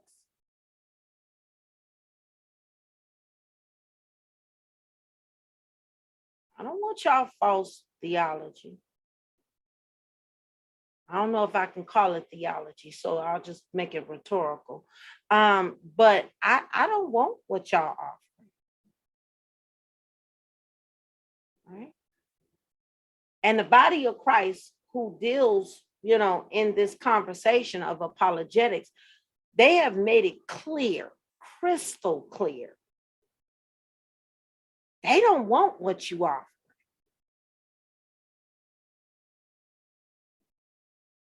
Because you showed us what we got to give up. We have to give up our sanity. We have to give up our relationships, especially the number one important relationship of God, and knowing who God is. We're just not willing to do that.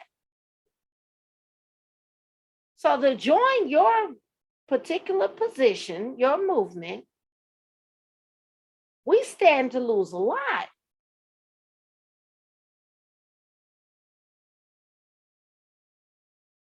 And we're just not willing to do that.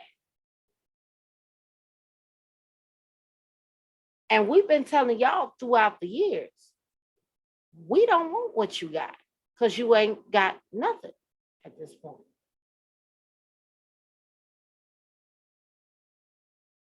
And it was proven through today's teaching, using a source of a Hebrew Israelite, Dante Forson, which is one of y'all forerunners.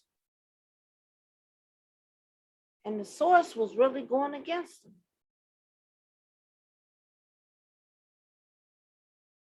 That's why family, which I didn't continue to show up in here. The basis for the mythography. Because the purpose of myth was to offer an objective image of the world, but to explain the way in which man was to understand the relation of the world. We cannot, however, see the myth of Black slaves with traditional Jewish faiths simply as a straightforward literary or philosophical creation. This mythology is weighed down by the whole series of factors which all above the psychology of Black Americans. So what he's saying here in the paper that you just read that this is nothing more but influenced Jews that settled in the area and left.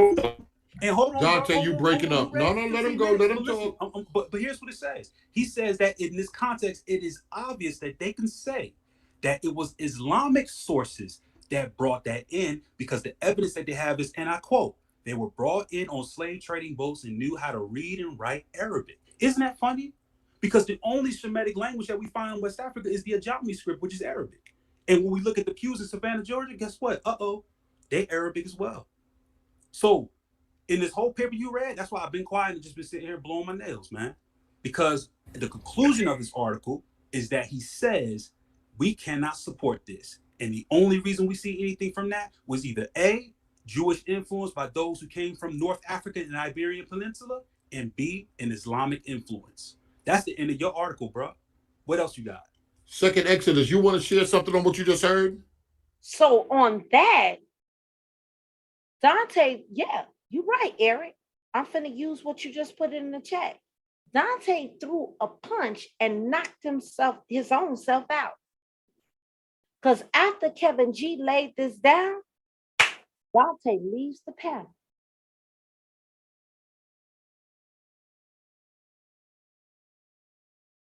He got severely, he didn't say nothing else. The only thing that was left up there was his icon. He didn't say nothing else. Watch this to prove what I'm saying, and we can get up out of here. Yes. You can hang that up. Hey, take that article. You can hang it up, bro. Because this article. Wait, hold on. Let him. Second Exodus. Go ahead. Second.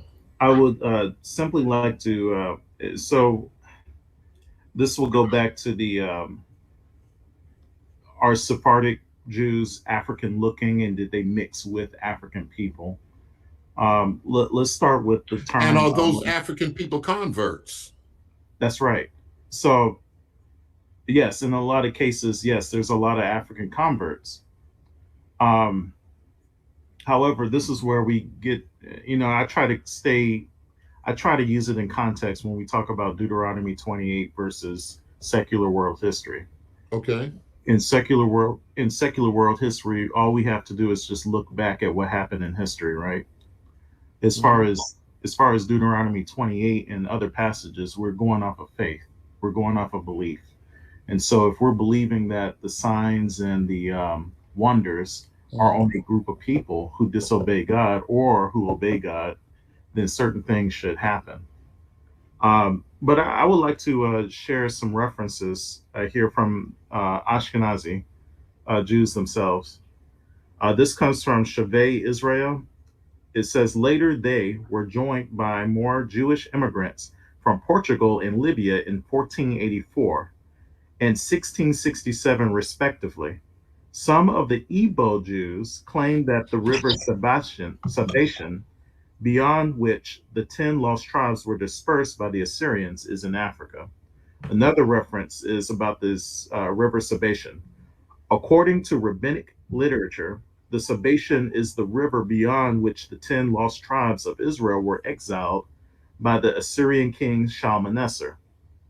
Now I'm going to read a reference from the Sanhedrin 94a. The Gemara asks, to where did Sennacherib exile the 10 tribes? Marzuthra says he exiled them to Africa, and Rabbi Hananiah says to the Salug Mountains. Another reference says from Rashi Yitzhaki, 1040 to 1105, the 10 tribes went to one place, Africa. Another reference by Rabbi Elijah ben Solomon Zalman, Vilna Gaon, a letter sent by the elders and rabbis of the Ashkenazi community in the land of Israel to the B'nai Moshe and the 10 tribes, written and presented by the great sage, knowledgeable in the hidden and revealed, the great light. Our teacher, Israel, author of the book Talklin Hadenton, the appointed head and leader of the Ashkenazi community known as Midrash Perushim in the city of Tzfat. May it be speedily rebuilt in our days. Amen. Thus send the dwellers of the land of Israel, who abide by the Torah of Moses, which is a gift and inherited portion to our brothers, the children of Israel, the son of Isaac, the son of Abraham, who revealed the belief in Hashem. They are our holy and pure brothers, the righteous upon whom the world rests, the Benai Moshe, servant of Hashem, who dwell across the river Sabbatian, also known as Sabbatian, and who pledge allegiance to the king of Israel, who sits upon a mighty throne and who rules over the 10 tribes, whose settlement is in the land beyond the rivers of Nubia, who camp according to their banners, the tribe of Dan, of Naphtali, of Gad, and Asher, the tribe of Issachar, who understands the movements of the celestial bodies, constantly involved in Torah. Now he goes on, right? He goes on for about another 2 minutes. Now let's see if Dante says something. Of their psychology, how they're affected in this country, and they're leaning on this religious identity when it's not valid by any fact at all. In fact, they concluded in the article that all of those influences were from what? It doesn't say it's not valid. It says, again, it says it can be neither confirmed nor denied. But, right. Okay. So right. But he says, hold on, but anyway, if we start off the article, let's at the beginning of the article. You break it up. What you switched up? What are you doing? Hold on, bro. But you just hold on. If you're saying it can neither be confirmed or denied, can you hear me? And they're telling you what you said the facts was what matters. No, they stated the facts. They stated the facts, the tribal traditions. They stated the facts of the language, the practices. They stated what these people spoke, which was Maghrebian Arab, Hebrew, local patois. They stated all of the facts. But if you read the entire thing, he starts off from the position that the claim is mythology in the first place, and then he goes on to state the facts, but he holds to his conclusion anyway, regardless of the facts. So when you start talking about researching, when he's presenting the facts, the rituals, the customs, where they're found, the linkages, who they're from, all that stuff is facts. His opinion is its mythology. His opinion is that they've added these things or picked up these things, but he stated facts that these black Jews that they found were the descendants of the people from Morocco. And if we follow what's going on in North Africa, we end up in Morocco. Notice we just read the whole article and it didn't say nothing about that, did it? Didn't say nothing that Dante said. The man said that the reference is inconclusive. And then he called it mythological. Then he goes into the article and says that these people got a mental issue. Sir, this ain't going for you. We just read a good portion of the middle, of the beginning. We went through some of the middle, and then we went through the complete ending.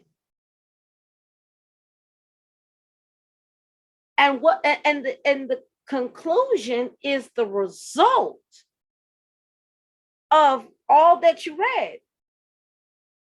And we read the conclusion of that article. The author of this article, Black Jews Challenge, does not agree with Dante.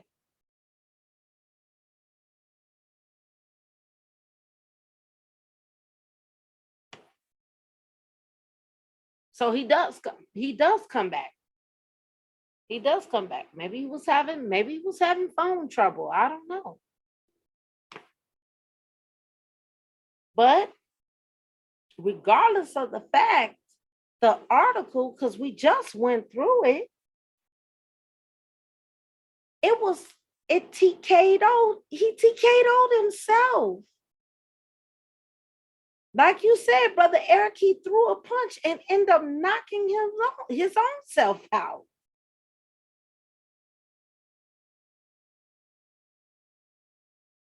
I guess he won't use that source anymore, right? So my question to Dante, if he ever listens to this, or anybody associated with him, What else you gonna knock yourself out with?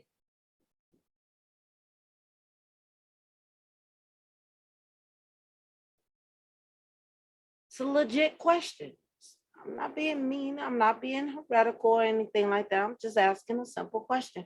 What else you gonna knock yourself out with? That's why I said, family, it don't take much. We don't have to do much. We're not set out to humiliate them. They do it themselves, right? They do it well themselves.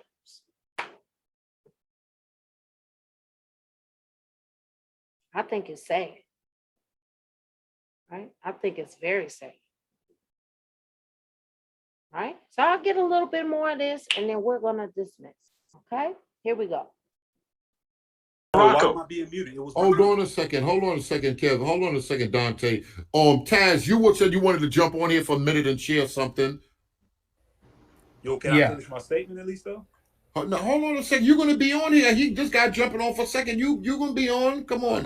But hold on, man. The brother read for like, you know what I'm saying? And all I was saying was I was adding in because he made a comment. He called my name. So I'm saying, okay, now you said the facts were presented. Let's get into the facts. Now, when he read the facts, they're partial. What he's admitting is fact is what they say or cited that they practice in these groups, and I admit it, it's right there. However, what they also cited was the Jewish groups that was in proximity to these people. Here's the common denominator. Every single one of these African groups that practice any form of Judaism were in the vicinity of migrating Jews. Isn't that funny? And what's even more, that's why they came to the conclusion that they came to.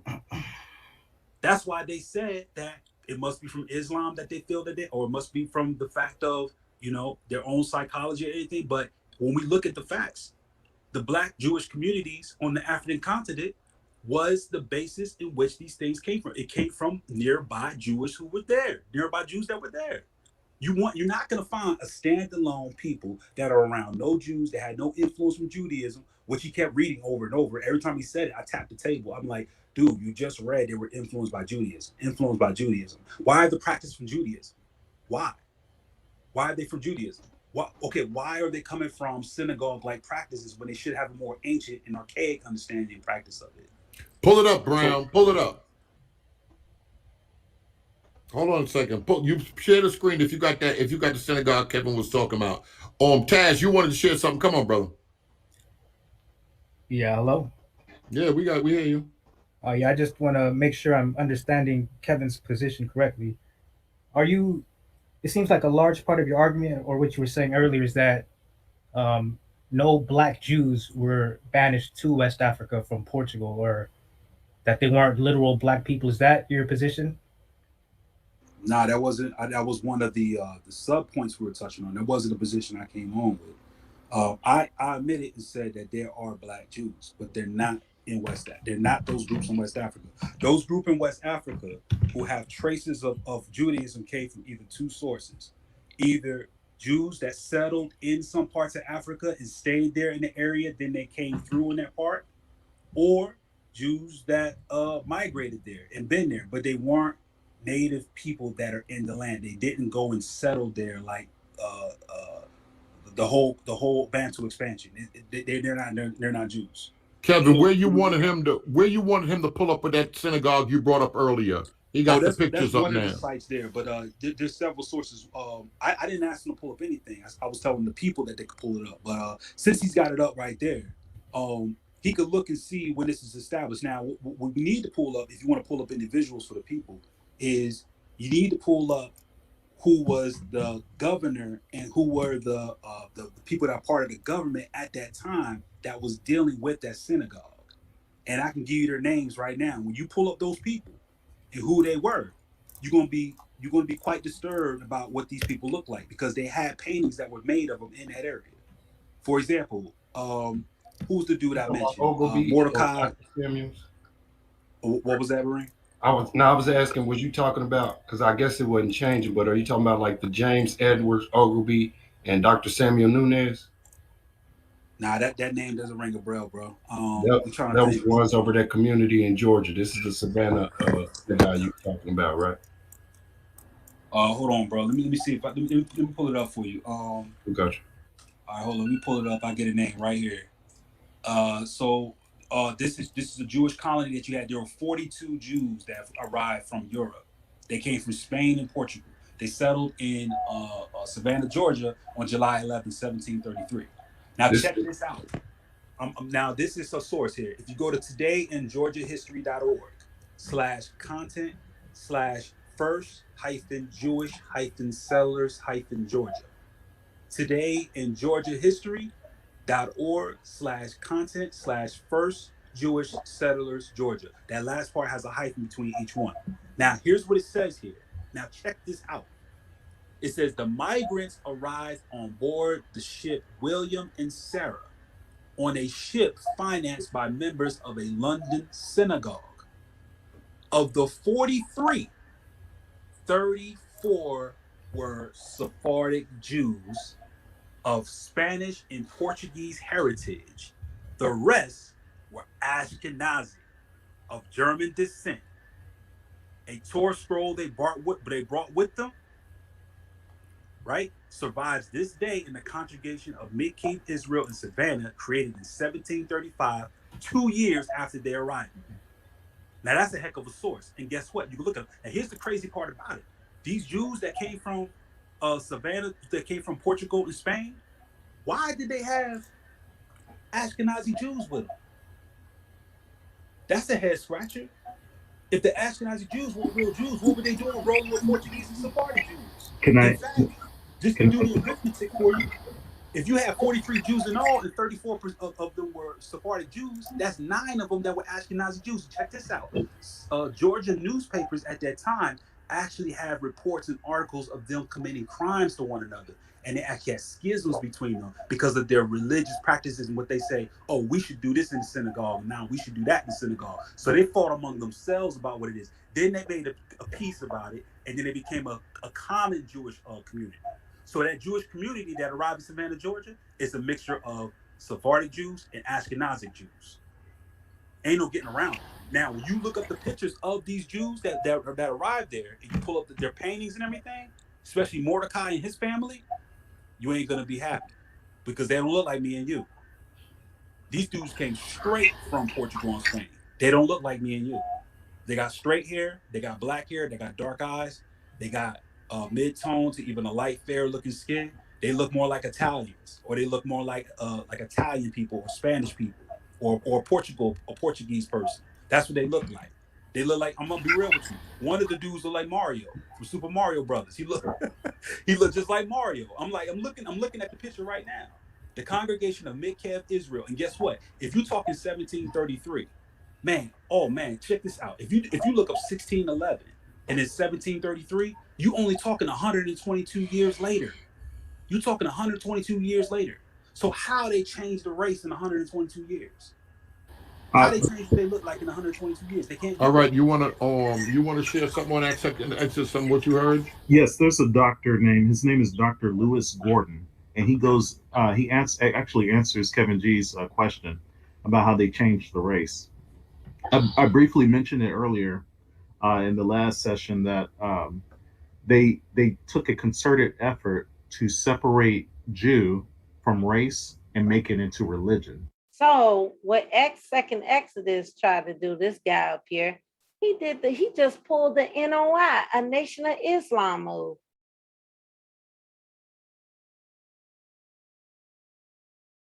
So what? We got another big head scientist, a big head doctor that unchanged the Jewish race. Ridiculous. Just ridiculous.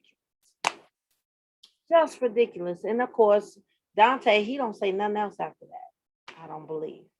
He don't say nothing else after that. He's pretty much done. He tried, but it didn't work. Then your boy Second Exodus, towards the end of this video, well, I'll let you go and see it, but it didn't turn out well for him at all. So now, oh, we got a doctor, yeah, that said that they did change the race. Really? How? How? Because Kevin G is looking at a picture of them, which Bahrain, I don't think he lets him show them. If I can just breeze through here. Let's see. Yeah, he doesn't let them show the picture, right? But they go right to what he was saying. And then of course, guess what? There go the magnificent painting that we had, that I had in that video the other day that I showed you. Because Kevin G and Brother Brian broke this down regarding what? This gentleman right here who Mr. Binya Israel tried to say he was forced to wear that red cross. Not true. He was a knight from the Order of St. James, the Order of Santiago. Yeah, Hebrew Israelites, when it comes to history, you really, really suck, really bad. But it was a nice try, though. My suggestion to you would be to, come to Christ, stop the foolishness, and pick up a book and actually read it in context. It'll really help you. Because this what y'all doing right here, it's not helping you at all. It's not helping you. But thank you for the sources. We greatly appreciate it. Bless your heart. Yeah. So family, you said what? Yeah. Zhao de Sapascal, if that's what you're asking, Brother Eric. Yeah, Mr. Binya Israel, I think that's his name, tried to say that the gentleman that was riding on the horse in the painting, he said that the man was forced to wear that red cross that is on his cloak. Now, that was given to him as an honor. He was a knight in the Order of Santiago. Then he was a knight for King James, Saint James, however they call his name. Yeah, Hebrew Israelites want to change history, but it's not working. If they wanted they lie to fly, they should have made sure every book of history was burnt or destroyed. But again, we got the material, we got the information, and the information says that they're wrong. So, yeah. But if you have any questions and concerns, please definitely put it in the comment section. I'm willing to hear you. And I look forward to, dialoguing with you guys. I won't be going live tomorrow because, me and the family, we're going out. But we'll resume again on Monday evening, if it's the Lord's will. No, I was asking about Second Exodus, was saying about the doctor. Yes, I remember.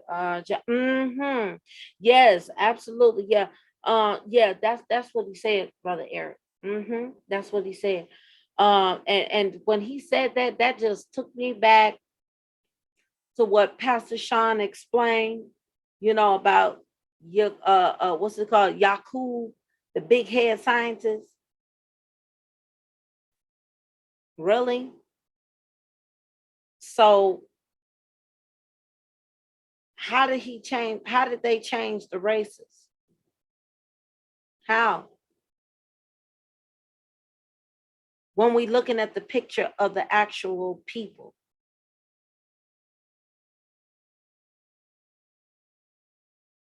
See what I'm saying? These people just come up with stuff just to fit their narrative. And it's sad. It's really sad.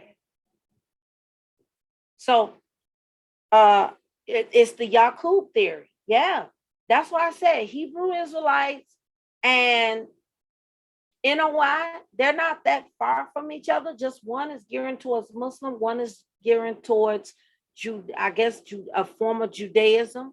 And when you go back through their history, yeah, you'll find that there was some connection there, with the foolishness. In fact, the article brought it out that we read tonight.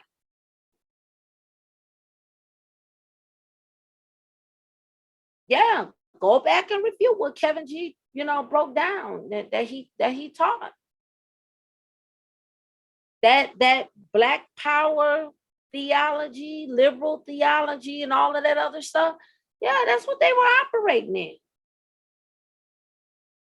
So yeah, and from what I see, Hebrew Israelites is borrowing from NOI, and NOI is end up borrowing from Hebrew Israelites, and both are just pseudo. Nobody's really dealing with authentic truth. Yeah. And you know what our best example was tonight? Malcolm X.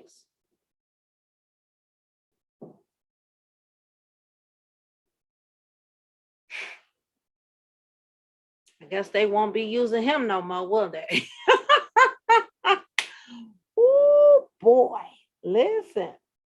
So listen, family, I enjoyed y'all tonight. I had fun.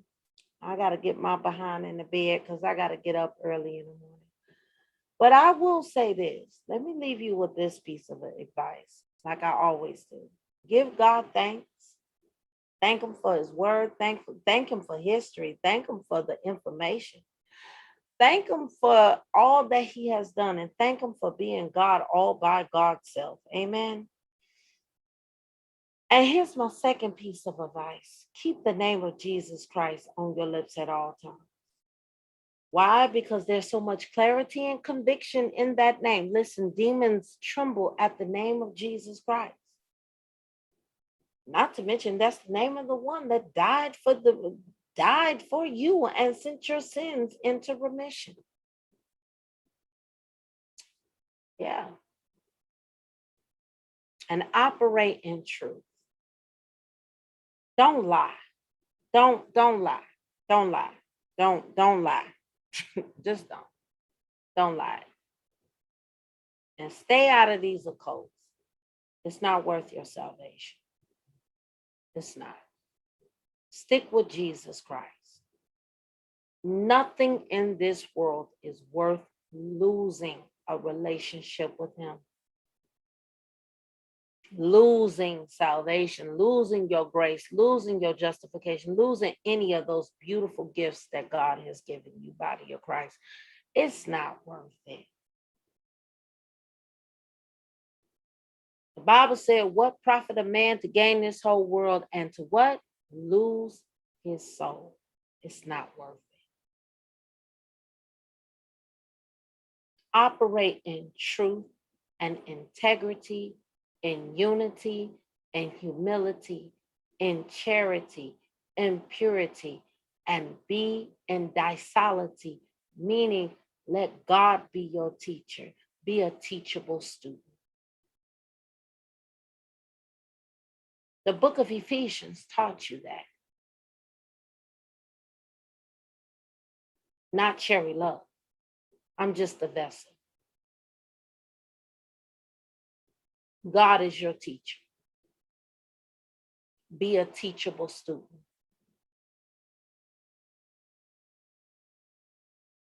He who has an ear, let him hear. So with that being said, family, I love you. I want to say God bless you. And I hope you have a beautiful night.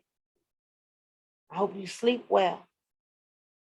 I will keep you in my prayers, and I hope you will keep me in your prayers. All of us. Kevin G as well. Amen. So, and if you're at work, just stop for 2 seconds and give God thanks. It won't hurt. Say, Father, I thank you. You can go back to work. And for those who are about to crawl in the bed, just say, Father, I thank you. And get you a good night's sleep. All right, family, I love you. And God bless you. And I'll see you on Monday afternoon when we go live. With that being said, I'm Sister Cherry Love. God bless.